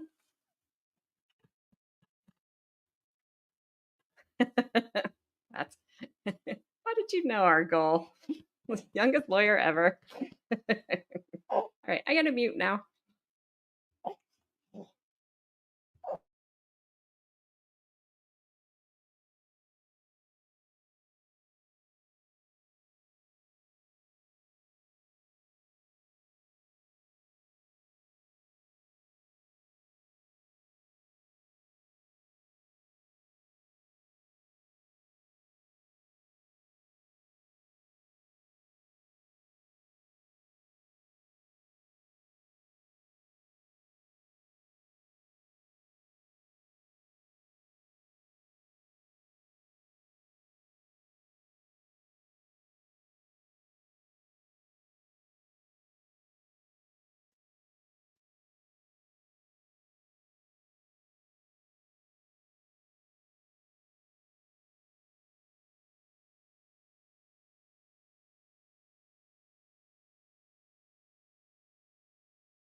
All right, the bailiffs inform me that the jury has a question.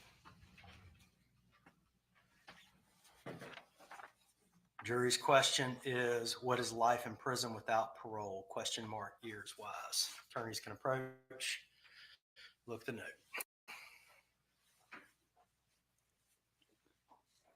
They don't know what life in prison without parole means. It means she never gets out. All right. Anybody need to review any further? All right, I'm going to mark this C next to number for ID purposes only. All right, now I question the jury.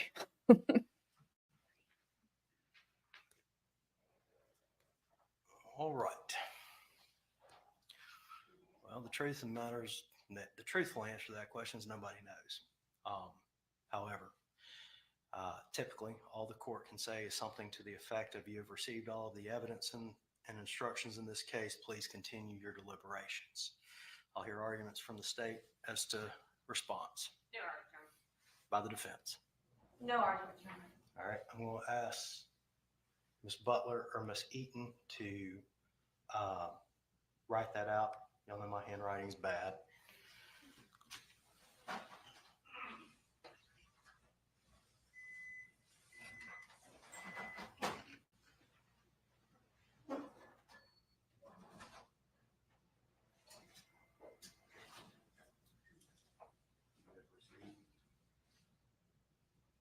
All of the evidence and instructions in this case, period. Please continue your deliberations.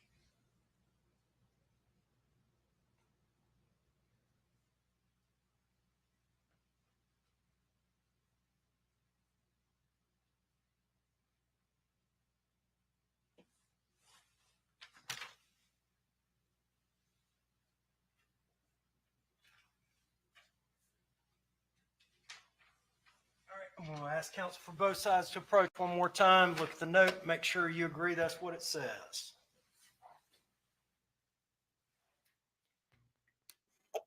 Yeah, I'd take some pizza rolls too with some ranch dressing. I'm going to ask Ms. Butler to make a copy of that. Sorry, Mark the you can copy hear me. C next to number For for ID baby. purposes only. The bailiff will take the original back to the jurors.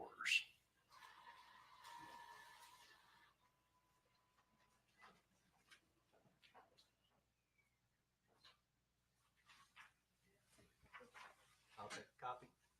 The copy of the note will be marked C next to number, C4 for ID purposes only. Mr. Bailiff, you can take that note to the jury. We'll be in recess till the jury reaches a verdict. Now you know y'all got to be careful that you don't burn your mouth on those pizza rolls. Those are like the #1 thing that seems to burn my mouth. Yes, that's the. That's exactly right. Also, stupid freaking Shonda Vander Ark trial, she fed her son frozen pizza rolls because he was bad, apparently. Still starved to death, but you know. All right, I'm going to mute because you guys can't see what's happening. And it's just Madison eating like she's never had any food ever. And she's also very intrigued with the seal of Mississippi.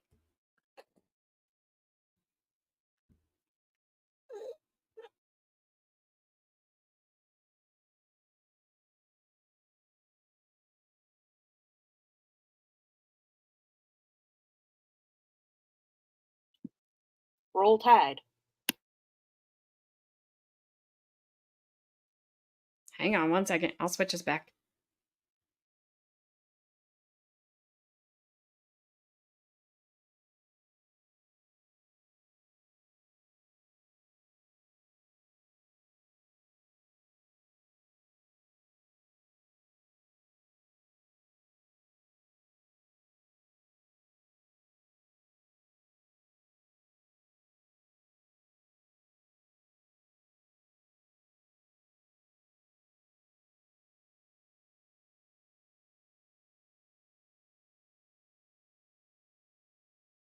Defense and his potential cost up to the trial.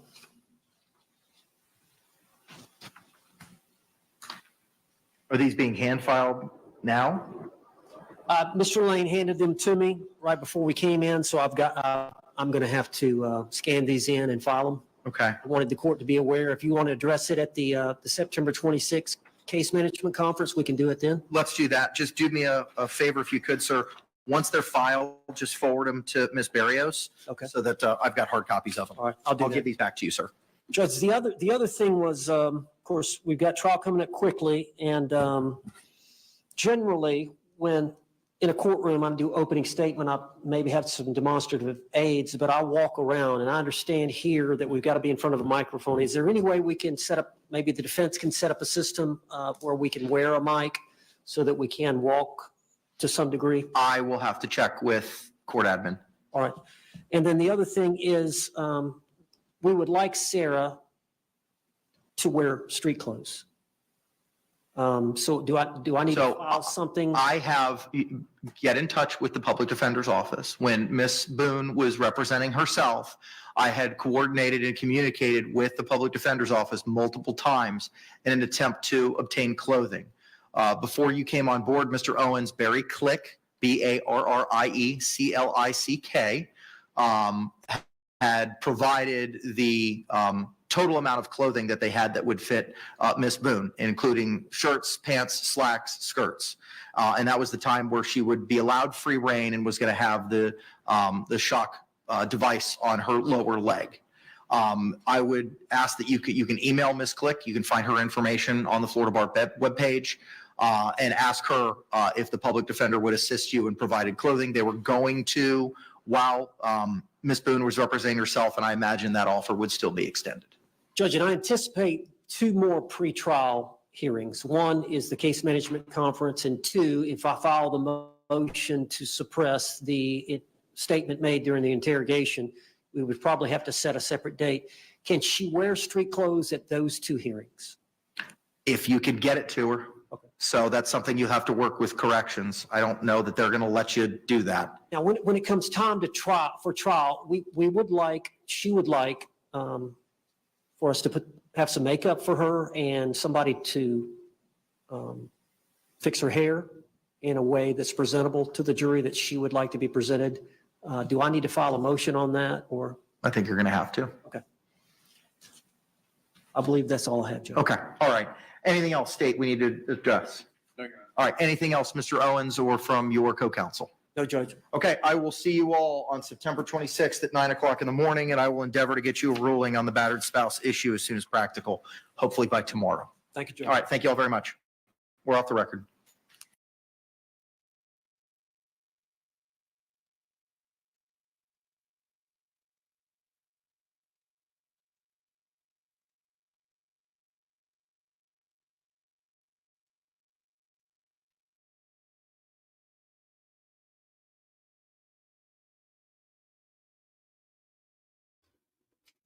All right. Well, that was fun. I just Super Ray. Whatever I'm supposed to call you. Yes. Grandma, everybody wants their hair and makeup done before court. Amber Heard did. She had her own team. Alrighty. Let me put the other one back up. And there we go.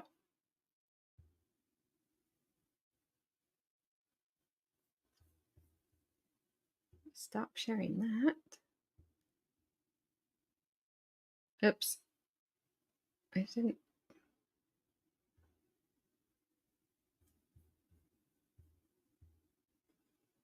Some days it's my first day running StreamYard.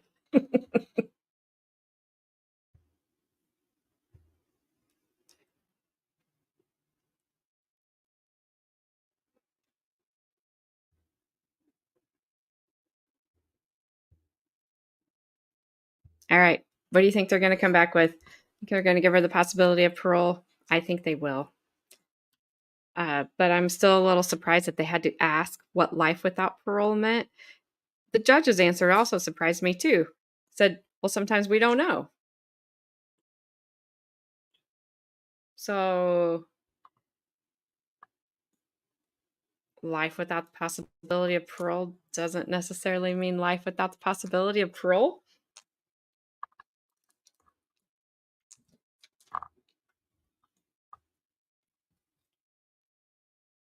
I wasn't quite sure how to take that one. Whoever said, I think majority of us said that the verdict would be back in 2 hours or more. I agree. I agree. I don't think it's going to take long for this sentencing unless they get stuck on this life without parole thing. They seem to, it's just weird to me. You said more than 7? Learned hand is, am I saying that right? I'm sure it's not learned hand, but maybe. You said they wouldn't come back until after the weekend. You had a lot of faith in this jury until they asked what life without parole meant. And you're like, never mind. You are just getting all wet. Why?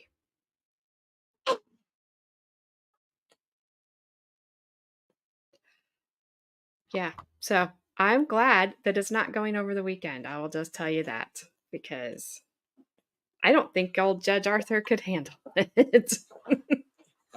Life without a pair of rolls. Well, I mean, she's very smart. I do hope whatever she gets, they continue her education to some sort of level in there. That's really they should at least let her have more than, she's 14, so what, 8th or 9th grade? 10th grade, maybe 9th going into 10th. I'm just trying to think. I was young for my class. I think I was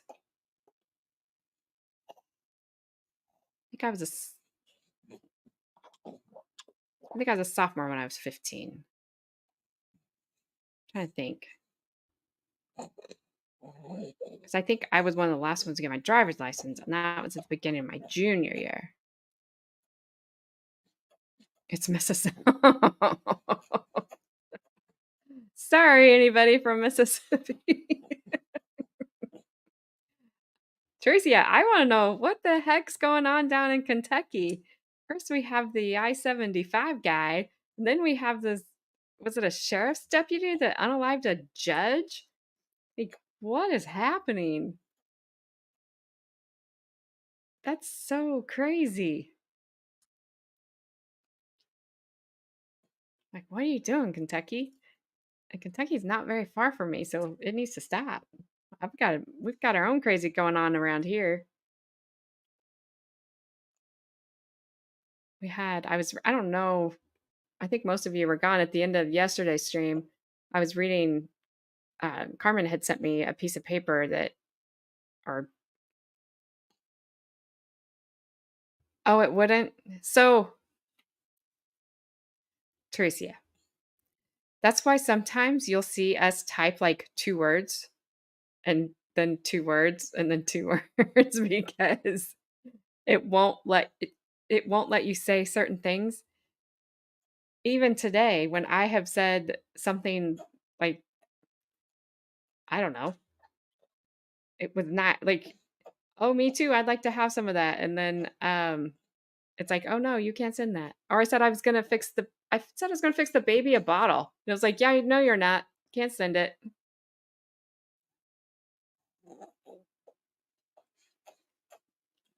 Yeah, it happened yesterday. Tracy is getting ready to tell us why. She's not feeling great, Bri. So I'd say she's sleeping. All right, sheriff and a live judge. I'm going to guess because he found out the wife and the judge were having an affair. Or it's worse and it involves a child. Was having inappropriate relations with his daughter. Oh, how old was she?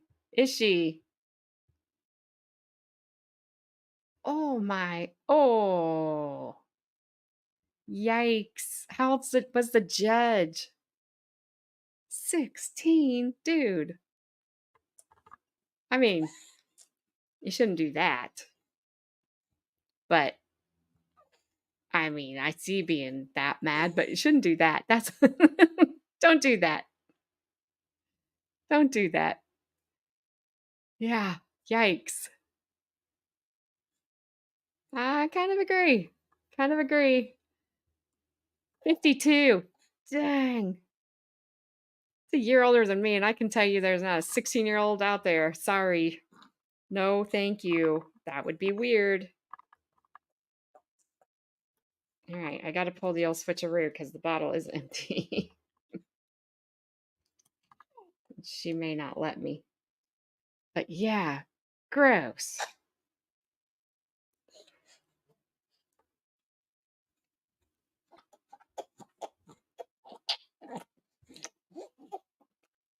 They are saying there were too many girls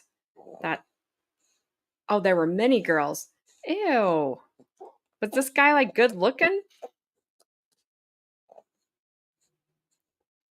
52 is not in my book, Bri. Not in my book. No way. Well, I don't know how old you are. 23 is too young. 16 is the new Nope.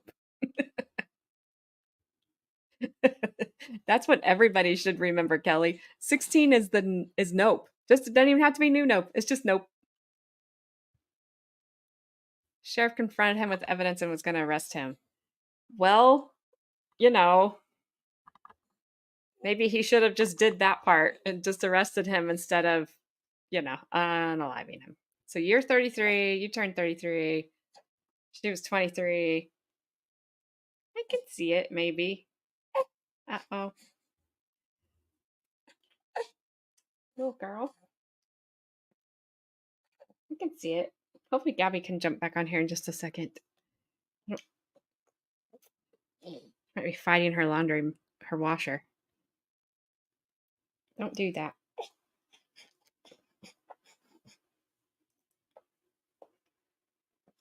All right, I'm gonna have to mute for just a second.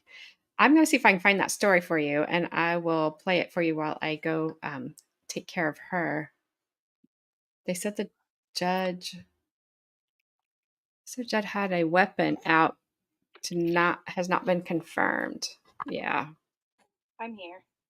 Oh, good. I need to go change her. Okay. So, I'll be right back. Okay. You're really quiet, but I think it's just because I only have one headphone in. Oh, probably. I was trying not 61. to be loud. Oh, you're fine. All right, be right back.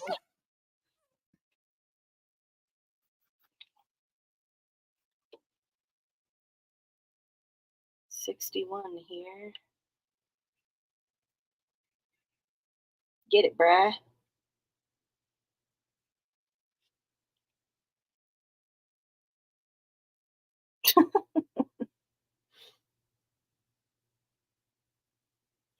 Grandma, that's not what I heard.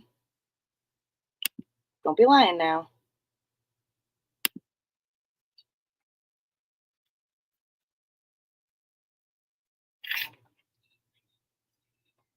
Sarah! Food fight. Okay.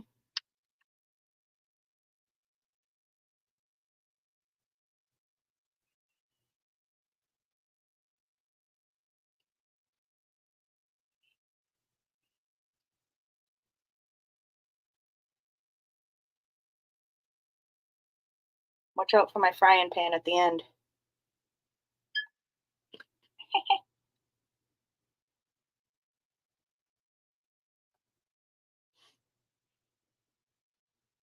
Trust me, Grandma. AJ sees it.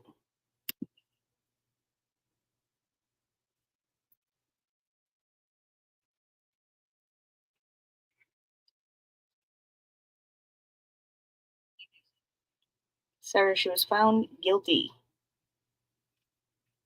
We're waiting for the jury to come back with their decision on sentencing.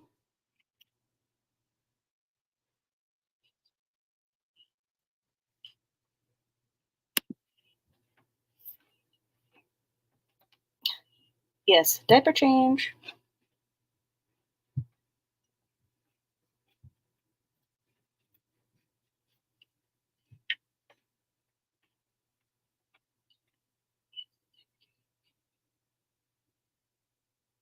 Grandma, stop.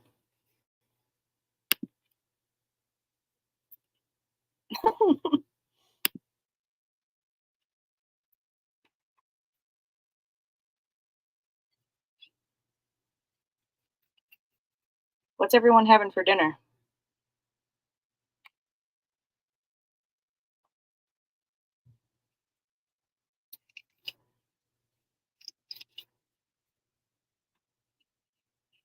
Nothing? Great.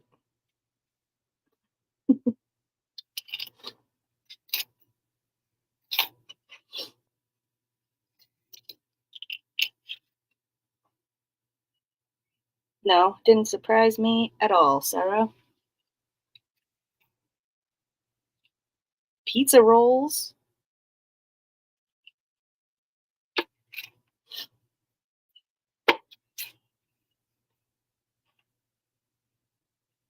Baked ziti. Ooh, brie.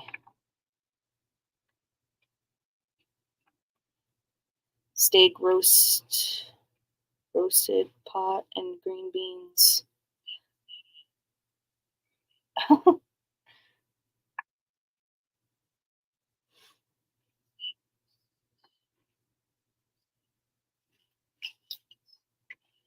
I am making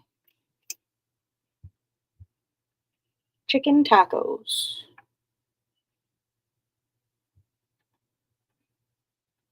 Oh, Hudahef, you'll get along great with Grandma. Grandma loves steak.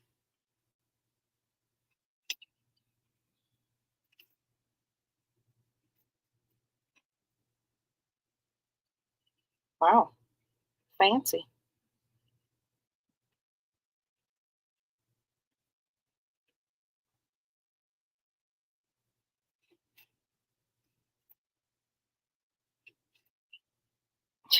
Grandma. Give me all the steak.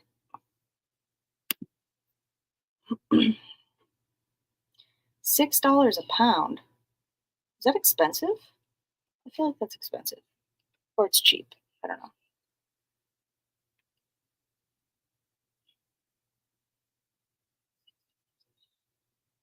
Wow, really, Teresia? My husband loves tacos. Or like any type of Mexican food.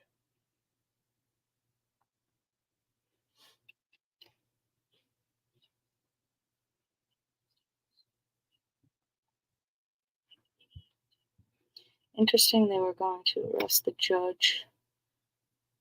The age of consent in Ohio is 15. I think Kentucky would be the same. Salmon patties?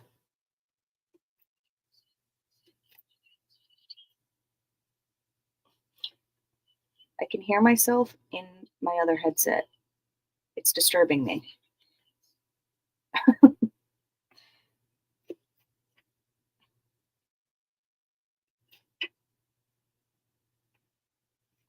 Wait, what is a salmon patty?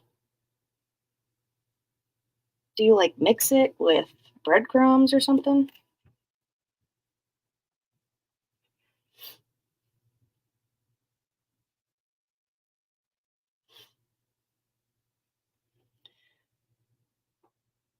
They were other inappropriate pics and videos of minors. That's the word, anyway. Have you guys heard? The bird, bird, bird.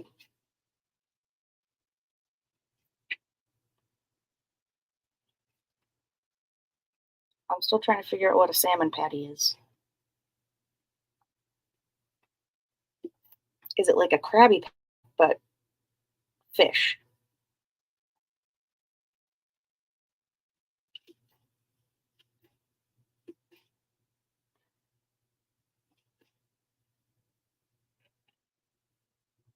I like salmon too, Bri. Yeah, I've never had it in a patty form either. Like, do they make ground salmon? Or do you just... Yes, it looks gross. Oh, okay. I didn't know. I never heard of that before. My dad likes them. You know They what? just I was look thinking of gross. like crab cakes. You know how like you form them together? Like a Yeah. Yep. Kind of. That's the one I've seen. Krabby Patties. Now that's stuck in my head. I'm reading what you guys it would disturb me too if I heard you in my other headset. Yeah. Is she talking to you? Yeah. She is. Because I said I could hear myself through my other headset and I forgot to turn my other headset down. Oh. That's what happened earlier. There was an echo. That was my phone. I forgot. I was trying to listen on my phone when I was feeding Madison, or Super's baby. Oh my goodness. And I forgot to turn my phone back down. I missed a ton of things, I guess. You did, Sarah. You did. You missed the verdict. Sarah Missed tried to the start verdict. a food fight, and I was the only one who participated. Oh. Well, I'm sorry. Yeah, and then we just started talking about food. I have got Miss Thing down here who doesn't quite know what she wants to do today. She's like, I don't want you really to hold me, but I don't want you to put me down. She's like, I don't know if I want to sit in the swing. You do the same thing to crab cakes as you would salmon patties. Same idea. Gotcha. Yeah. Yep. Yeah, I thought they were similar. Yeah. Yeah, back to that creepy judge. Oh yeah, I don't know the age of consent in Kentucky. That was interesting. Sarah. Obviously, it wasn't 15. You threw Cheerios. Were they Honey Nut Cheerios?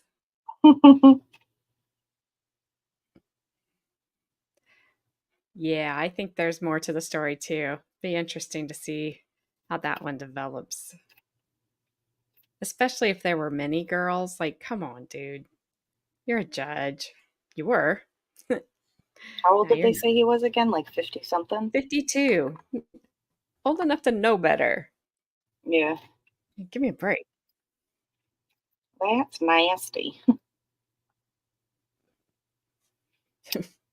She's like in this swing, but she's not quite sure about it. She's kind of looking around like, what am I doing here? Oh, no, no. No, Sarah, this judge is just the only thing this judge is in trouble for is being done. Yeah, he's pissed. He's done. There's a judge, or there was a judge in Kentucky that was unalived by a sheriff yesterday because he supposedly was having an inappropriate relationship with the judge was with the sheriff's 16-year-old daughter. So 16 is the age of consent, but they're saying she was blackmailed. Well, that does change it. Be right back. Okay.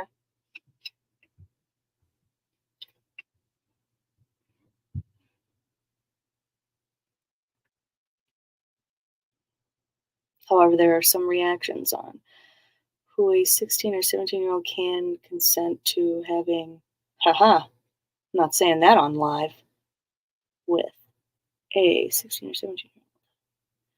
Wow. That's crazy.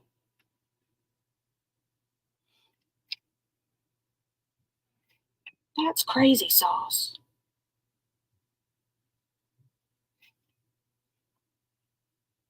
How's the igloo treating you, Sarah?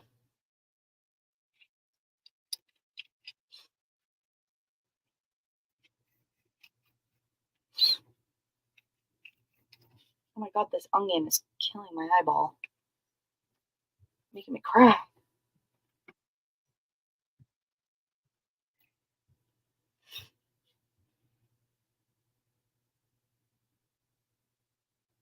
Yeah, still early.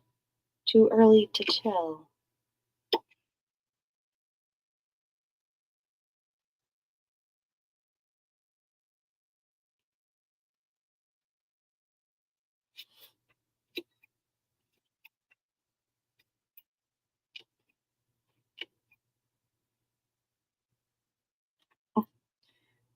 You're frostburnt?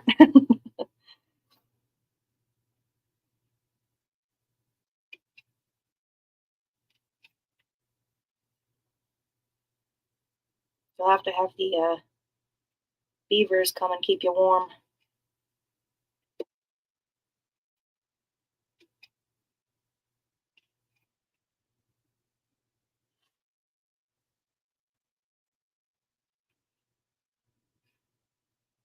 Bro, you go to work tonight?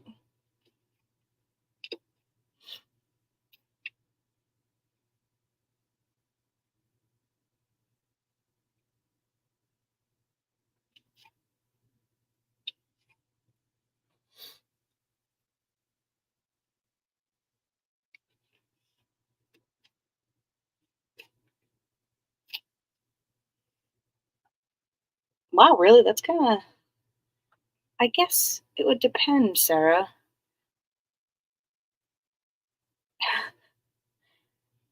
Did it still have a face?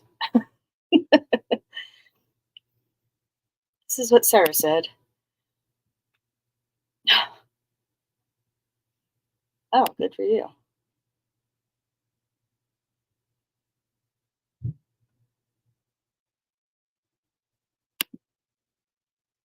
Yeah, I could see that. Well, Sarah, did it still have a face?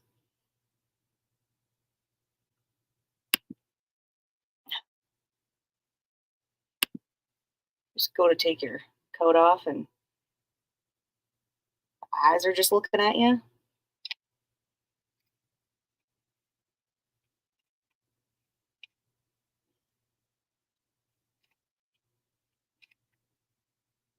I feel like, how old was the girl again? 15?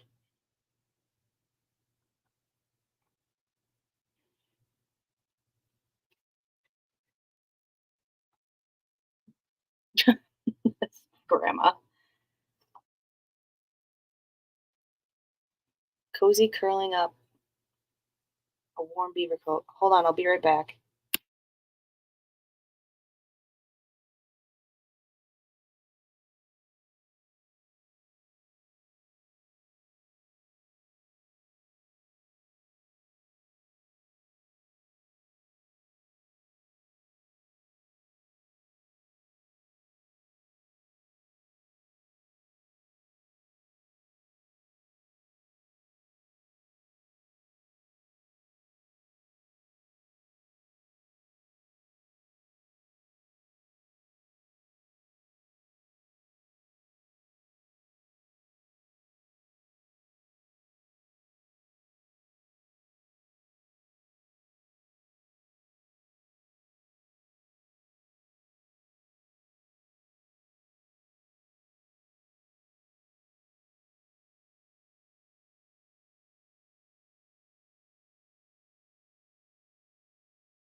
Okay, I'm back. I had to say bye to my husband. I didn't realize.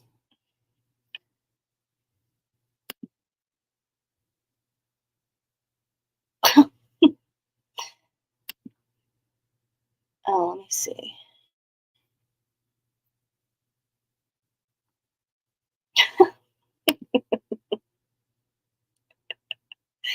Can you imagine?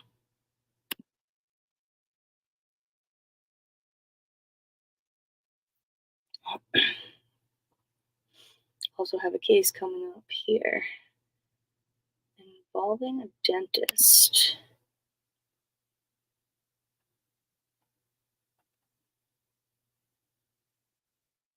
Wow.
Did you guys scare Gabby away?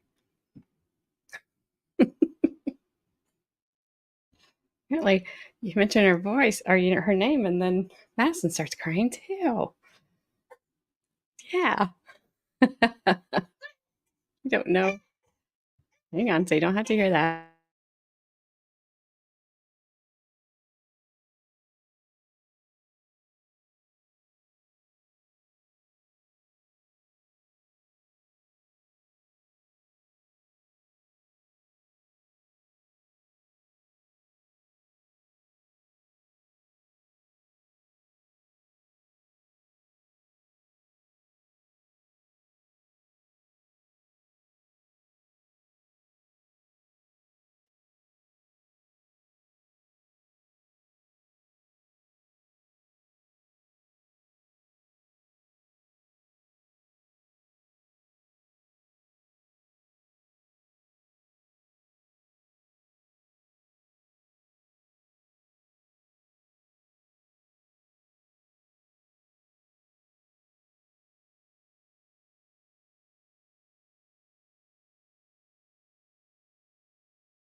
Here I am.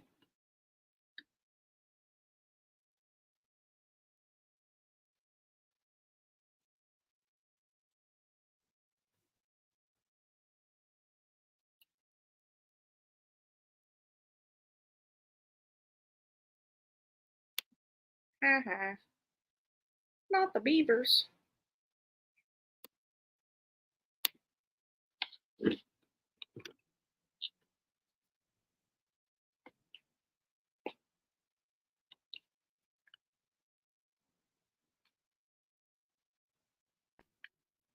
All right, I'm here too. Okay. I'm not touching the conversation with the beavers. Just saying. I've been told that the jury's reached a verdict as to sentencing. Oh, look, she's smiling and everything. What the jury's verdict is. Oh, I was like, who? Is my camera on? I'm in trouble. I would have been like, everyone close your eyes. Any outburst, positive, negative, whatsoever, will be direct contempt of court, and you will serve 30 days in jail for each outburst. If you cannot control your emotions, you should leave the courtroom at this time. Mr. Bailiff, please bring in the jury. I know. That's 30 days, Madison. Yeah, she's like she'll be right there with Carly today.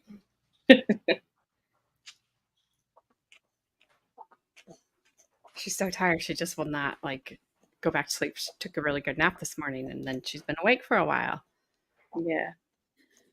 And that camera is horrible to hear. Yes. It's funny I've because never we had can't. food. It's funny because we can't see. So if someone comes in and just hears those noises, they're gonna be like, "What is happening here?"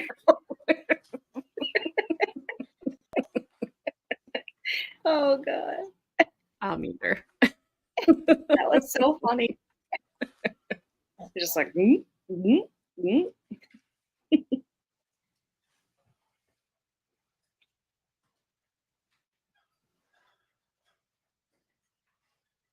Oh, I feel like stop blinking.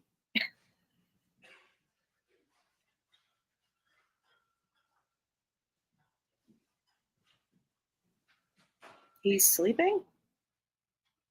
Praying, maybe? Sleeping? I don't I know. thought it was a silent prayer that she'll at least Hmm. get parole. Yeah.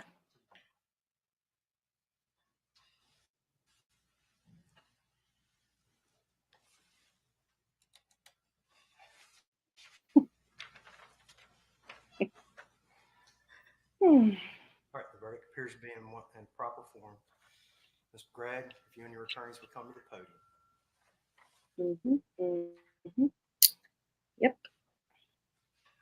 Whoa, what's that? A remix? The verdicts read as follows. As to count one, we the jury sentence the defendant Carly Mass and Gregg to life imprisonment. As to count two, we the jury sentence the defendant Carly Mass and Gregg to life imprisonment. Wow. Ladies Well, and gentlemen, just as I did. Wow. That's it's the quickest way we can get it. That's it. As to count one, we the jury sentence the defendant Carly Mass and Gregg to life. Wow, I thought they'd at least give her a chance at parole. I don't know. I think that video really hurt her, to be honest Well, with you. she's only 14. Yeah, I don't know. People, that video did not look good for her. As to count two, we the jury sentence the defendant Carly Mass and Gregg to Yikes. life imprisonment. On the front row, ma'am, was that your verdict? Ma'am, was that your verdict? Sir, is that your verdict? Ma'am, was that your verdict? Ma'am, was that your verdict? On the back row, ma'am, is that your verdict? He's so direct about it. Sir, is that your Yeah, verdict? look at his hand. Ma'am, is that your I verdict? know. I'm just picturing him doing that with the tiny hand. Sir, is that your verdict? Verdict appears to be in proper form. Ladies and gentlemen, the jury, please exit. I'll be there in just a moment to release you, okay? Everyone remain seated. Yeah, the video. The video did it for me. Can you imagine though sitting there watching your 14-year-old child go to prison for life? Yeah, I mean, I'm sure it's very difficult. He's channeling this inner auctioneer.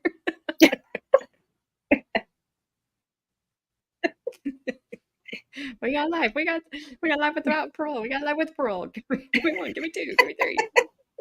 Sold. Sold. 3.5. 3.5. Ms. Gregg, please come to the podium. Oh. Yeah, What did even he say? Grandma wasn't going to go that harsh. She was going to give her 50 with parole. What did he say? Oh, come back up, he Sentences said. will be as follows. As to count one, the jury having fixed the verdict at life imprisonment, this court will sentence you to life imprisonment. As to count two, you'll be sentenced to life imprisonment. As to count three, you'll be sentenced to 10 years to serve. You'll be required to pay court cost fees and assessments in the amount of $431.50. Ms. Gregg, regarding any appeal of your judgment and conviction and order of sentence and in accordance with Wright versus State 577, Southern 2nd 387, the court wants to inform you that pursuant to Rule 4E of the Mississippi Rules of Appellate Procedure, the notice of appeal required by Rule 3 of such rules shall be filed with the circuit clerk within 30 days after the date of the denial of any motion for a new trial or the date of imposition of sentence, whichever is later.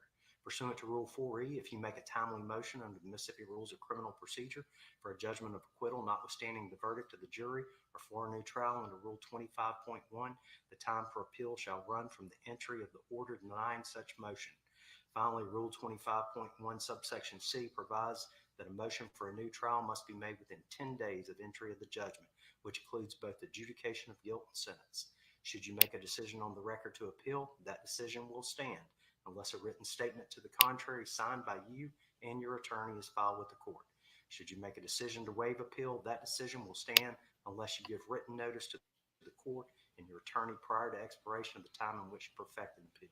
Should no decision to appeal be made by you, your failure to express a desire to appeal shall be considered a waiver of your right to appeal, and that waiver will stand unless you give written notice to the court and to your attorney prior to expiration of the time in which to perfect an appeal. Have you made a decision to appeal your conviction and sentence? All right. Court will be in recess.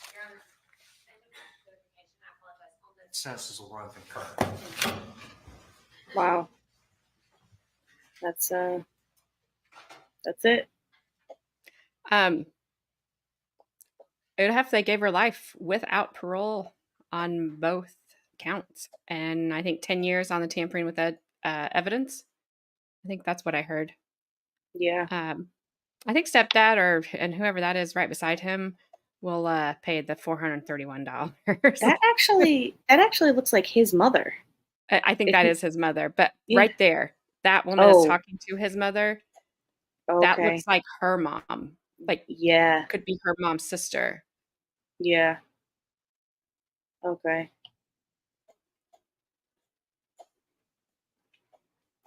So yeah, I was with you. I thought they would give her parole, but no.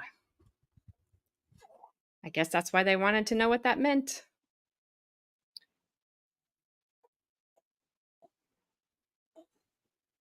It is severe. So is what she did, but her Yeah. age is what got me. That's the one I can't. That's just where I'm at. It's her age. Yeah, I think that it does look like her sister, because it looks like her. Mm. And then I would say that is the stepdad's mother. And then I wonder if then that's Carly's mom's parents. I wonder if that's them. Yeah. I don't know. I can't even imagine what he's feeling right now. I mean, I'm sure he's going through a lot of emotions still, from the beginning of everything. Yeah, because it was just March. Yeah. Yeah, give her a chance at 35 years seems more reasonable. But Mississippi has always been a little wacky. Man, they're just getting, sorry, Mississippi. Yep. Mississippi. Kind of beat up today in chat. Sorry. I would agree with you. Grandma said 50 years and then parole. And I thought Grandma was being harsh. And then the jury was like, hold our bottled water. Or hold our Coca-Cola can. Yes. Maybe they meant life without no parole.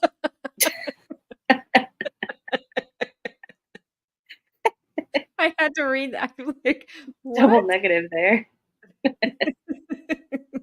Maybe they meant life without no parole.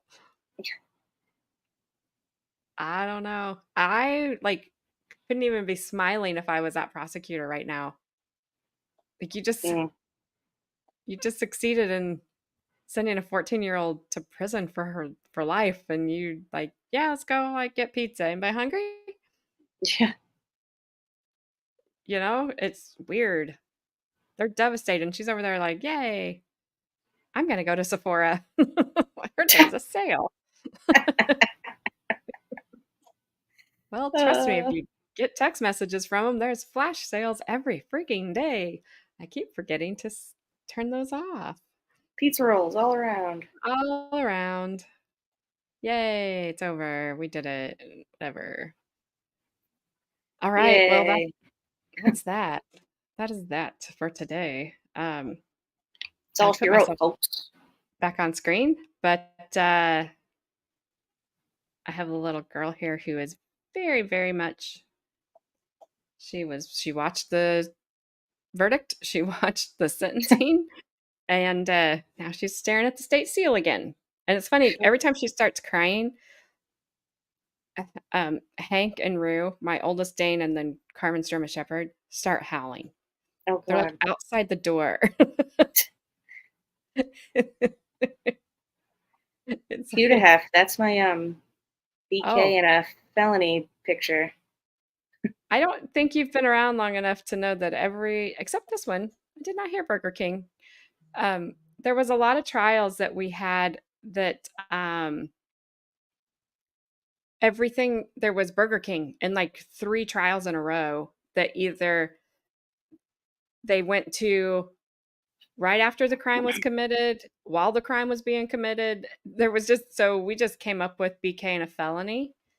And that's what Gabby had the Burger King crown on. That's Teenage Mutant Ninja Turtle, isn't it? Yep. Bandana. And yeah. East side all the way. This was that prosecutor's first trial. Well, I guess no wonder she was smiling. Hey, thanks, Daddy Zach. She's sick, so I'll tell her you said hi. Tadpole. She's not feeling well still. She sounds horrible. I don't know what Texas is doing to her down there. Oh, this was Madison. Oh, yes. Sorry. Yes, this is her first trial. Yeah, you should have been here earlier because I was holding our other daughter. She's 12 weeks old. Still waiting for that child support. It was after that pregnant pause you took. Yes, I took a pregnant pause yesterday, like the judge told us all to. And I came back with a baby. You all just came back. It's like, whatever. So, Grandma, what'd you say? I still think they should have let me do it. 50 years, then possibility of parole. That makes more sense because she is a minor, and obviously this world has taught her she can do whatever she wants. Yeah. Yeah, it's... Checks are always in the mail. And then apparently the mailman doesn't know where I live.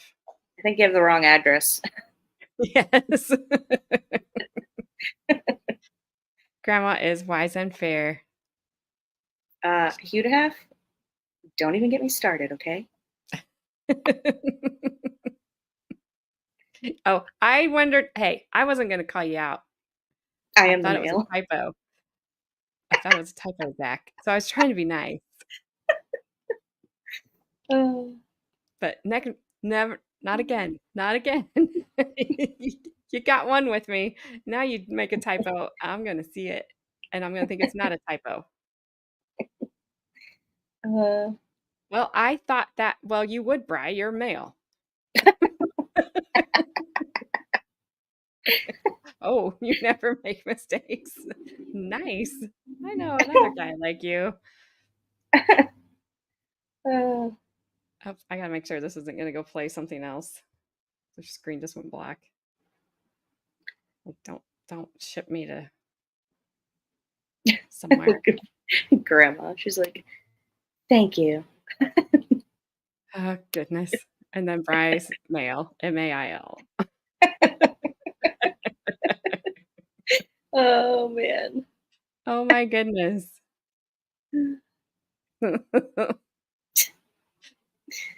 Whatever. Oh yeah, did you hear that? Grandma is a auctioneer. She works at an auction. I think you told me that. Yeah. What do they sell there, Grandma? What do they auction off?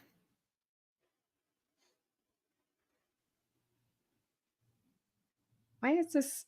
Oh, this is that trial. There's where I bet Becca's over in YSL. Why is this lawyer over there walking around with a microphone like she's Bri beaver coats seminar?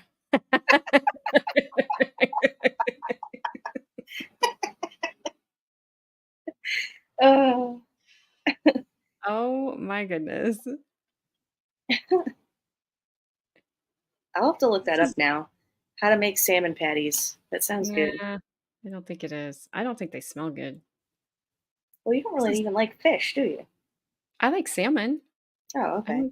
There's a brown sugar salmon recipe that I have that Brie wanted while she was pregnant. And honestly, I was kind of too scared to make it for her. And so I didn't. And then I haven't had time to make it since. So I need to do it. It's really good. It's very easy. Yeah, I have a couple of marinades that I use for salmon that have brown sugar and honey in it. It's really good. I don't like I I don't like fish that taste like fish.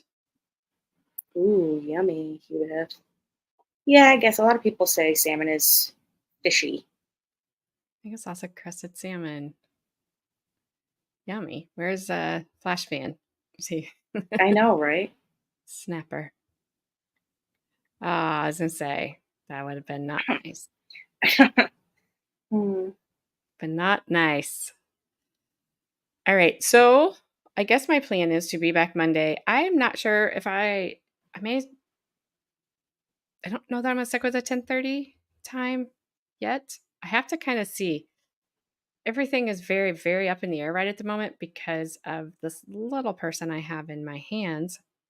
And I'm also finally starting physical therapy for my back. It's Well, just, that's good. yeah, that starts Tuesday. Oh, good. So we'll see. And I have no idea. There's just so much like going on, and I'm trying to keep everything going without my head exploding. Yeah. So, she auctioned cars. Oh, nice. Cool. So, just keep your notifications on, and we'll figure out what we're gonna do. I have no idea. I know that Shanna Gardner jury selection starts Monday, so maybe. I have like some smaller. I've like got Post-it notes everywhere, like that lawyer was handing out. I think she put them on my desk. Yeah. So I was trying to clean my desk off, and I'm like, oh look, a Post-it note. Oh look, a Post-it note. I was like, James Woods and Family Guy. Ooh, piece of candy. Ooh, piece of candy. I was like, ooh, another Post-it note. Ooh, another Post-it note. So we'll see. Okay, bye, Teresa. Bye, Teresa. Hey, no more unalivings down there. Can we just have a good weekend in Kentucky? Yeah. You know, Jeez. just behave. Well, at least they Behave. found that guy, though. My goodness. Yeah, that was weird. Yeah. Questioning sure. why he was so close. Oh yeah, that was a very wild trial. I love the judge. Like, I don't. Kelly, did you watch the One Punch trial? Because that judge, Judge Santa, he like told he basically told the attorneys they were acting like children, and they better knock it off. And it was hilarious, and it was golden. When judges do stuff like that, I just want to run through my computer screen and high five them real quick and then run back. Santa, you didn't like Judge Santa Claus? Or this judge? I don't know. Which judge did you not like, Becca?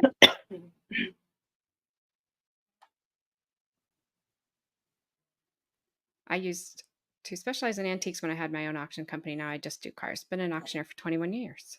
Well, you should have been here a second ago, and you could have been the auctioneer and not me. It was Judge Santa. Oh, all right. Yeah, I did like when he told the attorneys to behave. So, alrighty. Well, I've got somebody winding up again. So I will see you guys all Monday morning. Like I said, just keep your notifications on. We'll figure out what we're doing and when we're doing it. So everyone have a great weekend. And I will tell her that she's feeling better. Oh, whoop. Wait. I Yeah. think Baker did a dump. Who's? Oh, did he? There's 51 people now. Oh, whoopsies. Can you do a recap real quick? Because I'm probably gonna. Me? What happened? I was thrown off. Where did you come from, Glow? Which one did you guys come from? Baker? I know Oh, Becca's Baker from sent Baker. us. Yeah. Thanks, Baker. Thanks, Baker. We're getting ready to go, but We're getting ready to leave, guys. Thanks for coming. Glow, what did you miss? Which part? All of it? The end of it? Which one?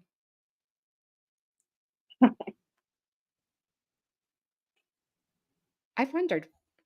Hey, Federas. I never can say your name right. Everybody else I see just calls you Fed. Can I call you Fed? Federas. Federevsky? I know I'm probably going to say it wrong. But welcome. Oh, he's I don't going to bed. blame. He needs to go to bed. I don't blame him. I'm glad everything was quick today. If you missed it, Glow, she was convicted of first degree unaliving, first degree unaliving, attempted unaliving, tampering with evidence. And then she was sentenced to life without parole on the first and second charge and 10 years on the last charge. So they are going to appeal it. I'm not sure how I feel about it because she's only 14. And I don't know. I don't know about all that. But, so. Yes. Oops. Please and Yes. thank you. Yes. Yes. Thank you, Becca. Thank you. Thank you. Thank you. No parole for rock and roll. Oh, you can always have a good poems. Grass is green and I hear from Baker. I'm torn too, Flash fan. I don't know. The judge was really quiet until he wasn't, Udahef. When he yelled at him yesterday and told him all to go take a pregnant pause. Yeah. It was like, wow.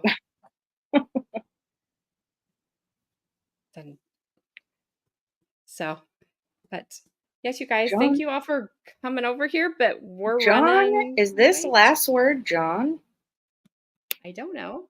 Grandma, is that last word John? Last word John is in the house. I think that's him. Yes, Bri. I was the only one to come back with a baby after the pregnant pause. I think I did it wrong. Oh, there he is. Okay. Last word John. I think I misunderstood pregnant pause. I think you totally misunderstood it. I think I got it wrong. But when I heard the word pregnant, I ran and covered myself in trash bags. When I heard the word pregnant, I wasn't worried. And then I was the only one that came back with a baby. Ah, good one, Zach. Gotcha. I did, Flash fan. I did.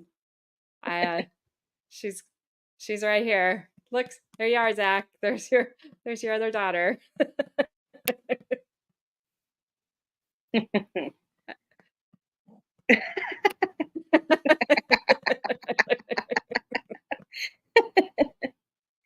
Oh man, that's good. She's like Bri was that other day. She's in her third outfit of the day because I'm a little out of practice. So I kind of didn't. I don't think I had the bottle on right, the top of it. But yep, don't turn your head because mommy will get mad at me. I heard pregnant and thought my memory is getting really bad.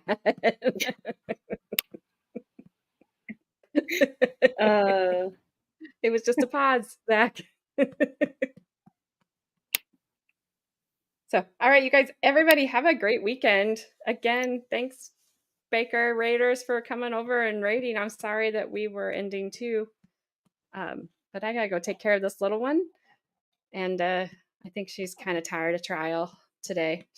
She watched it, but she's good to go do something else now. So you guys all have a great weekend. We'll see you Monday, and just be safe and be careful out there. I gotta figure. Don't sleep on the pork chops. Yeah, don't sleep on pork chops. Okay. All right, I'm out. I'll see you guys. Peace out, Cub Scouts. Bye. We're wrapping up today's show. Lights out, that's how it goes. Subscribe before you leave, though. See you next time in the flow. Hit the like button, it'll glow. Ring the bell, don't say no.